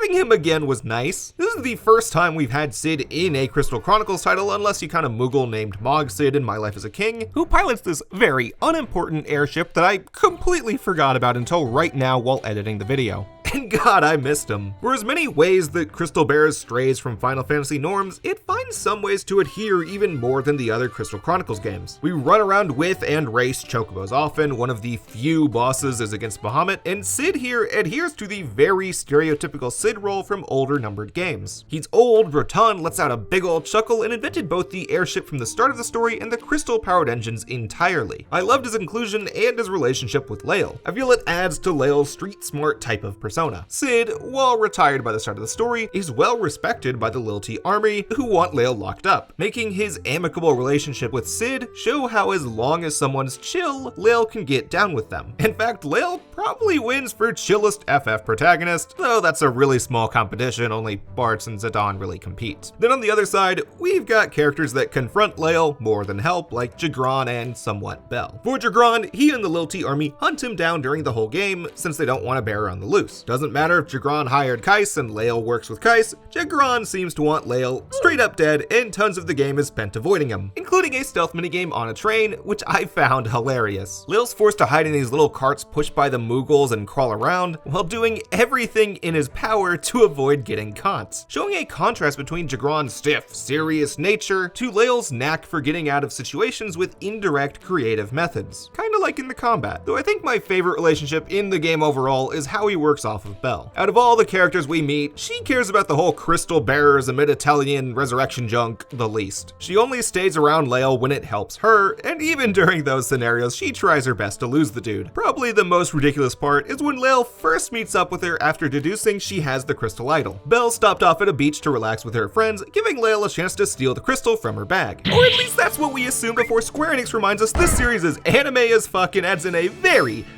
I swear to God, this is super justified, of a minigame. Yeah, that's right, if you thought Keijo made this shit out of nowhere, then you're sorely mistaken. Buy a copy of Dead or Alive Extreme before you try conversing with me again, you uncultured gaijin. So this isn't the worst thing I've ever played for my girlfriend to walk in on. She was there when I played Galgun shirtless on a hot Texas day, but it's not the content itself that's the issue here. Playing the minigame is next to impossible, making everything feel weird. It wants you to use Lael's telekinesis to bump Bell's butt into an advantageous position, pick her back up if she's falling, shake her ass further if she misses, and stop stray volleyballs from touching her. But there's next to no sense of physics at all here. If you interact with one of the pieces on screen, it resets to a hard program position it should if you interact with that part. There's no flow at all here. Because of that, I touched anything in the vicinity of these half-naked meatless bikini babes until eventually the game said I won, at which point Bell accuses Lael of pervery for looking through her stuff, seemingly not because she actually cares, but to have a diversion for getting him off of her ass. It's kinda cool how this works too, because Lael can't fight back without making a huge scene. Everyone on the beach learned he was a bearer, so if he does anything wrong, he'll get in serious social trouble. Not physically, obviously. I mean, in what world could regular citizens beat magic crystal bears? So yeah, I love most of the characters. Are they in my top 10 FF casts? Probably not, that's a high bar to cross. Lael at least earns himself a special place in my heart next to other strange FF spin-off protagonists like Jack of Paradise and Benjamin Quest. The way Lael interacts with everyone so carefree just makes them for me.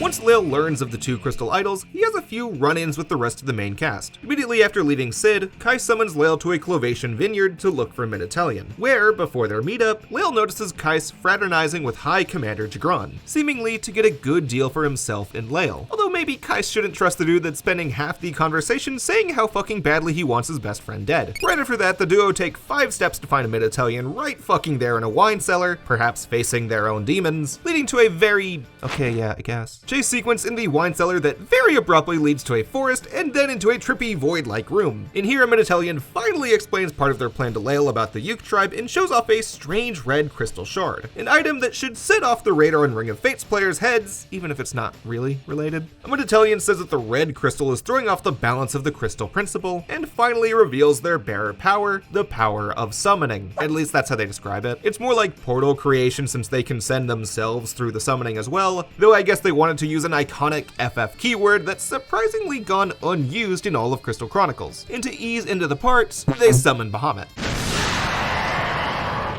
The battle itself serves little purpose beyond making Lael look cool.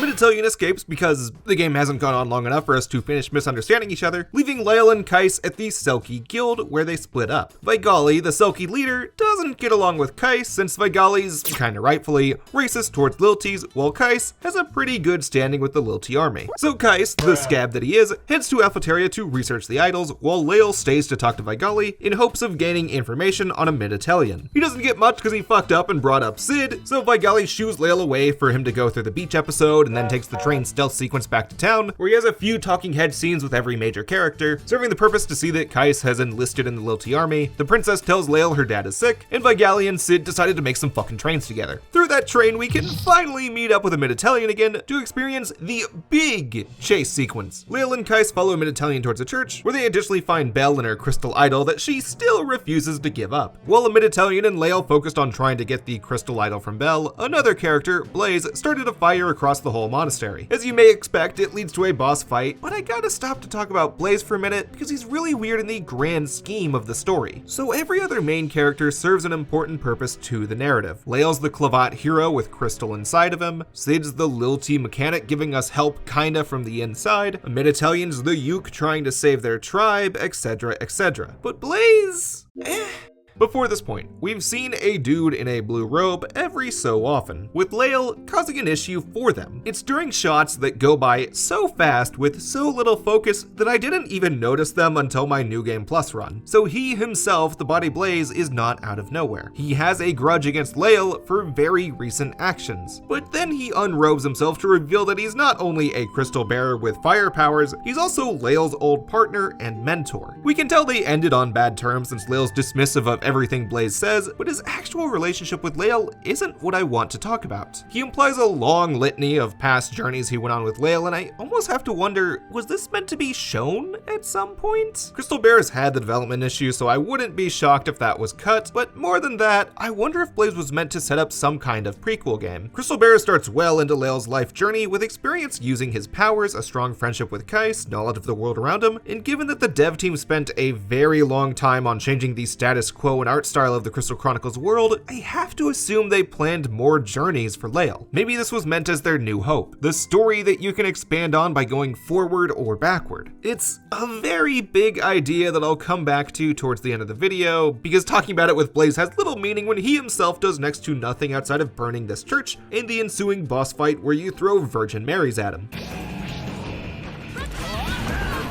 That entire fire situation strikes fear back into Belle, so she gives us the crystal idol, letting her not deal with this shit any longer. Afterwards, we chase a Mid-Italian into a tall, rundown mechanical tower, at which point the big bad is revealed. To only minimal shock, High Commander, I want to fucking murder Lael and the Yuke, Jagron is an evil crystal bearer, able to turn anything he touches into crimson crystals with a crystal right hand. A power he gained after a freak accident gone wrong. Since he's not naturally a bearer and he's literally creating new crystals, he's upset the crystal principle. By the way, he killed Blaze, if any of you care. With a cartoonish escape in the most boring Crash Bandicoot type chase minigame of all time, a Mid-Italian saves Lael from Jagron, which by Lael's own respectful rules means he's got to help a Mid-Italian out, much to the chagrin of Kais, who at this point needs to take Jagron's orders. The order to kill Lael, though at this point there's a scene that I really love. To avoid Jagron's order to kill him, the duo performs some fancy sign language motions to fool the Lilti guards, though in the process label Lael as not just a petty crook, but a full-on hostile for attacking an Imperial guard.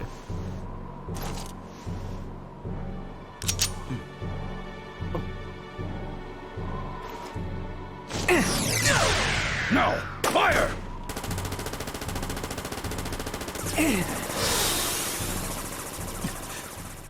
I really love the direction on this scene. I want to stress how good cutscenes are in Crystal Bears. It doesn't feel like Final Fantasy, especially the games by then, but I'm just amused the entire time. We can tell by their facial and body expressions that this isn't the first time the duo have done something like this. They're well experienced in working together, again, kind of playing to that point about maybe there could have been a prequel. Anyways, after the two bearers escape into a portal, they wind up in an alternate dimension. The dimension which the Yukes have lived in for the past few centuries, which means fun exposition time. First off, we can clearly see while walking around that the Yukes aren't actually dead as we assumed. They're alive and well inside of this pocket dimension, as the resurrection isn't actually about reviving Yukes themselves, but reviving their crystal. Recall the crystal myth from earlier. It stated that 4 crystals created the 4 tribes, with each of them presiding over their own tribe. In the era of Crystal Bears, only 4 crystals exist and are classified as such. So every crystal shard we've seen came from the broken Yuke crystal. And if a tribal crystal is destroyed, then that tribe ceases to exist. Meaning in the case of the Ukes, the Lilchies didn't slaughter them. Well, okay, they slaughtered a lot of them, but the main point is that they destroyed the Uke crystal, banishing them to this interdimensional rift. Only by finding every shard to the Uke crystal can a mid-Italian bring the Ukes back to the main world, something only they can do because the crystal principle granted them the portal power. Now for how this ties into the other 5 games, I think I can see what they're doing. Again, get ready for Roman's headcanon. This is not straight up said in the English material. Since the first game, every crystal was part of the Great Crystal. Pieces broke off due to the meteorite before the Miasma Age, and save points lay in a few spots during Ring of Fates, but every shard we see did break from the Great Crystal, meaning that every crystal was at one point a single whole. Even as implied by the crystal principle, the amount of crystal resource never changes. It only changes form. That's why the destruction of the Uke crystal has set it off, as well as Jagron creating new crystals. With Echoes of Time, we can justify that maybe after Larkishus used the crystals as a resource, their energy floated out in the ether and eventually made its way back to the crystal the heroes planted at the end of the game, thus making the Great Crystal again, which broke before the GameCube journey. Additionally, if we're gonna say that disrupted the crystal principle, then maybe, big stretch here, that principle made Charlotta a bearer to correct the status quo, explaining why she could put her soul in the cat and regrow blue crystals. I wouldn't think too hard on that one since different teams, and I don't even believe that too much myself. Anyways, when it comes to justifying the whole creation myth about the 4 tribes being made by crystals and the existence of the crystals dictating if the tribes exist, yeah, that's another point where I'm gonna need to point towards the big ol' fantasy in the franchise title. Only 4 crystals existing, I can reconcile that a little easier. Perhaps at some point in the 1,000 years, all of the multiple shards of the Great Crystal somehow move their energy into just 4 of them. Maybe, since the myrrh from the myrrh trees had memories, not sure if I ever mentioned that, it included crystal memories. After all, the Great Crystal recorded every possible timeline. And so, after a very long time of moving myrrh droplets from the myrrh trees to other crystals, and then the tribes stopped relying on myrrh trees, maybe it ended up where all of the crystal essence ended in 4 crystals. Does that make sense? No, not really. But fuck you, it's a fantasy game less than 500,000 people bought. As for the 4 crystals representing a tribe and creating them, yeah, I got nothing. If we're putting logic to it, then maybe it's a case where all 4 of the remaining crystals grew some attachment to the tribe they were closest to, and that's why the Ukes vanished with the crystal. I think that's as far as I'm willing to theorize on the interconnected lore to a sub-series that sometimes wants to connect and sometimes doesn't. How about we just chalk it all up to Chelinka Omniverse reset bullshit again? Also, while we're here, we finally have the answer to how the Ukes appearance work, with a mid-Italian changing into a different suit of armor by exchanging their soul. Not much to say there, just cool. Finally answers a question from the original.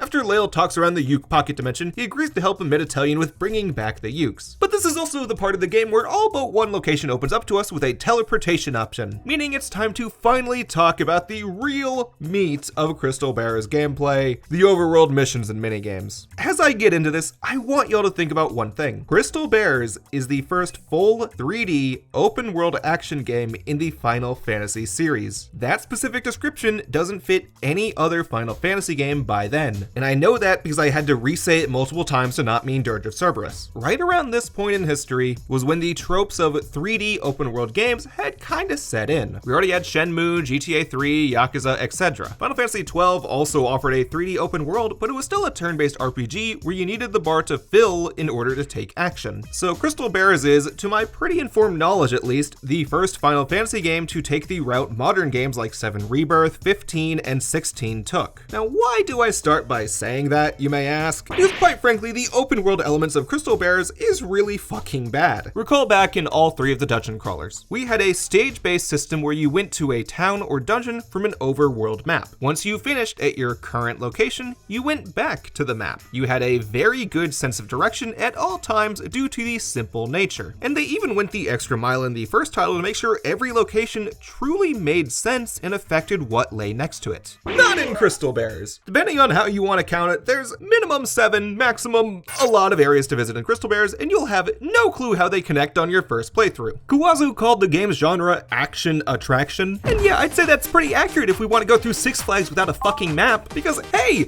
you don't have one. No mini-map at all for when you're inside of an area, and the closest you get to a world map is this screen. Do you want to take a guess how anything connects to anywhere? Because you'll probably get it wrong from this image. Desert suddenly turns into farmland after passing one town. Autumn trees change to extreme harsh snowy mountains where a church is situated. None of it flows into each other. It's disappointing given that all 3 dungeon crawlers had mini maps and even the mainline games had standardized them since 10. If we're gonna say narratively, pretty much the only logical placement is that the Selkie Guild and the beach next to them requires a train to reach. Since they're broken off from Lilties, it wouldn't make sense if you can walk there like you can to any other locations. Speaking of walking, traveling from area to area isn't just confusing, it's also time consuming. Lael doesn't walk too quickly. You can get a chocobo at specific points, but if you hop off of them, then to get a chocobo again, you have to walk all the way back or find another location. Sort of an issue when you can't use any bearer powers while on a chocobo. So let's say you want to travel by chocobo to this optional fight with skeletons. Well, now after you get off the chocobo to fight the enemies, you'll need to walk back on foot. A walk that happens to go through a chocobo raceway for an unrelated minigame. Something you should only traverse on chocobo. More than that, your best means of transit without a chocobo or transporter is by dodge rolling. And I don't think I've ever mentioned this. To dodge roll in Crystal Bears, you shake the Wii remote. While the most accurate hand motion to perform a dodge roll, at least on my old ass Wii remote, is the cow milking motion. Whenever I needed to traverse a large distance, I ended up sitting there and cleaning the pipe. Plus, with no map of any kind, that also means that if I went the wrong way, something I did often during my first run, it didn't matter if he felt spent, that monkey got spanked. Gaining teleportation does ease the issue very, very significantly, though it's not a perfect solution. Rather than opening the non-existent map, click on spot, fast travel, you need to find these interdimensional rifts that take you back to the alternate Uke dimension, where you can choose which of the other places to warp back to. This on its own isn't too bad, it's actually pretty handy since you can visually see every location. But after playing 16, and I'm about halfway through 7 Rebirth now, so my expectations are skewed to, honestly, an unfair position. Anyways, what you actually do in every location. I guess we can categorize what we do into 3 categories: combat, mini-games that change gameplay mechanics, and mini-missions that use Lael's base moveset. Let's start with the last one. As you walk around, you'll find a good chunk of civilians with problems. They don't always tell you their problem, but with context clues, you can try to figure them out. For example, sometimes you find farmers rolling down hills after they drop their produce, at which point you can use your powers to prevent them from a worse fall. You can also get an achievement by throwing Lilty guards into a trash chute where they walk out covered in goop, and there's a repeating challenge returning from the DS duo where you save cows from alien abduction. All of these quests are pretty harmless. I never frothed at the mouth looking to do them, but most of them either finish quickly or are right in your path of travel anyways, so they didn't waste my time. Anytime I reached a new location, I did glance around the room to see if I can figure out what one of those quests might be, though usually there's not many during the main campaign. I feel like for the most part, they're trying to add in the humor that Echoes of Time and the My Life duo had, but it does fall a little flat when these quests mostly lack any dialogue and the art style doesn't lend itself to humor as well as the old look. Still, they're cute enough. I think my favorite is the one where you find a kid that looks like King Charles.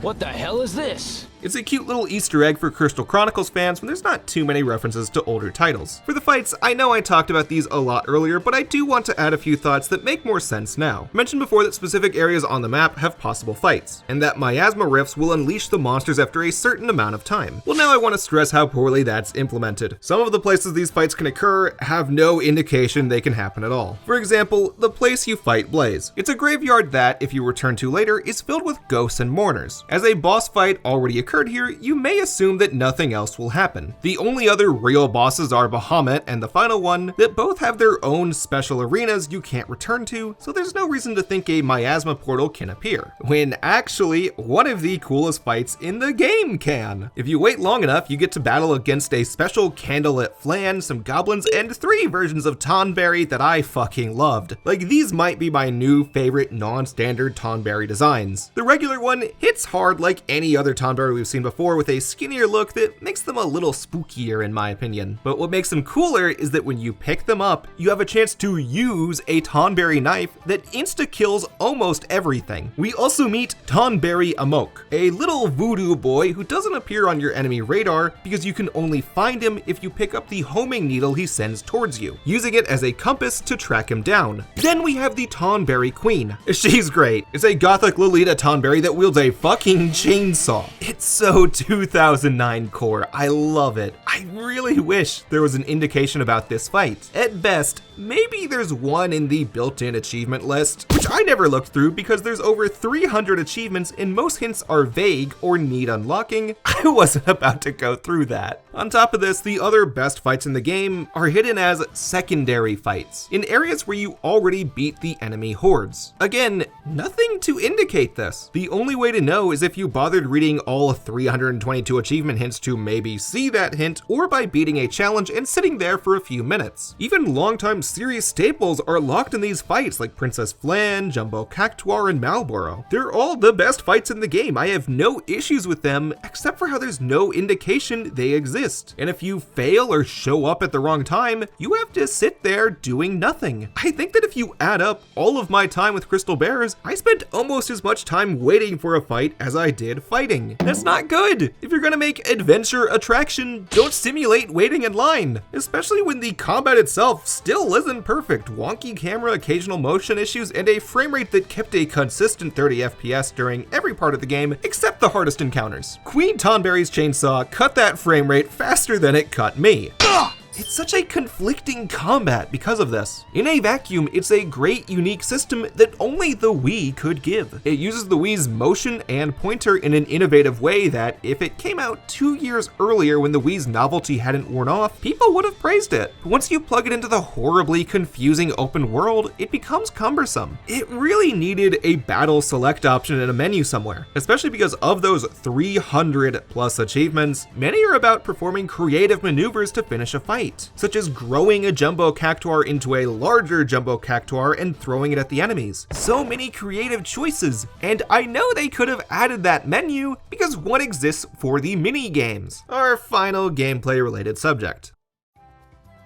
I keep using the word minigame to describe lots of Crystal Bear's design, which I think often applies well. The answer to most fights is to find a creative gimmick to solve it, such as throwing gunpowder into a Malboro's mouth, and these small missions involve other unique scenarios with Lael's moveset. One I found during New Game Plus involves shaking money bags off of monkeys. But then there's the other half of the game, actual minigames. Well, I found all of them somewhere between amusing and good. Overall, I think it harms the identity of Crystal Bears. Keep this in mind as I give my thoughts here. I love the side content of 7, 9, 13, and the 7 Remake series. I think that stuff is loads of fun, despite not adhering to the core gameplay of those titles. But it's also important to remember that the playtime of minigames never exceeds that of the core gameplay, and the lengthier ones, such as Chocobo Hot and Cold or Queen's Blood, were always optional. While with Crystal Bears, the main storyline, due in part to the optional nature of most fights, requires more minigames than core gameplay, making me wonder what's actually the core here. To answer that quickly, it's pointer-related telekinesis. The rail shooter, run from Lilty guards, chase towards the Mediterranean, fishing, and probably some others I'm forgetting, all primarily use the pointer. I enjoyed trying for a perfect score on these, except the rail shooter, which oddly enough wants you to suddenly change into a multiplayer mode to shoot down every monster. I don't think anywhere else in the game does that. Why is this here at the very beginning? Do they expect me to invite a friend over to start the journey and then after I finish the rail shooter I kick them out? Then we have the non-pointer minigames, which are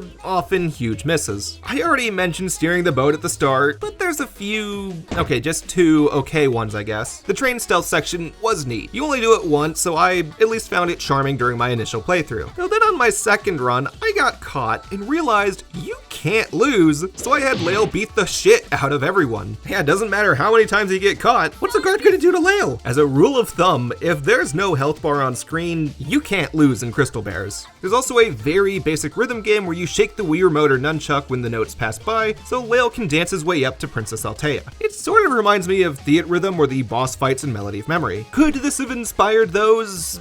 Probably not, though honestly the main reason I don't hate it is because there's a remix of a song from the first game. I pointed at the screen madly with a little giggle like a 12-year-old when I heard it, which I guess goes to show that for as much as I try to appreciate Crystal Bears for what it is, there's still some awkward parts that made me want a Crystal Chronicles closer to the dungeon crawlers. Those 3 games had no more than 2 mini-games each, at least ones that changed the core mechanics, so this drastic shift doesn't really sit right. I mean, it does put it a little closer to some of the mainline games I've mentioned, like 7, 9, and especially 7 Rebirth, but Crystal Chronicles? That's not really what it was about.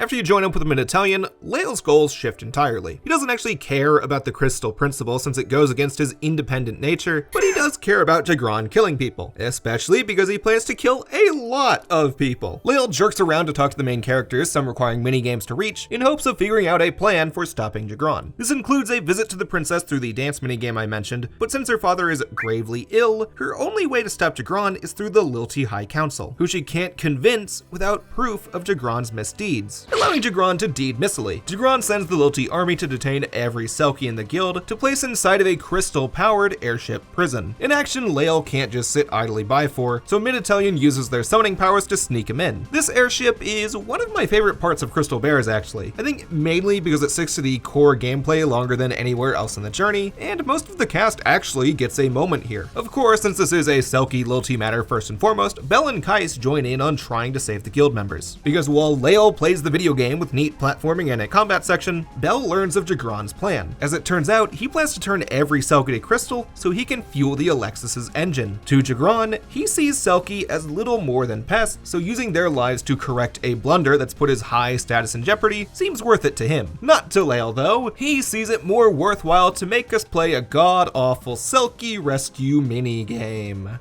Throw debris at Jagron to distract him and eventually the Selkie might escape. Thankfully, you don't have to save everyone, but you'll probably feel like a grade A dickhead when it cuts to Jagron murdering Selkies as they scream for bloody murder. And now that I'm looking at it again, I don't know if a Selkies turn to crystal counter in the top center was a very tasteful choice. Maybe they should have put a normal boss fight here instead. Once the Selkies escape Jagron's reach, everyone shows up to help. First, Kais walks in to show Jagron the scariest thing known to man: illegal court summons from Princess Altea and the Lilty High Council. As you can expect, a fight breaks out here, which looks cool as hell.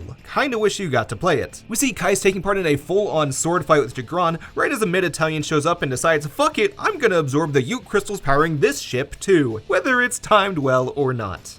My thanks, Uke.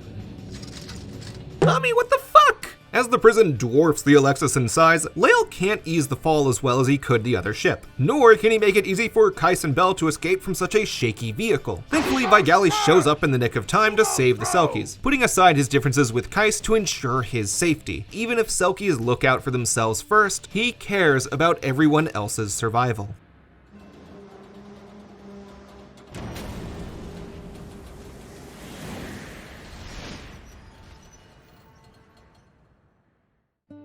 While everyone but Vigali made it out of the ship safely, they still don't have proof of Jagron's heinous actions. Or at least that's how it seemed. Turns out, Belle took a photo of Jagron using his bearer power at the very beginning on the Alexis. She just never shared the photos because she wanted to gain money from it and not end the game in 20 minutes. With her proof, she and Kais head towards Alphateria to prove to the Council of Jagron's actions, while Lael joins a Mid-Italian in putting the crystals from the prison back in their rightful place. Where Mid-Italian, a little forgetful goof, lets him know that in the instance where the Uke crystal is revived, it may, maybe not, reactivate a silly, really not that important spell the Ukes attempted to cast on the Lilty crystal, which would destroy it. Information that Jagron just happens to hear because he hit himself off camera. Just in time.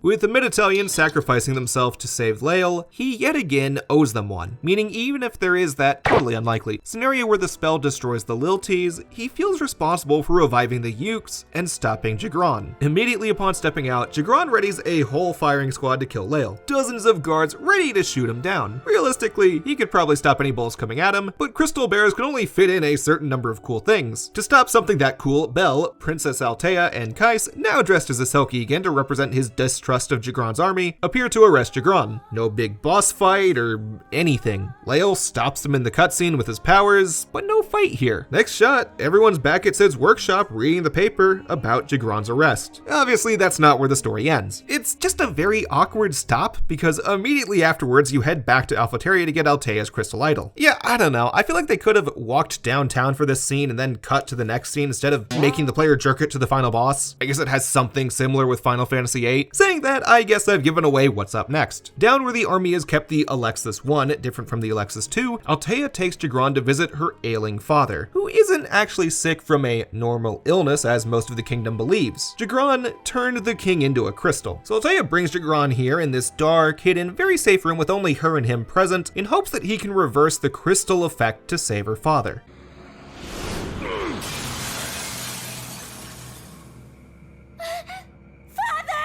He doesn't do that. Jagron resents the king for his cowardice, as despite his willingness to use crystal engines initially, he backed out at the last moment. Jagron's even more upset because it was an experiment he ordered that caused his crystal mutation. So he kinda has a reason to hate the king, though maybe not enough to do this.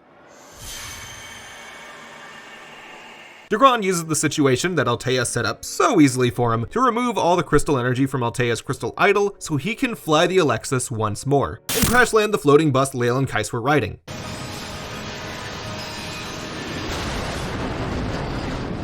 Yeah, I know, bad timing. I fucking hated this QTE. It wants you to furiously jerk the Wii Remote off, but if you set the sensitivity too low in the options, you have no chance of winning. I went through about 7 wrist-murdering tries before I thought about changing my settings. I experienced the most brutal pain in my wrist attempting this, and that's after the rest of the game of waggling. Once you get past that, Crystal Bear switches to possibly the wildest, most bombastic ending of any Final Fantasy game to that point. First off, Jagron rips off Altea's clothes. T for teen. To find out that the Lilty princess herself is also a crystal bearer, possessing the ability to not turn into crystal. Okay, she got the short stick. To save Altea, Cid calls upon Kais and Lael to show a fixed-up, steam-powered Alexis II that can fly towards Jagron so long as Lael's willing to give it an extra bearer-powered boost, leading to a full-on airship battle between the Alexis and Alexis II. Not when you play because it's crystal bears, though they threw in one QTE where you veer to the side.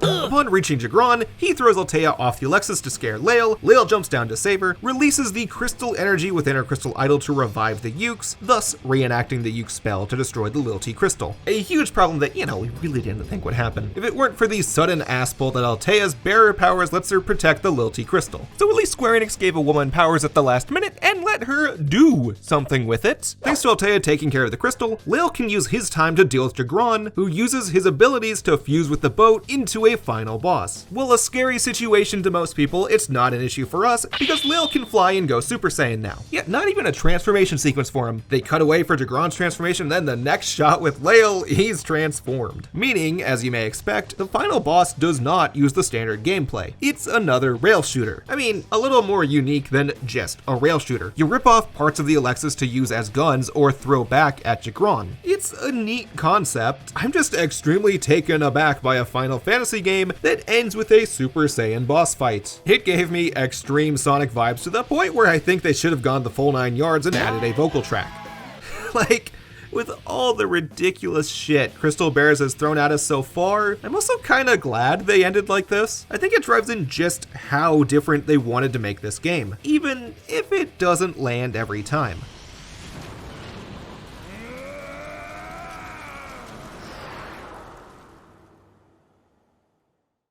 With the Alexis's destruction, Uke tribes return, and rescue of the Lilty crystal, the day is saved. Altea becomes the queen of the Lilty with plans to bring peace between tribes, and Kais plans to become the new leader of the Selkie Guild to honor Vigali. Only one issue remains: no one knows what happened to Lael. It seems he sacrificed himself to stop Jagron, and likely doesn't have bearer powers anymore since Altea lost hers. None of the cast knows if Lael survived, but they do have a bit of hope. As do we, because after a long aerial shot through everywhere we went, the camera moves to Lael on a cruise ship, still with his bearer powers, potentially the only bearer still around, off to his next adventure. For as conflicted as I am about most of Crystal Bearers, I love the ending. All the tribes have returned, and the side casts have proper resolutions, and the sweep through our locations lets us reflect on the journey we experienced. Not only that, Lael's position on a boat gives us the sense that he's going out on a new adventure. He, a man who's part crystal, doesn't end his chronicle here like how the past 3 journeys ended. Lael doesn't know what's next. Adventure awaits him with maybe a whole new set of characters and locations. Though nearly 15 years after this scene,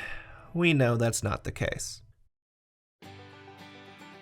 So what exactly do we get out of Crystal Bears? Is it the true continuation of the GameCube Crystal Chronicles?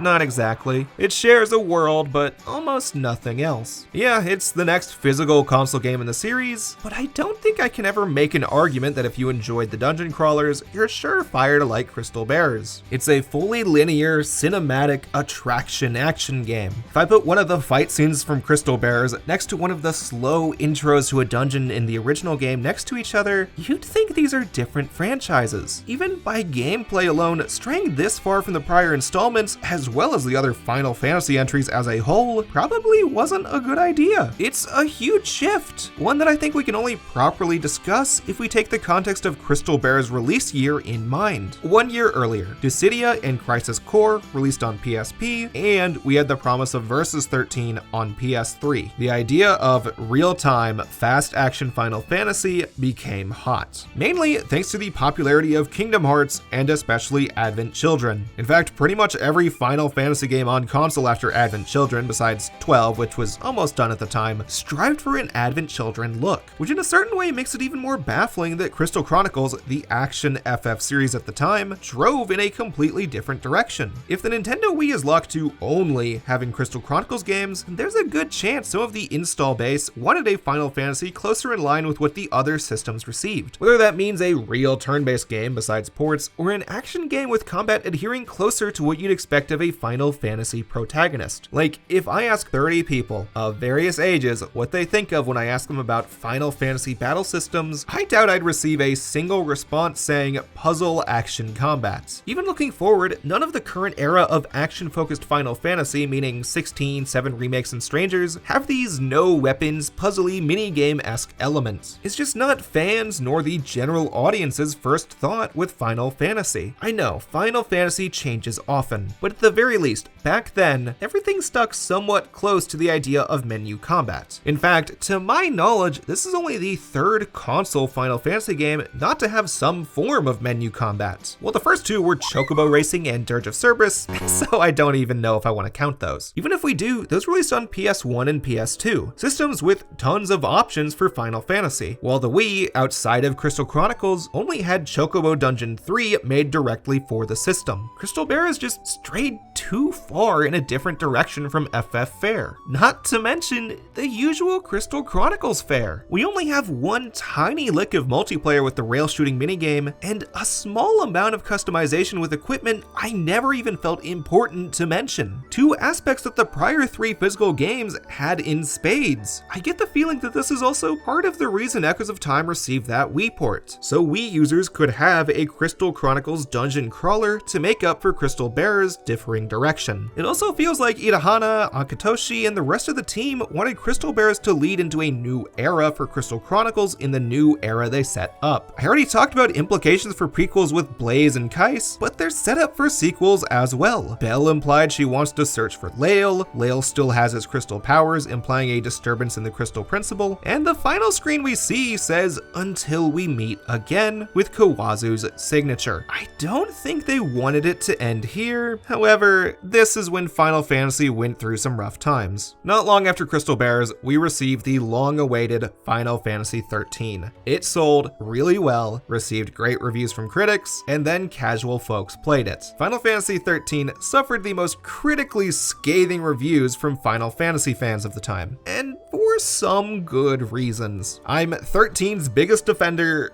until you compare it to any Final Fantasy besides 2 and 3. People acted like it was Final Fantasy's own Sonic 06 or 3D World Runner 2, a fate I don't think it deserves, partially because Final Fantasy 14 1.0 released less than a year later. Everyone agrees 14 sucked at launch, so much that even the CEO of Square Enix as a whole had to apologize. And I feel like that negative opinion of Final Fantasy bled onto Crystal Bears. If you look at reviews that came out upon release, some of them had nuance. No one called it perfect, because it's not, but only a few people wrote it off as waggle moat garbage. It's only after 13's and 14's reception that it seems people started lumping Crystal Bears in there if they knew Crystal Bears existed at all. I've seen a few people lately looking at Bears with a more open mind today, and I kinda hope more players can do that. Because if you can forget that this is Final Fantasy, and especially forget that this is Crystal Chronicles, you'll find a Wii game you can't find anywhere. It might even be easier to to play today because some of the aspects I'm lampooning Crystal Bears on for straying from Final Fantasy norms became more standard going forward. This is the first console open world 3D action game in the Final Fantasy series. If we think of the recent games including 15, 16, both of the 7 remakes so far, and to a lesser extent Lightning Returns, that's kind of the standard of Final Fantasy. Am I saying that those teams looked toward Crystal Bears for inspiration? Absolutely fucking not. At best, one person on the Final Fantasy 16 team might have brought up how naming the crystal-infused outcast Bearers was similar to our silly Wii subject. And if that did happen, I get the feeling it was some random 3D modeler talking to another 3D modeler during their coffee break, rather than a leading figure like a script writer or project manager. Titles after Crystal Bears also tended to get more over the top with their cutscenes. Take a look at Strangers of Paradise or the 13 trilogy. They're filled with bombastic cutscenes that entries pre-Crystal Bears never pulled off. Final Fantasy 16 takes it even further with the plot of Crystal Bears hated by society, lack of any menu combat, and skip to this point to avoid slight spoilers for 16.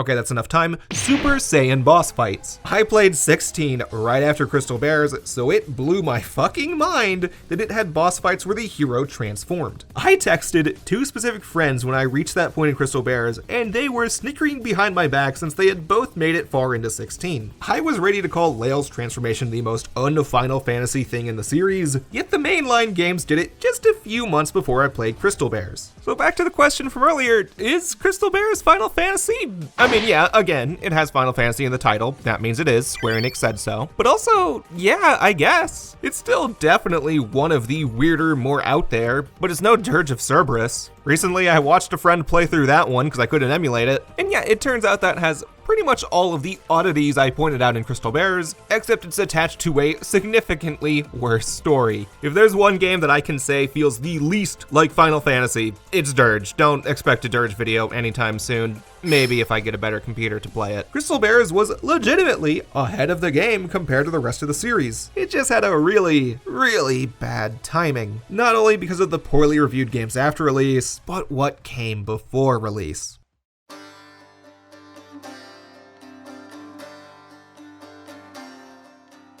I think when we look at Crystal Chronicles today, a lot of people want to point at Crystal Bears' weirdness or even Nintendo's strange place in the console market in the early 2010s for the series' fall. Crystal Bears sold badly, it was too different from the prior 5 games, 13 and 14 stained the FF reputation, Nintendo made underperforming systems and then underselling systems with the Wii U. Those factors all likely contributed to Square ceasing to make Crystal Chronicles games. Though more importantly, I think it comes down to post-merger Square's insistence at the time of producing polymorphic content. Products, be that novels, films, games, or TV shows, stemming from a singular idea. In the mid to late 2000s, Square Enix went hard on this idea with Final Fantasy. We had Final Fantasy XI and its ongoing expansions. They used the idea set by Final Fantasy Tactics and Vagrant Story to continue the Ivalice series consisting of Final Fantasy Tactics Advance 1 and 2, Final Fantasy 12, 12 Revenant Wings, and too many browser and mobile games for me to count. The compilation of Final Fantasy VII with Before Crisis, Crisis Core, Advent Children, Dirge of Cerberus, Last Order, and multiple novels, all 6 Crystal Chronicles games, plus a few untranslated manga and novels I never got to talk about in this retrospective, and finally, the promise of Fabula Nova Crystallis, which would have consisted of 3 games bearing the 13 title. Besides the FNC games and 11's initial release, everything I mentioned came out between 2003 and 2009. That's 13 games in 7 years,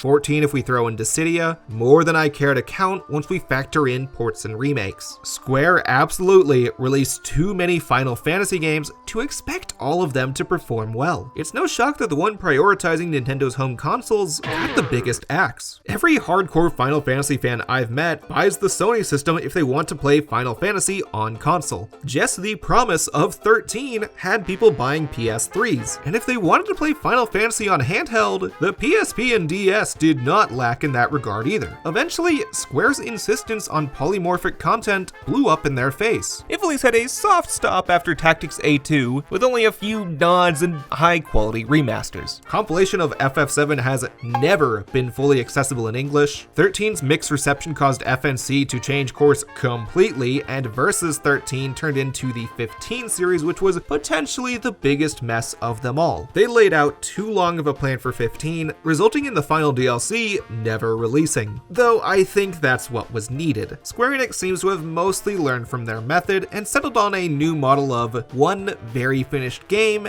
and a big DLC pack 1 year later. Kingdom Hearts 3, Final Fantasy 16, Strangers of Paradise, and sort of 7 Remake all did that. And while it may have ended poorly, I think we do have one good thing to come out of the polymorphic era. There's lots of games to play from this time. And I assume many of you, have not played every game in this 7-year span. Many of these are growing increasingly easy to play so long as you're open to less than legal methods and maybe some long setup time for Crystal Chronicles. Because sadly, this sub-series itself is still a mess to play as intended. Even if you use pirating methods, you need multiple people for 3 of them, original hardware to play multiplayer on 2 of them at the moment, a good method for touch controls on Ring of Fates if you don't use original hardware, acceptance of a strange screen setup for the GameCube game, and a Wii Remote with a sensor bar for Crystal Bearers. I know, God do I fucking know, I'm not making it sound easy, but I truly recommend some of you try out this sub-series. Not a single Final Fantasy game has ever gotten co-op quite as good as the dungeon crawlers. The mayhem, the trust, the insertion of ourselves into a world with loads of lore. Crystal Chronicles does that so well. I really hope that someday Square can write in that chronicle again. Crystal Chronicles has received some representation lately with World of FF, Opera Omnia, and Theatrhythm, but nothing truly Crystal Chronicles focused besides the lackluster remake.